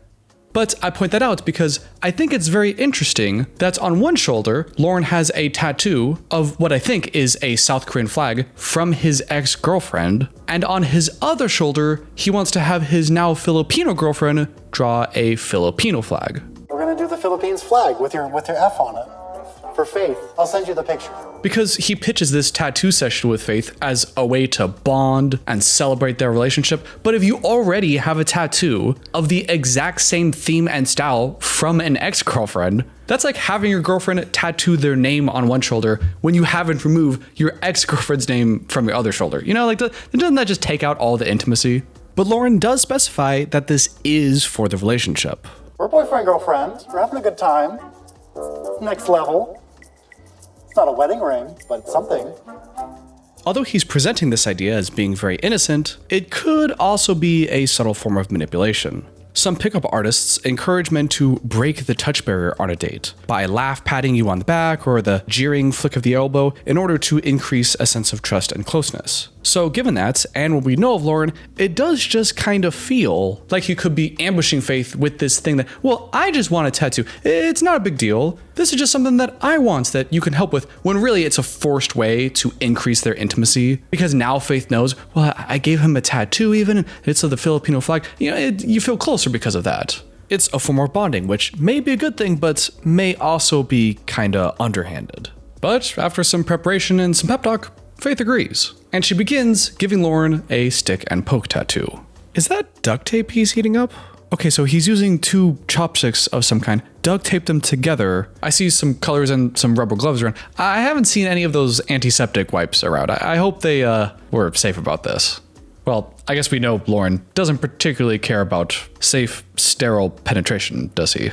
But anyway, Faith gets to work. She's sticking, she's poking. I'm not gonna show any of this because it was a little hard to watch. When finally, the tattoo is finished and oh my god, it looks terrible. Listen, no shame to Faith, she's never done this before, probably didn't have the best instruction, but let's call a spade, this looks terrible. But although the visual portion of the tattoo was a total failure, the emotional part seemed to be a success, because the two of them are laughing, joking around, talking about having some wine. Loren's looking at her like this, and I think you know what that means. Just a little bit. Get over here. Ew, oh, gross. Is his skin already turning green from bruising? But the date was a success, and now it's time for a much more serious date. Loren goes to a magic shop to look around for some trinkets that he may be able to surprise Faith with, and after rudely shit-talking how stupid the concept of magic is to these poor magic store owners, So I don't care about magic in any way at all. Loren finally decides on the perfect plan. He's going to take this little infinity ribbon that keeps coming out of this little ball, and at the end of the ribbon will be a ring. He buys the magic devices, and the two of them, Loren and Faith, go out to a park for a picnic where Loren has a very important question to ask her. They sit down at the park and have some glasses of wine. Faith asks to see Loren's new tattoo that she gave him, which still does not look very good. Also, she's touching it and putting her finger on it. Makes me wonder when exactly that happened.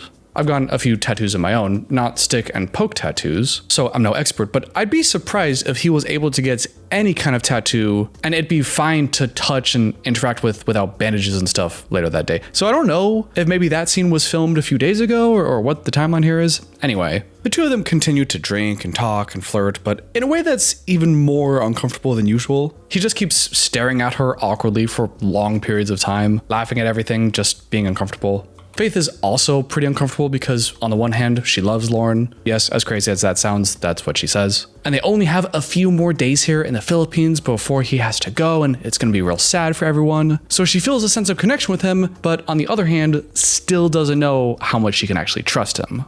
Which is very important context to have, given what's about to happen. Loren reaches into his bag, he takes out the little magic trick, which of course Faith has already seen before. But what she hasn't seen is as Loren is pulling out this rope, at the end of it is the ring. Because Faith, will you marry me? Loren, in dramatic fashion, finally proposes to Faith. All I'm asking is for you to say yes. It's an honest question. Come on, Faith. It's not that hard. All I'm asking is for you to say yes to lifelong commitment and marriage. That's all I'm asking. And finally, after a long pause and some really obvious begging from Loren, anything you want ever in life, I'll do for you. I'll work hard for your family, anything you want. And I love you. Roller coaster of love, right? All the fun stuff. Faith finally gives her answer. Yeah, it's a yes. It's a yes?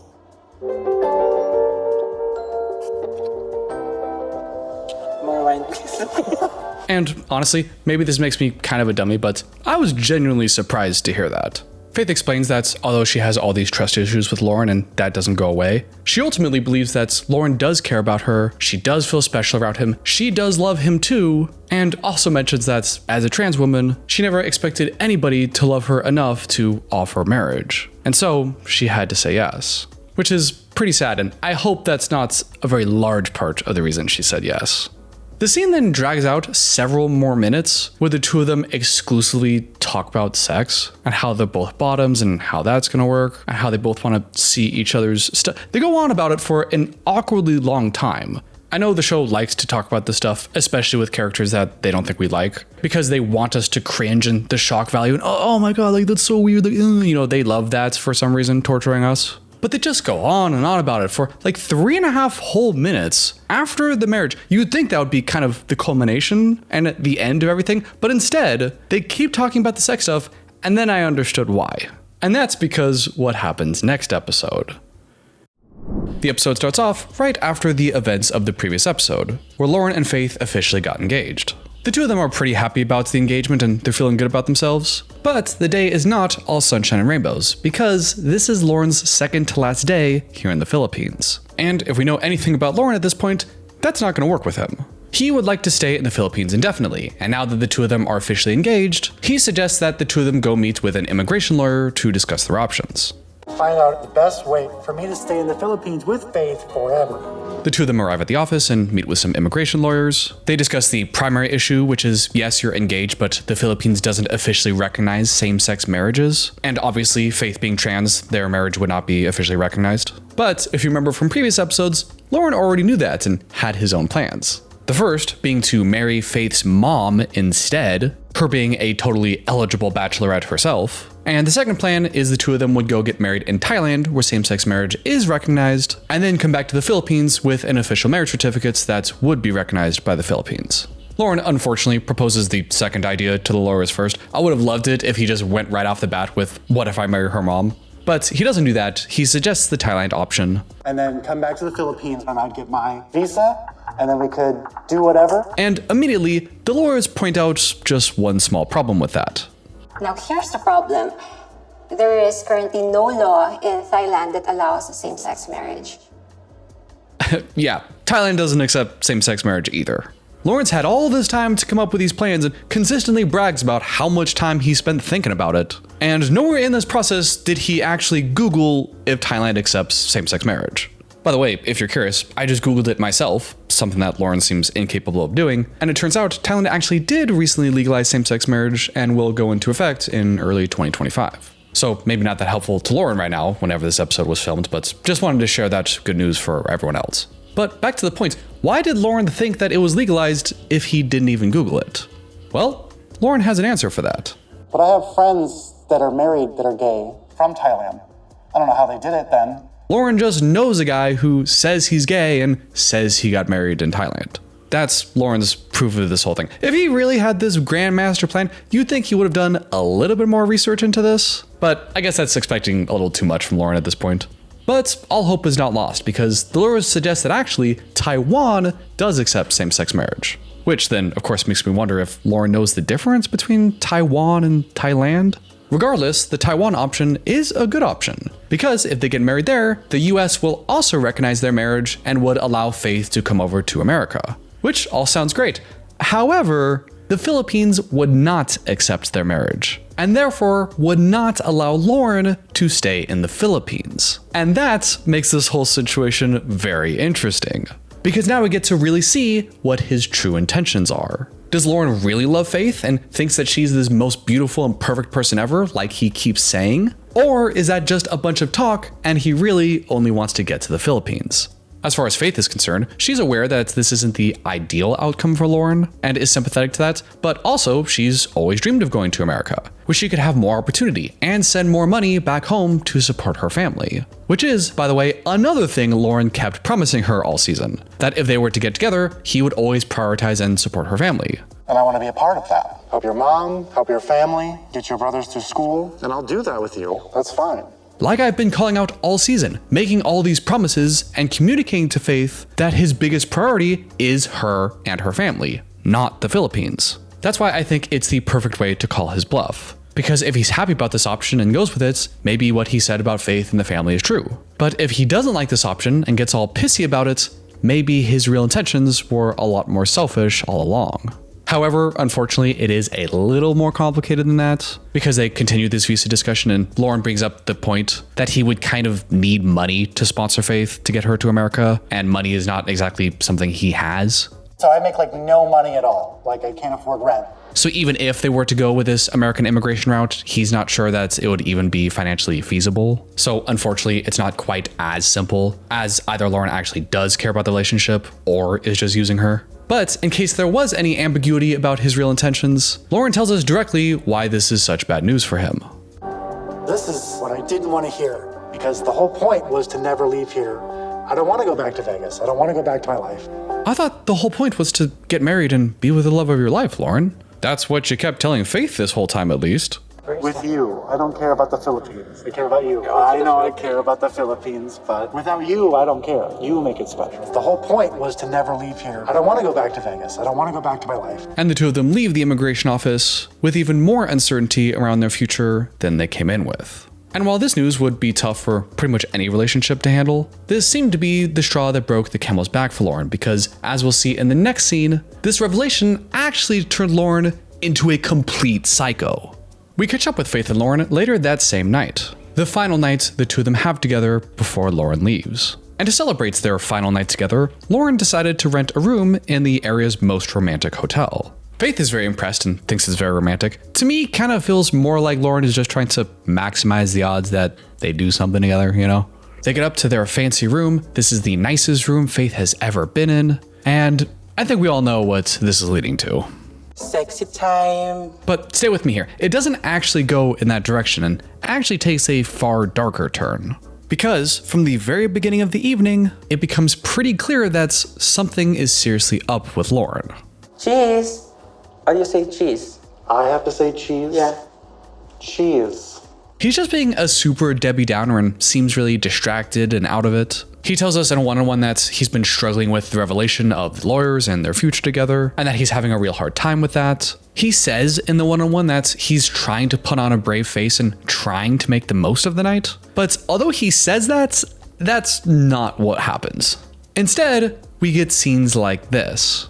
Loren staring directly at Faith with no emotion in his eyes as he demolishes this can as if he's trying to wring someone's neck.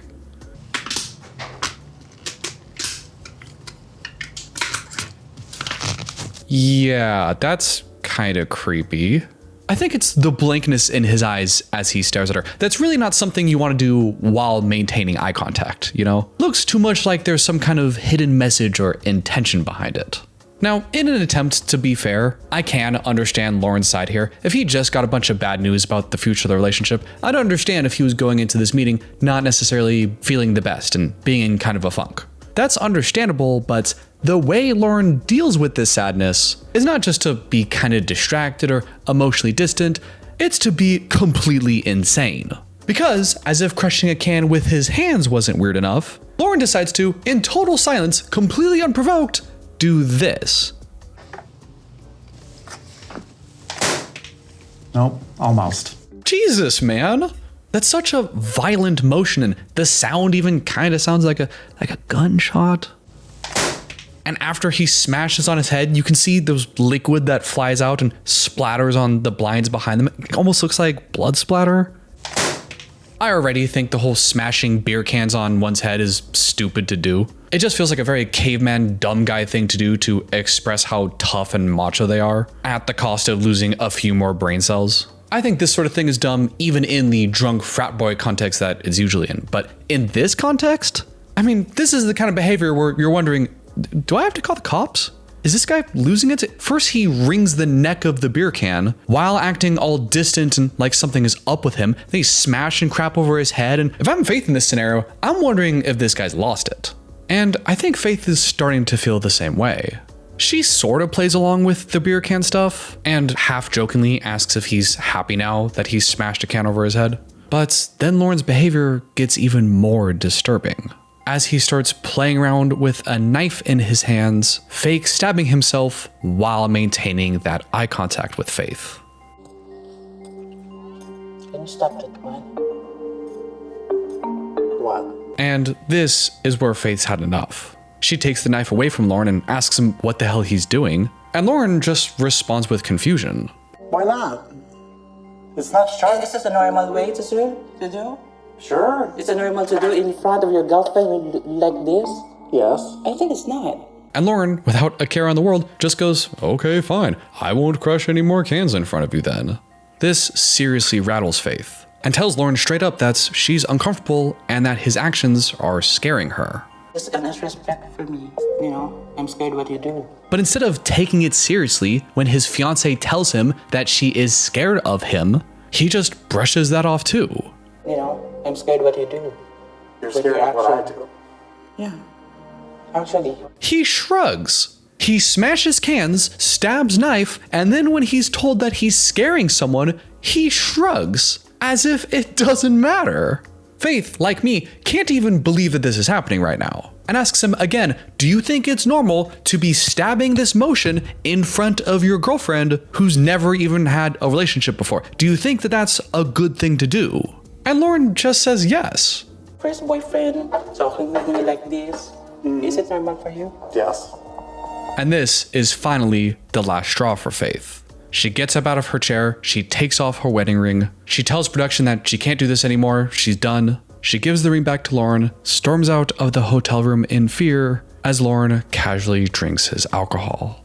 Yung action niya, bakit ganyan? Akala mo matutuwa ako? Akala mo maging sweet yun? Ang ibang tao na nasa harap ko. Look, in an attempt to be fair, any one of those actions by themselves, not the weirdest. Again, I don't think anyone should be smashing cans over their head, lest you be left with an IQ similar to Loren's, which nobody would want. But giving him the benefit of the doubt, maybe he's just stimming, playing with his hands, needing some kind of physical distraction because he's anxious and ruminating about the bad news from earlier, playing with the butter knife as some kind of fidget toy. I understand that. But if there's any chance that Loren is watching or anyone who thinks that Faith is overreacting, then let's try to see this from Faith's perspective. You're with this guy, a potential romantic partner. You've only known them in person for a few weeks. They're a foreigner, they're not from around here. He already has a history of lying, cheating, having venereal diseases that she was unaware of. This guy's upset about some recent news, doesn't know what's going on with his future, more specifically, just how bleak and purposeless his future may be, implying that he may not have as much to lose. And he's clearly out of whack and upset right now. Jeez. And then he gets really physically aggressive and violent in his actions, even if only towards himself, with ringing the can, smashing the can on his head, and then making stabbing motions. Put all that together, and it's not hard to imagine that this behavior may be that of the last person you'll ever see, if you get my drift. And as if all this context together wasn't clear enough that this could be a terrible thing, Faith also very sadly reminds us, A knife? Yeah, it's a bread knife, but it's a knife. And because you are trans and we don't know who is the real one to accept us. yeah, Faith is trans. That's an element to this that I didn't even consider until she said it. Because trans people are a lot more in danger per capita to be the victims of violent crime. Faith has said multiple times throughout the season that as a trans person, it's hard to always know which people out there have the right intentions. So now, when we consider that into the equation, we can totally understand why Loren ringing a can and playing with a knife is really freaking scary. I didn't want to see anymore. See, and it's over.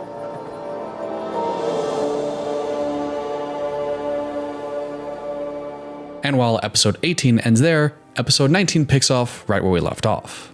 Faith tells us in the hotel lobby that she was finally ready to move forward with their relationship. They were talking future plans and getting engaged, but it wasn't until they went to the immigration office that suddenly everything changed for Loren. We were talking about the K1, and he started acting weird, like a crazy man. Which is interesting to know because that could suggest further that Loren really is just distracted and has been ruminating since he heard the bad news, but also further suggests that he could be losing his goddamn mind. Meanwhile, Loren has asked more about his side of the story and communicates that he actually does kind of understand where Faith is coming from. I think she perceived stabbing my hand with the utensil as aggressive or destructive or towards her in some way. But clarifies that from his perspective, but really I was just fidgeting with the utensil. He says that he's sorry that he upset Faith and doesn't like doing it, but seems very laissez-faire about it. He half-jokingly acknowledges that it seems to be one of his skills to constantly upset Faith. But it seems to be one of my skills, upset Faith. Which he says he feels bad about, but doesn't really seem that way. He doesn't seem that bothered that she left, just very whatever about the whole thing. But then we get the sob story. He says he was a little hurt that Faith was afraid of him, and clarifies that he would never harm Faith in a million years, which is pretty annoying and pretty short-sighted of him. It's kind of like, as a guy, if I'm walking late at night on a sidewalk and I recognize that there is a woman walking alone, maybe 20 feet in front of me, I have to recognize that, of course, I know I'm never gonna hurt a fly, but why would she know that about me? And therefore, in an attempt to make her feel more safe, I'll slow down or back off or take a different route. I'm gonna do that. And I think a lot of guys would, because we understand that any discomfort or fear that women may have is not a reflection of us personally, but a reflection of the context. A random guy walking behind a lone woman late at night. And it sounds like Loren here isn't able to really get out of his head and think about it from Faith's perspective. But then we get the sob story. All I've done is be nice to her every single day, no matter how she acted or what kind of nonsense was going on. I always said, I just want you to be happy every single day. I was nothing but nice and accommodating every single day. Nuh-uh. No, you weren't. This is essentially the same thing he said in the first episode when he said that he's at his happiest when he's making other people happy, painting himself as a very altruistic, self-sacrificing person. But just like back then, that's bullshit. His attitude and perspective here kind of reminds me of the stereotypical bad guy in the relationship. Stereotypically, a guy maybe cheats on his girlfriend and then comes back to her house with flowers and chocolates, maybe the boombox playing the I Miss You song to apologize, and they come up with 100 surface level actions and behaviors to communicate that they're sorry. Yeah, they may be acting nice, but they still cheated. And in this example, if the guy giving the chocolates and the flowers isn't immediately forgiven, or thinks that they've been so nice opening doors the past week and how are they still upset with me, then that tells me that they don't actually understand anything past a surface level. Loren literally says that all he's done this entire trip is be a super nice and accommodating guy to Loren, even when Faith has been on some bullshits, probably mad that he cheated and had gonorrhea. So he sure likes to say that he's a nice guy, but is he actually a nice guy? No, I don't think so. At least we haven't seen any good evidence of it. Faith is starting to put the pieces together of his cheating, lying, gonorrhea, flirting at the club, being here in the Philippines, wanting to stay with them, being homeless, and thinking that she may have been used this entire time and that Loren never gave a shit about her. She feels sad that she's wasted her time with the wrong person. She feels ashamed about how she could be so wrong about him. She talks again about the issue of being trans and how people will use them for their own personal gains and not really truly love them in response. It's all pretty sad, and I feel like I owe it to Faith to play the clip in full so we could really hear from her side as the victim, but I can't for copyright reasons. And then, in their final scene together, it's now the next day. Loren is leaving the Philippines for good in just a few hours, and he's realizing that they should probably get some kind of closure before he leaves for good. He takes a taxi to her hotel as she comes out to meet him one final time. He walks up to her, he announces he's leaving. I'm leaving. And then seems to wait there in the silence, waiting for some kind of warm, fuzzy response from Faith.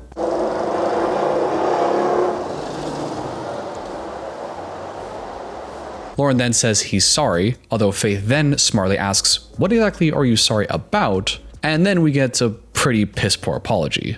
He says he's sorry for getting gonorrhea. Getting gonorrhea? Which I guess you could apologize for, but I think the bigger issue is the serial cheating he did for months and months that resulted in him getting gonorrhea. I think he's kind of missing the much bigger picture there when he apologizes for just the STD. He says he's sorry he rejected a girl, but did it in a way that looked kind of funny to her. I'm sorry that I denied someone and it looked like I was flirting. Which is my personal favorite apology, but he's literally has to shove in there that he rejected a girl. Well, I'm sorry I rejected a girl and did the right thing, but you didn't like how I did it. Like, that's not a real apology. That's such a, I'm sorry you felt that way kind of apology, you know? And then says he's sorry that last night didn't go the way she wanted. I'm sorry that the night at the hotel wasn't what you wanted. Which, again, no acknowledgement of any of his actions. No responsibility taken here. How about instead, Loren, you say, I'm sorry I made you uncomfortable. I'm sorry my actions made you scared. Any acknowledgements that you have some culpability. But he can't do that. 3 apologies. I'm sorry I got gonorrhea, which only sort of implies he actually did something wrong when he's trying to say that I'm sorry I just caught a sickness. No, it's the cheating. Your actions led to that. I'm sorry that you interpreted my good action in the wrong way. Again, no acknowledgements that he touched a minor. God, it sounds so weird to say out loud. That he was weird and that he shouldn't do that. And I'm sorry the nights just didn't work out. Not that he made the night bad. 3 attempts at an apology, 0 for 3 for taking any responsibility. Shockingly, this half-assed apology is not enough for Faith, who clarifies again that she was really scared last night because of his actions, and that's whatever he does now, it's too late because the 2 of them are officially over. It's too late now because it's over. While Loren pathetically wishes that Faith will be happy one day with someone else, obviously not him. I just hope you're happy one day. With somebody. Of course not me. Yeah, okay, buddy. And before he leaves, his final request is that he hopes Faith doesn't think that he's a bad person at the end of the day. Which I think as far as closure goes, I think is a reasonable request. The 2 of them say thanks for the last month, and for the last time, the 2 of them say goodbye. Okay. Take care and... You too. Bye-bye. Bye-bye. Of course, Faith is sad and wishes things didn't have to end this way, but accepts that it is what it is. And Loren, in the car to the airport, actually says that if he had his choice of things, he would have rather had Faith in America and not been able to go to the Philippines than not have her at all. I don't know if we believe him, but that's what he said. And after a bunch of sad music at the airport, it seems that unless the producers pull some really tricky shit in the next few episodes, that this is finally the end to the Loren and Faith saga. And no matter what happens, I just wanted to be happy.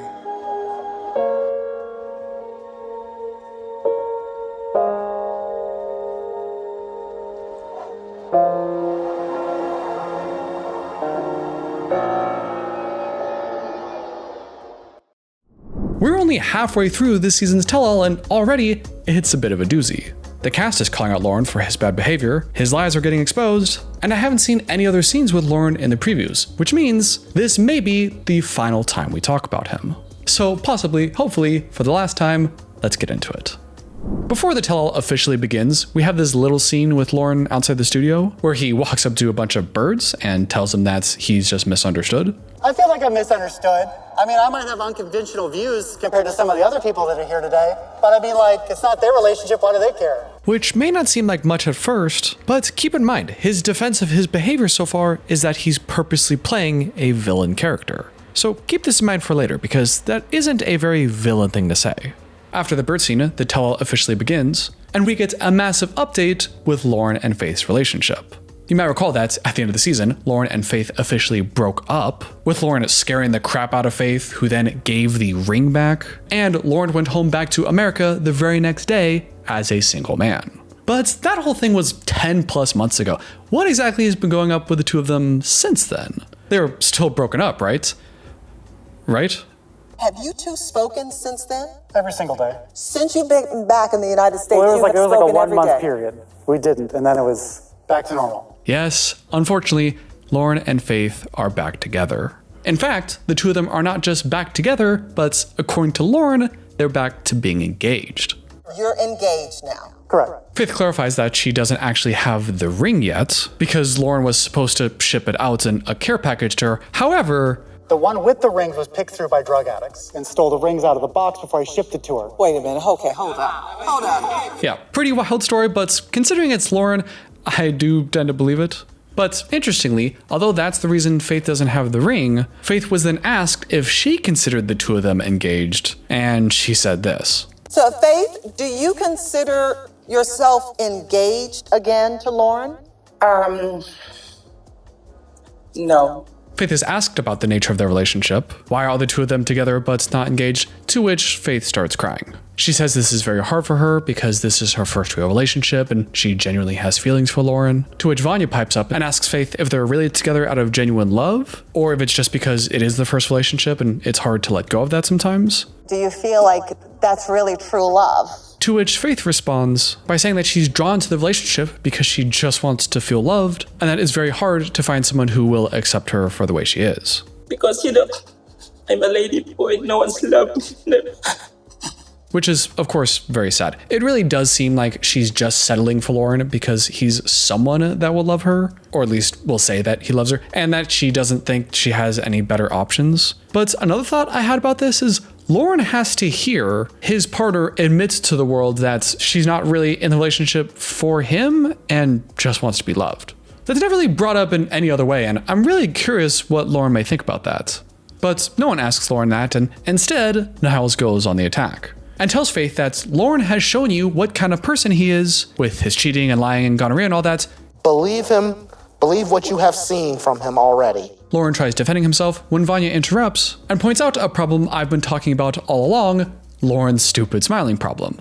She says it's hard to side with you, Loren, when every time you have this serious problem with Faith and kind of messing with her emotions, you have this dumb grin on your face. I just don't think you take this seriously. I feel like you're taking this all as a joke. And as many of us suspected, Loren claims that it's just a nervous reaction. It's a defensive mechanism, so it's more of like a nervous thing. She's upset and I'm smiling because I don't like it. And it's really complicated, but it's something that happens. He claims that he smiles inappropriately because he's nervous. And while I think that's maybe totally possible, if you know you're someone that reacts that way, then I think you really have to do a lot of work communicating that to your partner. Vanya chimes in and actually kind of makes that point as well, and tells Loren that it was just one thing after another with him, always a new lie or a new way to hurt Faith's feelings. And the whole time, Loren was actually nodding in agreement. In fact, throughout much of this criticism, Loren seems to agree with the public's perception.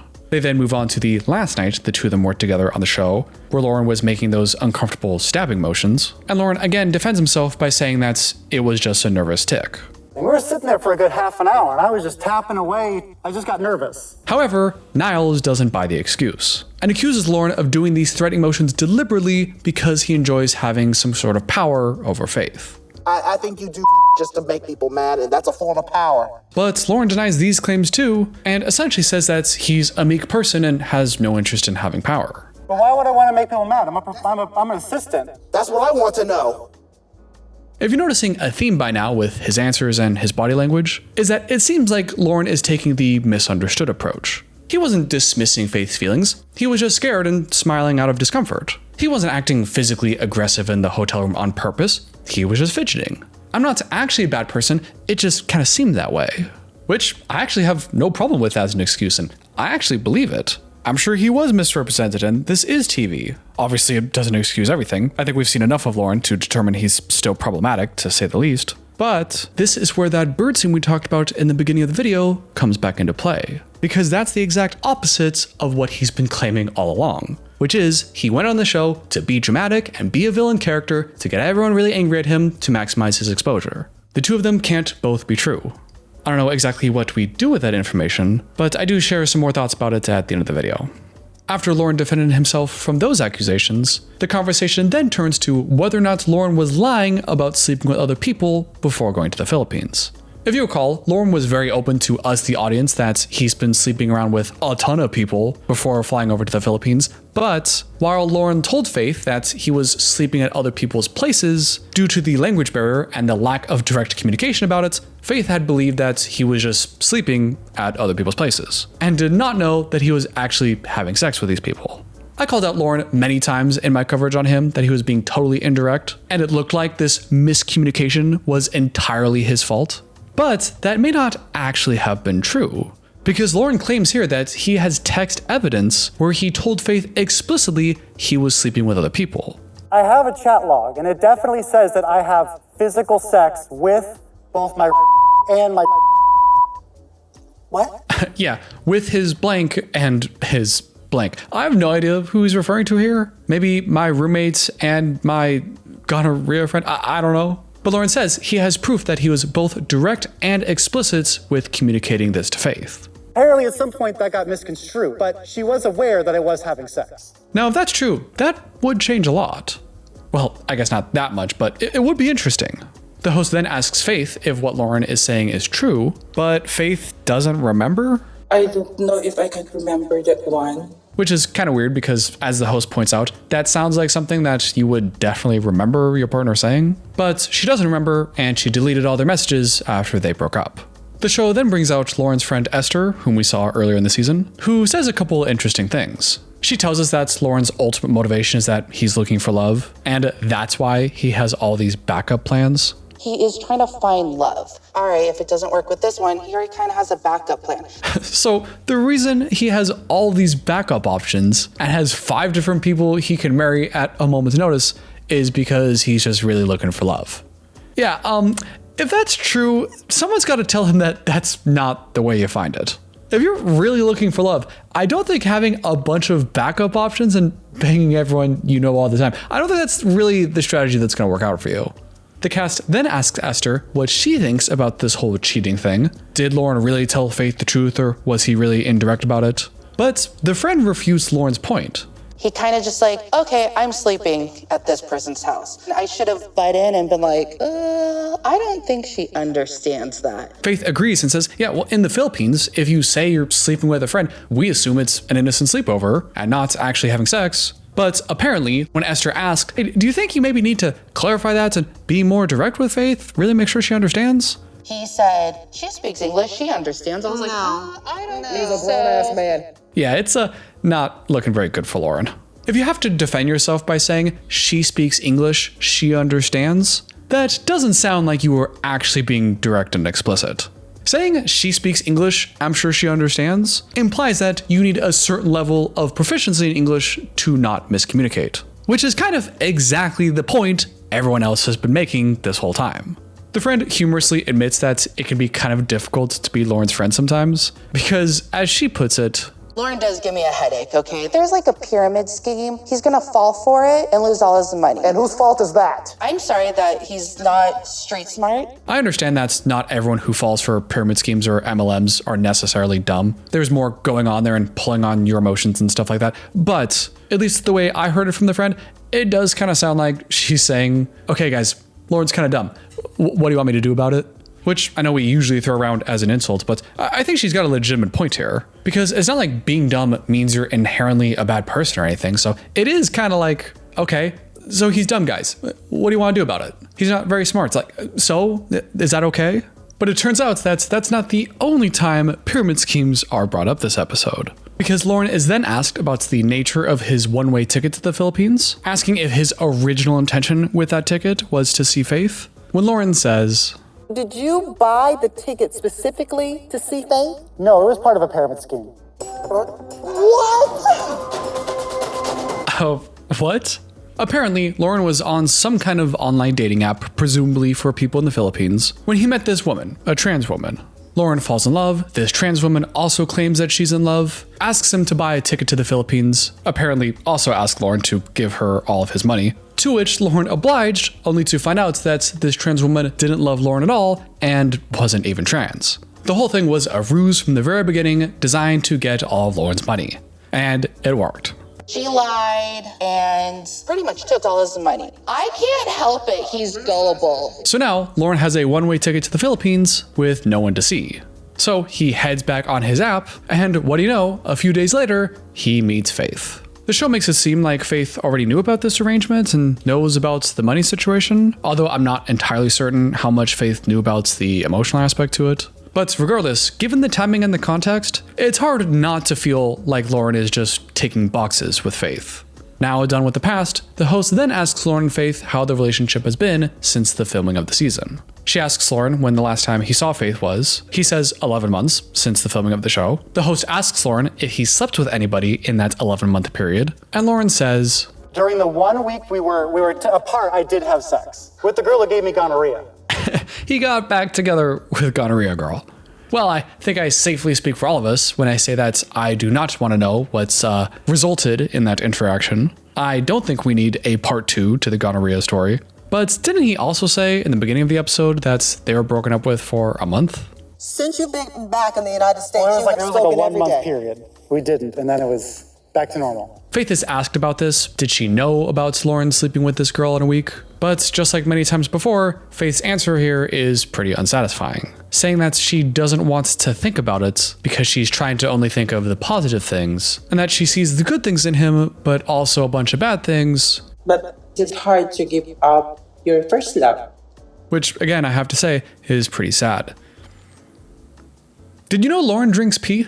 Sometimes I drink pee, right? What? Want to do? She knows I drink pee. Don't eat it. Oh man. It truly never ends with Loren, does it? Now, when I first heard that, I assumed he was drinking his own pee for some reason. I figured he was drinking his own piss after reading some stupid article about how it's gonna heal you or something. But of course, it's none of that. It's about sex. It's just a sexy time thing because, and I can't believe I have to say this, Loren believes that's when a woman, projectile, liquid expulsion from that's pee. Honestly, the whole thing is pretty funny and everyone's enjoying having a good laugh at it, except that is for Niles, who interrupts the fun and says this. Loren, there are 5 types of people in this world. You are the last 2 that I cannot stand. Okay. Stupid and evil. Niles really goes after Loren here, saying that Loren is getting off on being able to disgust everybody and it gives him a sense of power. You're doing this for the sake of power, as in like you get a reaction. You've got a reaction out of me. You feel powerful? Which I kind of get Niles' point. I think there are people out there who try to shock and surprise everybody in a way to kind of control them and keep them in line. But I think Loren is just weird. I think he just likes talking about drinking pee and stuff. He seems to really embrace that and lean into that a bit too much, so I don't really think it's a power thing. But the conversation goes back to Faith as the cast discusses if Faith may be staying with Loren because of all the money he's sending her. Yes, even though Loren went to the Philippines with a mere $44 to his name, Loren claims he's actually sent quite a bit of money to Faith. Loren, how much money have you sent Faith? I think like $8,000 to $10,000. Faith disagrees with that number, thinking that Loren hasn't sent nearly that much. But Loren, the mathematician, goes on to list how he got to that number. How much have I said? Because it was like almost 2,000 the first time, and then I just sent you 2,000, and then there was like about 800, then there was another couple hundred. And if you're wondering how Loren can afford sending so much money to Faith, well, it's because I eat out of the garbage, so I continue to send money. I just quit eating for a long time.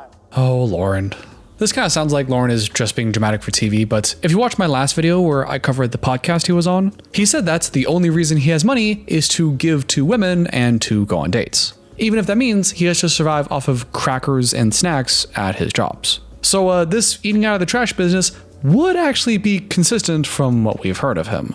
Although Faith claims that she hasn't deposited the money that Loren has sent, it seems like everyone is in agreement that he is sending stuff to her, whether that's money or cleaning supplies and these care packages that apparently occasionally get picked apart by drug addicts. It does seem like Loren is spending his money on supporting Faith, which would lend credence to the idea that this is a serious relationship for him.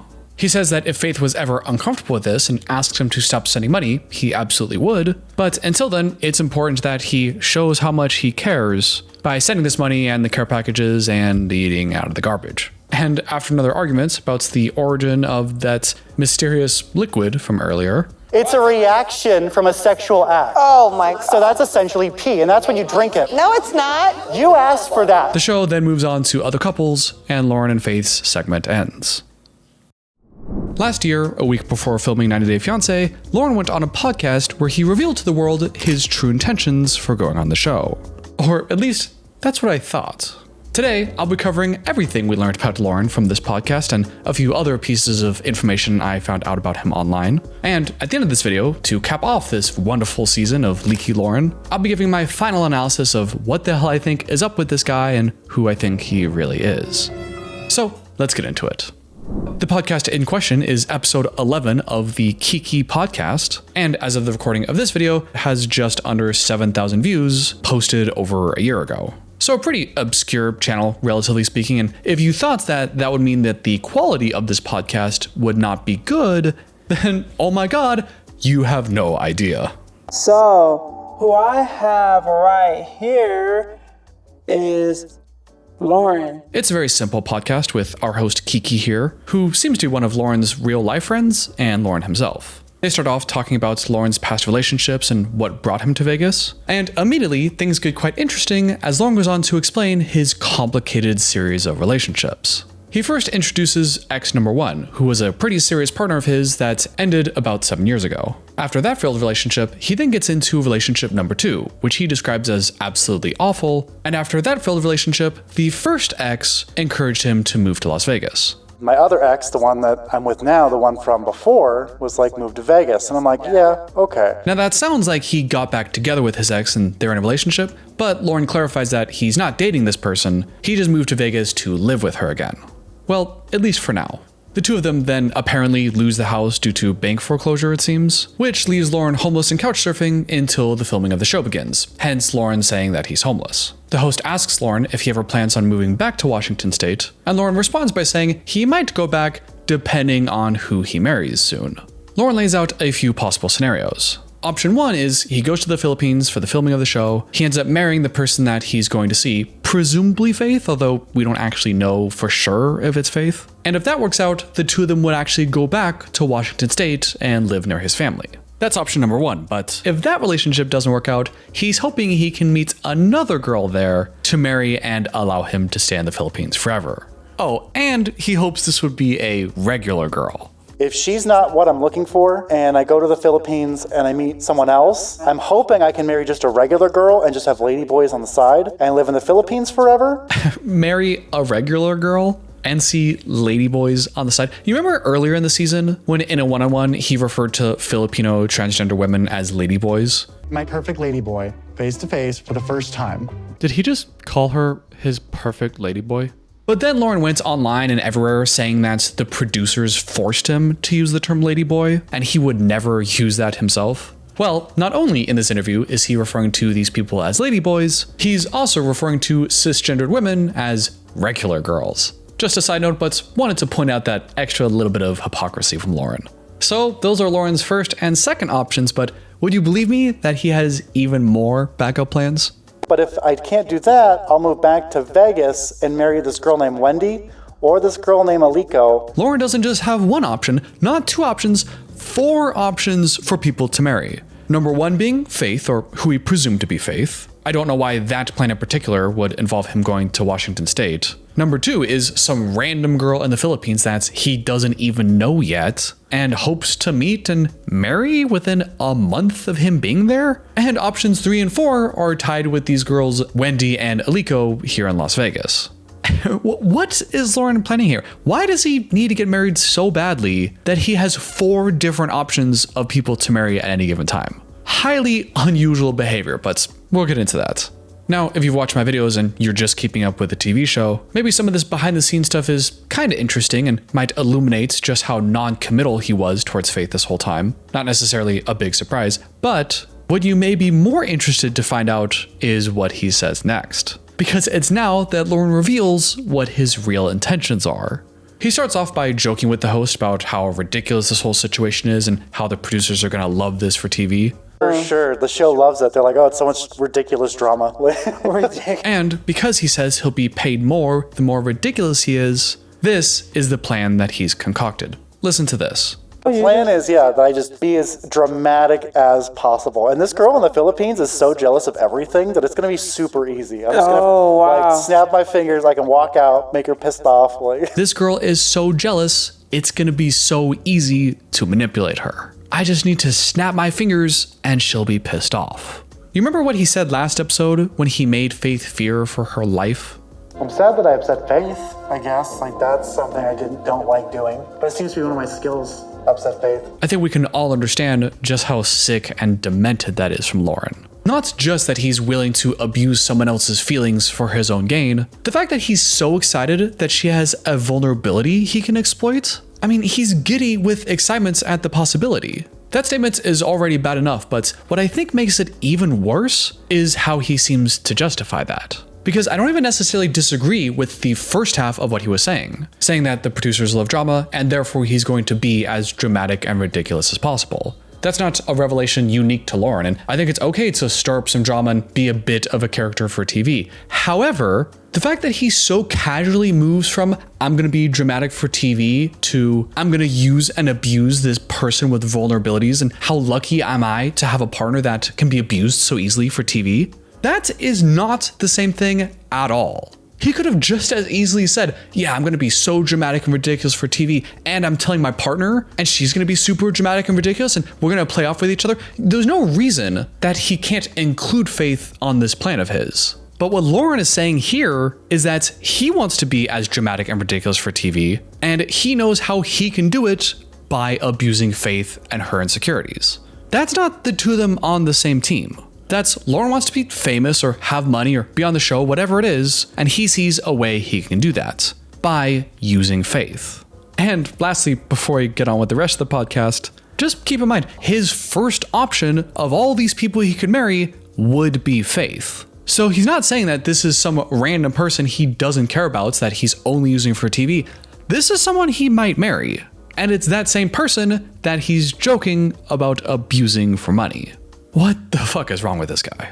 The host then asks if Loren had to pay for the ticket to the Philippines himself or if the producers paid for it. Loren somehow has like 3 different answers to this question, but seems to say that he did indeed have to pay for it himself, which is kind of funny. And because of that, he only has a one-way ticket and has no way of coming back. So if he and Faith don't work out, he's okay if he just has to marry a local. So, I mean, if I have to marry someone in the Philippines just to live there forever because I don't have money to get home, like, fuck it. Like, I don't care. There's nothing inherently wrong with being a free-spirited person who doesn't really care where he lives the rest of his life. There's nothing wrong with joking with your friend that's, well, if I get stuck in this country, I'll make do.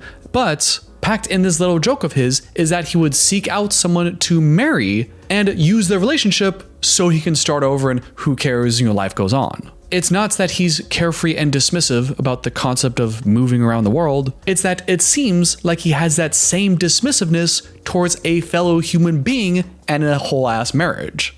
Does that make sense? It's okay if that doesn't quite make sense yet, because that's actually a huge pattern of this podcast that we're going to see many more times.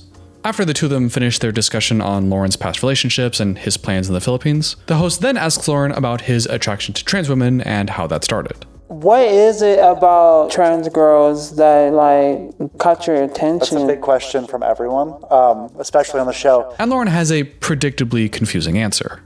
Loren goes on to describe that when he was a wee lad growing up amongst his sisters, he knew that there were boys and girls, and boys had penises and girls had boobs. That was visual to him, but because he had never actually seen a vagina. So when I looked at girls my whole life, all I ever thought was, girl face, boobs, penis. And then when it happened, I'm like, all right, that's a vagina. I get it. But in my mind, it's that's not supposed to be there. Which, of course, sounds ridiculous coming out of my mouth as a grown adult. But I imagine a toddler saying that, or, a 9-year-old's being confused. I don't think that's that uncommon. And maybe even at a certain young age, that might even be the norm. But statistically, most of those kids then later grow up and realize and learn that, girls, they have vaginas and they have cooties and they're different and that's weird and, they got to grow up and mature. But most kids realize that and, then they adjust and don't end up only being sexually interested in trans women. So when I look at a trans girl, I'm like, my brain is telling me this is correct. This is how it's supposed to be. Again, no judgments, and I really don't care if he's interested in that or why. I can't say that his explanation makes perfect sense to me, but honestly, I think it's totally fine if he didn't have any reason. Just like being straight or gay or anything else, it's not like you need some childhood story to explain why you're attracted to what you're attracted to. But what do I know? And after that discussion, the host then makes a very interesting creative decision regarding the direction of this podcast, as she then starts talking about some random bullshit story that happened between her and Loren, while she makes zero attempt to communicate fucking anything about this story to the audience. So, I want to talk about, the night, that we seen each other at Badlands. This is the stupidest shit I've ever seen. Lauren's like, oh yeah, you were with the person, right? At the place, and she goes, yeah, I was gonna talk to the guy, and then the thing happened with the drink, and oh yeah, that did happen. Yeah, that was so wild. What the hell are you guys talking about? So it was not her fault, but she felt really bad, but it was in the mood, Who is this woman in this story? What did she feel bad about? What led up to these events? What happened afterwards? None of these questions answered even remotely.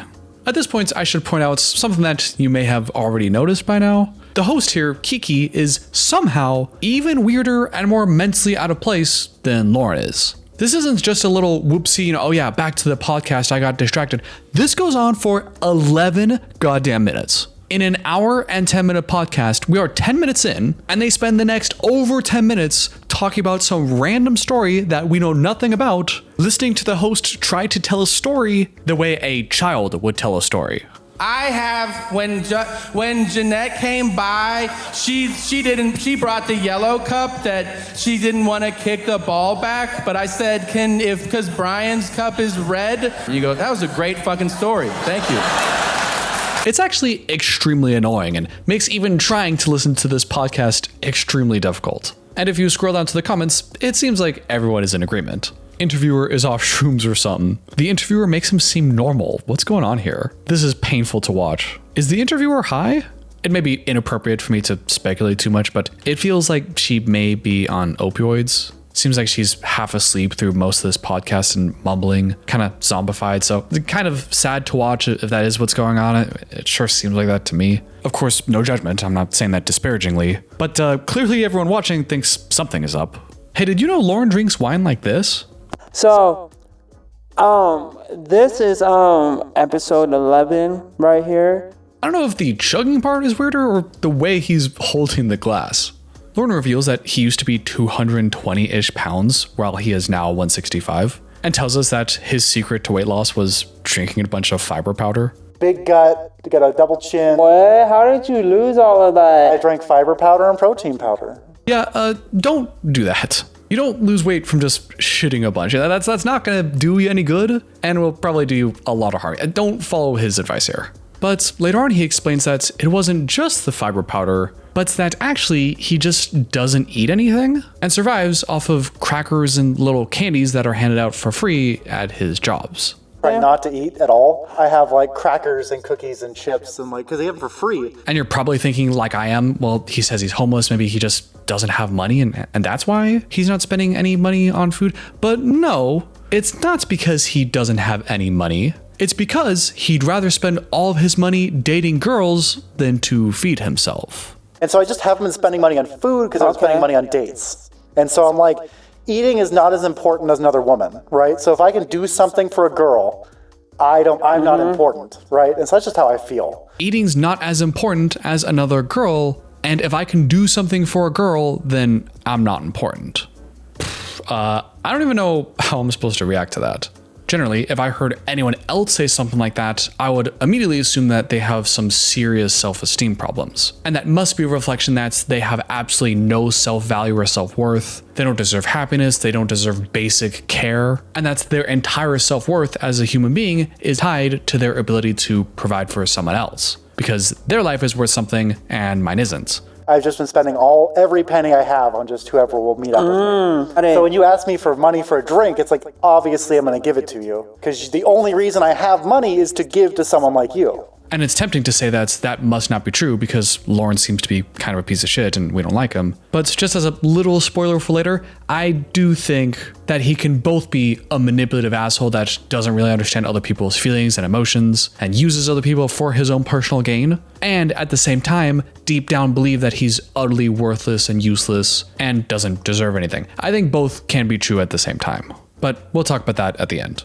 The two of them then talk about how much they hate having jobs and that things cost money and they don't like their bad jobs. They talk about that for nearly 20 whole minutes, which is almost entirely unwatchable, but there was one funny story here where Loren describes that he used to do pest control, and according to him, he was the fastest and most efficient pest control person on the team. And because he was so good at his job, all the other techs and his boss hated him. Because, according to Loren, everyone else was so dedicated to trying to rip off all of their clients and overcharge them and make jobs last like 5 hours long when they didn't need to, that when Loren would sprint to the front door to greet everyone and then run into their rooms and clean everything in 20 minutes and then immediately leave, the boss didn't like that because the boss and everyone else is just greedy. And while I don't doubt that there's a bunch of dishonest contractors and various tradespeople out there, like that's a thing, used car salesmen, I just can't help but question the narrator in these stories and wondering what everyone else would say is the real problem with Loren. He tells this story about how a bunch of Indian dudes kept locking him in attics and basements. Bunch of creepy Indian dudes. And how one time he went to one of these Indian dudes' place and immediately starts with an incredibly low effort racist accent. Go check my crawl space, and I'm like, okay. And describes that he went into the attic to clean out the pest. The homeowner then barred his exit out of the attic and then claimed to run away for an hour, trapping Loren in the attic. And he's like, I'm going to the store. And then when the guy came back, Loren, being really mad, threatened to call the cops on the guy. But instead, the homeowner called the cops on him. No, they called the police on me. They're like, this dude is breaking. I told him to do something and he wasn't listening. And Loren tells this story as if he's the one in the right and I was just doing the job. But they kept saying I wasn't listening and wasn't understanding the real problem. Like, how ridiculous is that? Not knowing, not even conceptualizing that maybe the homeowners were right and maybe Loren was misunderstanding something. I don't know, just the confidence of which he tells these stories about how ridiculous everyone else in his life is and how he's just the really efficient, moral, good worker, honest, and everyone else is just a dishonest asshole. Just, it's something. The host is pleasantly entertained by all of Loren's stories and remarks that Loren should be on more podcasts, to which Loren excitedly agrees and then tells us about all of the only friends content he's supposed to be making in the most humble brag and least aware way possible. He says that he's made multiple plans with multiple different people that he will go over to their house and they will film an adult scene together and post it online. But then when he goes over there, they do the adult stuff, but they don't film it. And when Loren asks, they clarify that they just wanted the really good service that he can provide for them. I go there to do it and I'm like, was that an audition? Or like, not really, it was just really good sex. So I'm like, okay, well, are we gonna film next time? And then just nothing. Loren says he's upset, but of course acts like he's not upset and like this is the funniest thing ever, that he keeps getting used for the service he can provide and not for the product that he would like to star in. But Loren is hopeful that this coming week he has another opportunity to star in a production and is hoping that he can just do one of them before he ends up getting married. Because, as he says, he would like it to already exist once he goes on the show, so then afterwards he can say, hey everyone, you all saw me on the show, now you can watch me in the thing. No, I do not know if he succeeded in this filming, and I will not look it up, but just the prospect of him thinking about that, and the idea that he's gonna be himself on the show, and then surprise everybody with, now you can watch me get gonorrhea, like this, oh my god, that is so disgusting. So the conversation has now very naturally swung back to the topic of 90 Day Fiance when the host mentions that Loren may be their biggest star ever and may even be as big as that little person that they had in the earlier seasons. I remember this little person, and I just remember him being like the star for like I don't know, for like 2 seasons, but it's like 1 season though. But that 1 season for like 2 seasons. That's everyone really hated, but this little person was really dramatic and controversial. She's talking about Big Head. Okay, there's this little guy, this little person. He made the show like big. When Loren tells us that, yes, indeed, the producers are telling him that he can be the next Big Ed. They keep saying I'm the next big dude. They yeah, say that's I'm gonna what I'm pull saying. it off. Yeah. And according to Loren, he won't be just like Big Ed, he'll be the good, likable version of Big Ed. They keep saying that I'm gonna be the good version of No Neck Ed. They're like, his No Neck Ed sucks. Yeah, that's the guy. I'm gonna be the one who doesn't suck. Which is, for one, completely delusional. I don't know what he thinks he's presented to them that would make them think that he'll be a hero on the show. It also confuses the hell out of me because he also said in the beginning of this same podcast that he's going to be super dramatic and ridiculous and poke his partner and all of her jealousy to make her mad at him constantly. So he's going to be as dramatic as possible and purposely play a villain, but yet also strokes his own ego here, talking about how he's going to be just as big and be well liked? Well, which one is it? Yeah, he's a little fat dude. Yeah. I'm gonna be the cool version of him, and I'm like, that's cool. Loren then goes on to describe some behind the scenes stuff around casting for the show. He says that the show has had a few Filipino couples before, but they haven't had a Filipino trans couple yet, so this is a big deal for them. He also shares that apparently Faith's motivation for going on the show was to raise LGBT awareness in Southeast Asia. And because he's part of that, he wants to represent the community well, and therefore went and talked to every trans person he could find. I've been like talking to as many trans people in Nevada as I can to try and like just really get it down, right? Get and it I think down? I've got it down. So much to unpack there. So if Loren's to be believed, his motivation is to be really dramatic and to abuse Faith's jealousy problems for drama and TV, while Faith's motivations is to help spread LGBT awareness around Southeast Asia. And Loren thinks that he's going to be the liked version of Big Head. Again, Faith seems totally selfless and such a pure soul, and Loren is only out for himself. But Loren also says that he wants to represent the community and went to talk to a bunch of trans people. What is he talking to them about? What is he learning from these trans people that he's hoping to represent on the show? Maybe that's when he learns that ladyboy isn't the best term to use? But apparently, whatever studying he did worked, because out of the supposed 600 other couples who applied for the trans episode, 600 other people that applied for the trans episode, I was the only one worth filming. And Loren speculates that the reason everyone else was rejected was because it's very common for men to be trans chasers and be fetishizing trans women, and that's their motivation. But Loren is the only one that's not like that. A lot of guys, it's like they're just like tranny tracers, right? They just like, and like I'm technically not because I'm looking for like a wife. But here's my thing about that. Oh boy. By the way, you did hear that right. Whenever Loren and the host refer to this topic, they use the old, antiquated, and more offensive term. Tranny tracers. But I'll be referring to it as either a chaser or translating what they said and saying trans chaser. If you don't know, a chaser is a term used to broadly describe someone who is specifically attracted to or seeks out trans people. And although the term does encompass people who seek out trans people for sexual reasons, someone doesn't have to be exclusively looking for sex to still be a chaser. Now, I'm not a trans person myself, and my understanding is that opinions vary a little bit on this topic. But from my understanding and what I've been told is that if someone seeks out a trans person because they are trans, first and foremost, then they're a chaser. If you like someone because of who they are as a person and they just happen to be trans, then cool, not a chaser. But if you like someone because they're trans, chaser.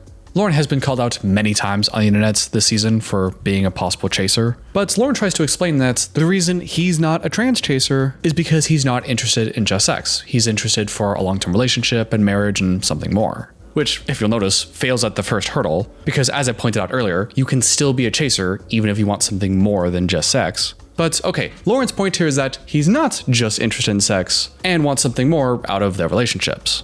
That's what he claims, at least. It certainly didn't seem like that's on the show, but I also recognize that that is a TV show and it could have been edited to make him look really bad. So if he was able to make a really compelling argument that helped me believe that maybe he was just portrayed poorly on the show, then I would try to be open-minded and consider that. But that's not what he does. Because after Loren himself brought it up, his explanation and proof of why he's not a trans chaser is this. Right, because I'm not like crazy disrespectful, like really chasing. I don't go out of my way to find them. I go online usually and like see if someone's up for anything. Like, because I'm not just looking for sex. Like, I'm not some chaser. I don't go out of my way to find them. I just go online to find them. I just message random trans people and ask them, you know, if they're down for anything. But it's not like it's about sex. Could you have a less convincing answer? Sure, Loren may be constantly looking for exclusively trans women to sleep with, but he's not a chaser because he looks for them online and asks for consent first? I don't know, man. I don't think Loren understands what a chaser is. Loren says it's not all about sex, and if they wanted to go out for a date, then he'd be happy to go, and of course, he wants to pay for everything. And again, he humble brags and says that he's very disappointed when he tries to date them and have a real relationship, but then is disappointed when they inevitably have some amazing sex that's really good and the girl really likes it, but it doesn't end up in something more. They talk about this issue for several minutes, but the vast majority of it doesn't have to do with Loren and is actually the host trying to make this really profound point she has, where she keeps interrupting and saying, you know, people talk about trans chasers and being into trans, but when I'm going back again, cis men, right, chase cis girls. Chase cis girls. So all day, every day. So right? what's wrong with it? As if to say society or some people are unfairly biased against trans chasers and judge them too harshly for the same behavior that other people partake in. So what's wrong with it? Which, yeah, there are people out there who want to have sex with a bunch of girls or guys and fetishize in different ways. But something I think she's missing is we don't like those people either. There are players, there are fuckboys. If they go to different countries and do that for a second, there are sex tourists. They fetishize and objectify those people. So I think she's kind of missing the points that we don't like it when anyone objectifies people as a category. So I really don't think her point has the level of profoundness that she seems to think it does. Guys chase cis women and then guys. She also uses examples of people in her past that have accused her of being a trans chaser. And then she realized that, cis men do it, so it's fine. So it kind of sounds like she may also be a trans chaser and people have called her out for that. And that maybe she's now trying to justify it. It was a little unclear the way she said it, so I don't know that that's the case. But it did kind of sound like that and, paints a bit of a picture. But then Loren says something very interesting. Because as he's trying to prove that he's not a trans chaser, he says this. If I wasn't going on the show, I would be married to a trans girl right now. What? If he wasn't on the show, he'd be married to a trans girl right now. And he then says that he's just in a weird limbo right now. And so I'm just like in this limbo mode where I'm having sex with other trans girls, but it's not because I'm chasing. It's just because I can't have what I want right now. And I know what you're thinking. That made no sense. And I was confused for a long time too, and I still am, but I think I know what he's trying to say. In this conversation, he's trying to prove that he's not a trans chaser. And it seems like, according to him, that just means proving that he's not only looking for sex from trans people. Even though, as we discussed earlier, you could still be a chaser, even if it's not all about sex. But even putting that aside, it sounds like he's saying, yes, I am having lots of amazing sex with lots of trans women, but if it wasn't for the show where I'm going to leave and maybe never come back, then I would be investing more emotion into one of these relationships and it may result in a marriage. But even then, there's a few problems with that. For one, even if you can't emotionally invest in any of your relationships right now, there's nothing forcing you to constantly hook up and sleep with these people. That's like a straight guy with 5 different friends with benefits saying, no, I'm not a fuckboy. I only sleep with all these girls all the time because I'm too busy for a serious relationship right now. Like, okay, you know what a fuckboy is, right? Also, he keeps saying that all of his motivations is towards getting married and finding a wife. And remember, has 4 different people in an order of who his backup options are. And yet, nowhere in anything he's described has any ounce of emotional intimacy. Like, he says that he wants something more than just the physicality and wants something deeper, and yet his number one option, according to him, Faith, is someone that he's looking forward to abusing the jealousy of and exploiting for TV and ratings. So he wants something more than sex, but what is it? Because it doesn't seem like it's some kind of deep emotional connection he's looking for. But then, after that exercise in patience, they get back to Loren, where Loren tells us that he's been single since he moved to Vegas 6 months ago, and that this 6 months marks the longest time in his life, since high school, that he has not been in a serious relationship.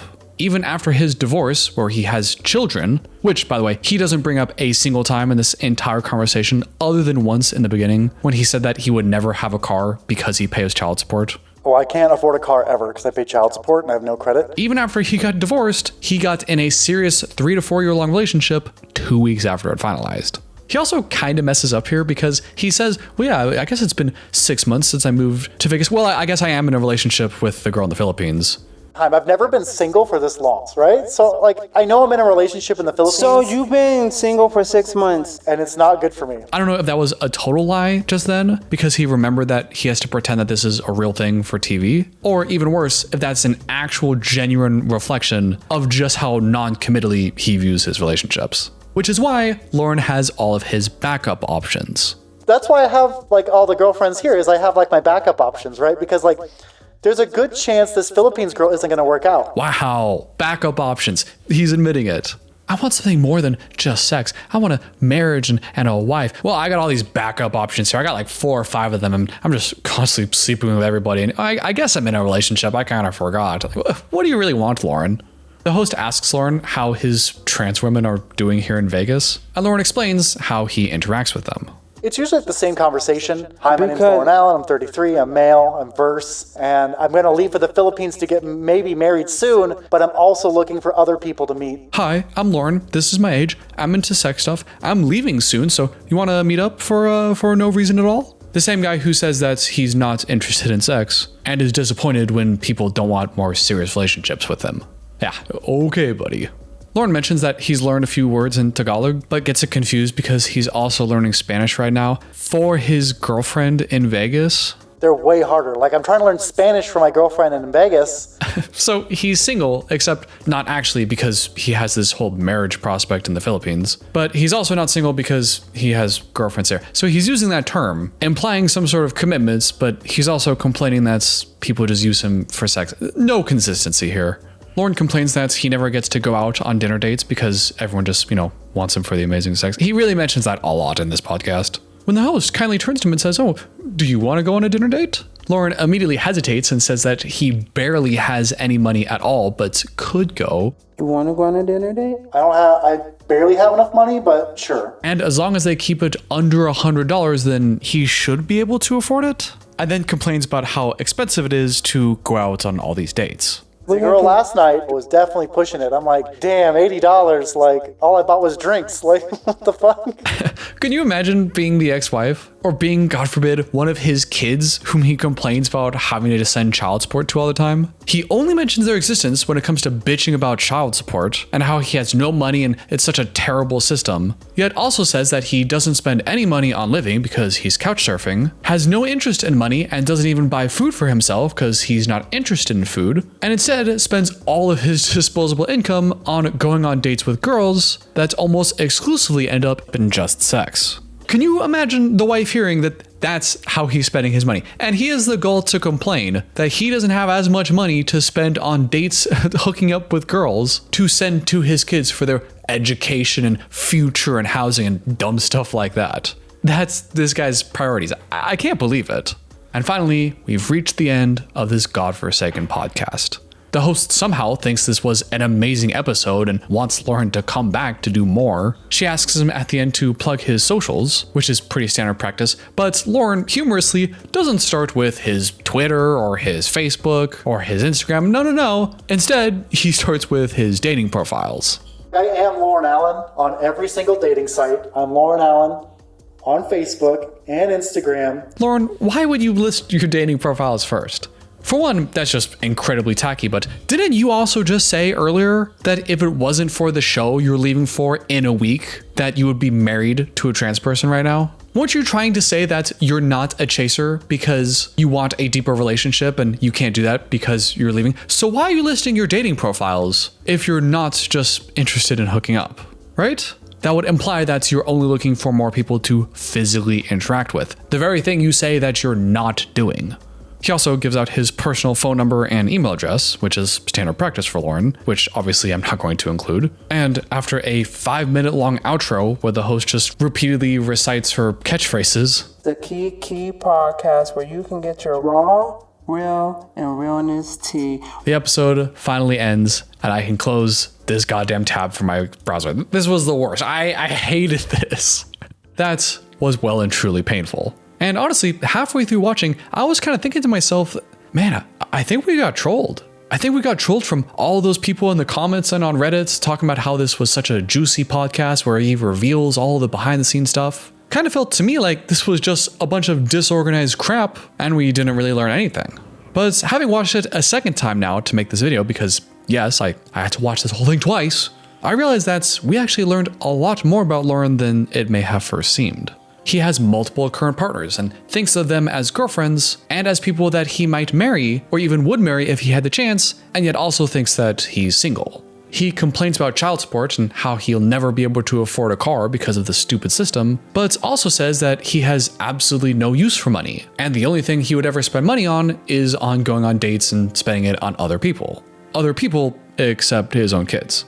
He has lots of physical experiences with almost exclusively trans people, it seems. And although that sounds on paper exactly like him being a trans chaser, he thinks he's not because he wants to get married. And yet seems to approach the concept of marriage with the exact same level of emotional intimacy that he does with all these physical relationships. 0. In fact, he's more than willing to acknowledge that most of the people in his life are just different kinds of backup plans. And even his primary option for marriage is someone he becomes happy and giddy around the idea of exploiting them and their insecurities for internet clout. Which leaves me with one giant question. What the hell is Loren doing this for? What is his real motivation? What does he want out of anything?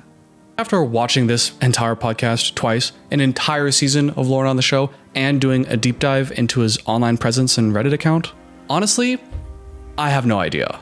And I think that's because Loren has no idea. I think speculating too much on his values or what his motivations are may be a bit of a fruitless effort, because I don't think Loren is consistent enough as a person to believe he has some kind of consistent hierarchy of values. But there is one more pattern to Loren that I haven't talked about yet. You remember when Loren said that if he can give his money to someone else, then he thinks he doesn't matter anymore and he won't even give himself basic food to survive? Eating is not as important as another woman, right? So if I can do something for a girl, I'm not important, right? And so that's just how I feel. If a friend told me that instead of Loren, I would think that they need help. That sounds like some pathological lack of self-worth, and I'd recommend that they go to therapy and talk about it. There's also times throughout the podcast that make me think that he has a lack of self-preservation. He talks about how he doesn't have any fear in life and could do the most crazy and death-defying stunts ever and have no fear. He knows it may not be smart to dance around with a venomous viper or be involved in a high-speed car chase because you're going to get a ticket, but he said he doesn't fear any of those things. Nothing scared me anymore. Literally, we could do anything and I'm like, I'm good. Which, for one, is hard to believe, but the vibe I get from him is that he doesn't really value his life or safety. And then, when you look at his decision-making, it seems like Loren has no value on his future. His decisions seem very impulsive and short-sighted, whether that be through job prospects or financially, always spending his money and going broke, or even romantically, with his willingness to burn bridges and not take anything seriously. How he may go to the Philippines and never make his way back. Everything seems very short-sighted, as if he's not ever really planning for the future. Now, maybe that's just poor impulse control, and him not being a very forward thinker, but if we put things together, lack of self-worth, lack of self-preservation, never planning for the future, if it was anyone else, I would think that they may have serious depression. Even down to his carefree attitude to a lot of things. Yes, he may be smiling and joking, but between the lines, it also seems like he's saying that nothing in his life really matters. Now, that may or may not be true, but why am I saying all this? Well, because there was one thing he said in this podcast that stuck out to me, that if I didn't bring it up in some way and talk about it in some capacity, while I picked apart every other part of the podcast to make him look bad, I wouldn't feel very ethically right about it. And that moment came when Loren was talking about how he wasn't afraid of anything anymore, and describes how he got over his fear of the dark. When I was a little kid, I was never scared of the dark because my dad, he would lock me in a car seat and put me in the basement in the dark for like hours when I was bad. So like, I was just never scared of the dark, like ever, because I was just like forced to be in that environment. Now, I'll remind you, Loren is not the most reliable narrator. If we've learned anything from this podcast is that Loren is a walking contradiction. So we have to take what he says here with a grain of salt. And of course, the way he presented the story with all the smiles and jokes makes it hard to believe already. But again, taking Loren out of the situation, if I heard anyone else describe that story to me, I would have immediate alarm bells ringing about a possible abusive childhood. And I'm not bringing all this up because I want to make him a martyr or something, but I want to try to encompass the whole story. And while the majority of this story is, look at this guy who seems like such a piece of shit, and I think I've done a good job over the course of this video highlighting every little thing I think he has said and done wrong, I think we can also consider that he grew up in a small town, he says he was bullied for being gay, even though he says he's not, probably felt like an outcast the majority of his life, and if this story is true about his parents and the way they discipline him, that certainly could cause someone to grow up without a sense of self-worth or without valuing one's life. And whether that's diagnosed as major depressive disorder or not, for a lot of people that think that they have no reason to live and there's no point in life, they will often live lives of instant gratification, going from one hit to the next, always looking for the next fix. And while many people get their fixes from drugs or alcohol, maybe Loren gets his fix from social interaction. Maybe that's why he's so happy to spend all of his money on the next person that's willing to go out with him. Maybe that's why he talks all the time about getting married, because he thinks that that's some big important thing that'll make him feel better, even though when you look at his actions, it doesn't seem like he really has the emotional capacity to have that kind of connection. Maybe that's why he has all these stupid backup options, because he's always going to the next person and having another thing to think about. That's just that instant hit. And maybe that's the same reason he wants to go on the show and advertise his phone number everywhere. Yeah, it may be cool if someone can pay for his next meal. but I wouldn't be surprised if at the end of the day for Loren, nothing really mattered. And if he can distract himself by going on a date or going on a podcast or convincing himself that he's found the love of his life for the 25th time this week, then I don't know. That might be the extent of Loren's motivations. I don't know if it really goes much deeper than that. Also, as a reminder, I'm not really talking about Loren specifically here. Maybe I hit the nail on the head with him, or he's an actor and none of this is real at all. But I think conceptually, this kind of story and these kind of patterns do exist in people. And the more exposure we have to these stories and the better we understand some of these patterns, maybe, hopefully, the more you can recognize it in your own life or in the lives of your friends or future partners or family or anyone in your life that you care about. And hopefully that can enrich our own lives. Thank you from the bottom of my heart staying all the way to the end. This entire Loren saga was a wild and crazy experience for all of us, but also for me. I think I had around 12,000 subscribers at the time when I first started covering Loren, and by the end of it, I got over 1 million views across the videos and got up to 23,000 subscribers. On the one hand, as I'm sure you could tell from my tone throughout some of these videos, especially the last one and the internet one where I did deep dives on Loren the person, I feel quite conflicted about it. On the one hand, I think most of the content I made around him was around criticizing and explaining why the character we see on screen is doing bad things and helping us better understand it, so I think that is relatively fair game, ethically speaking. But at the same time, I don't want my channel's success to be dependent on whether or not I have an extremely problematic person to talk about. And I don't want to feel like I'm part of a broader community that only succeeds by sharing negativity. I think this is an eternal struggle for a creator in my position, and I'm still trying to work out and figure out that balance between talking about dramatic things that people are mad about, while feeling like I'm adding some kind of positive spin or educational aspects on it. And I feel mostly good with the whole Loren situation, but I am open to feedback, what you think about Loren, how you thought about my presentation, and if anyone would like to, I don't know, give me $1 million or something, then I can make all the content I want and not have to worry about only talking about the world's most dramatic person. So if you got, $1 million laying around, I'm just kidding. Thank you all so much for all the support throughout the Loren videos and this video itself. I know this was a long one. I'm sure you finished a month after I uploaded if you ever got here. A big thank you to all of you channel members. And if you would like to get a special shout outs or get access to these videos early, then consider becoming a channel member yourself. And until next time, I'll see you later.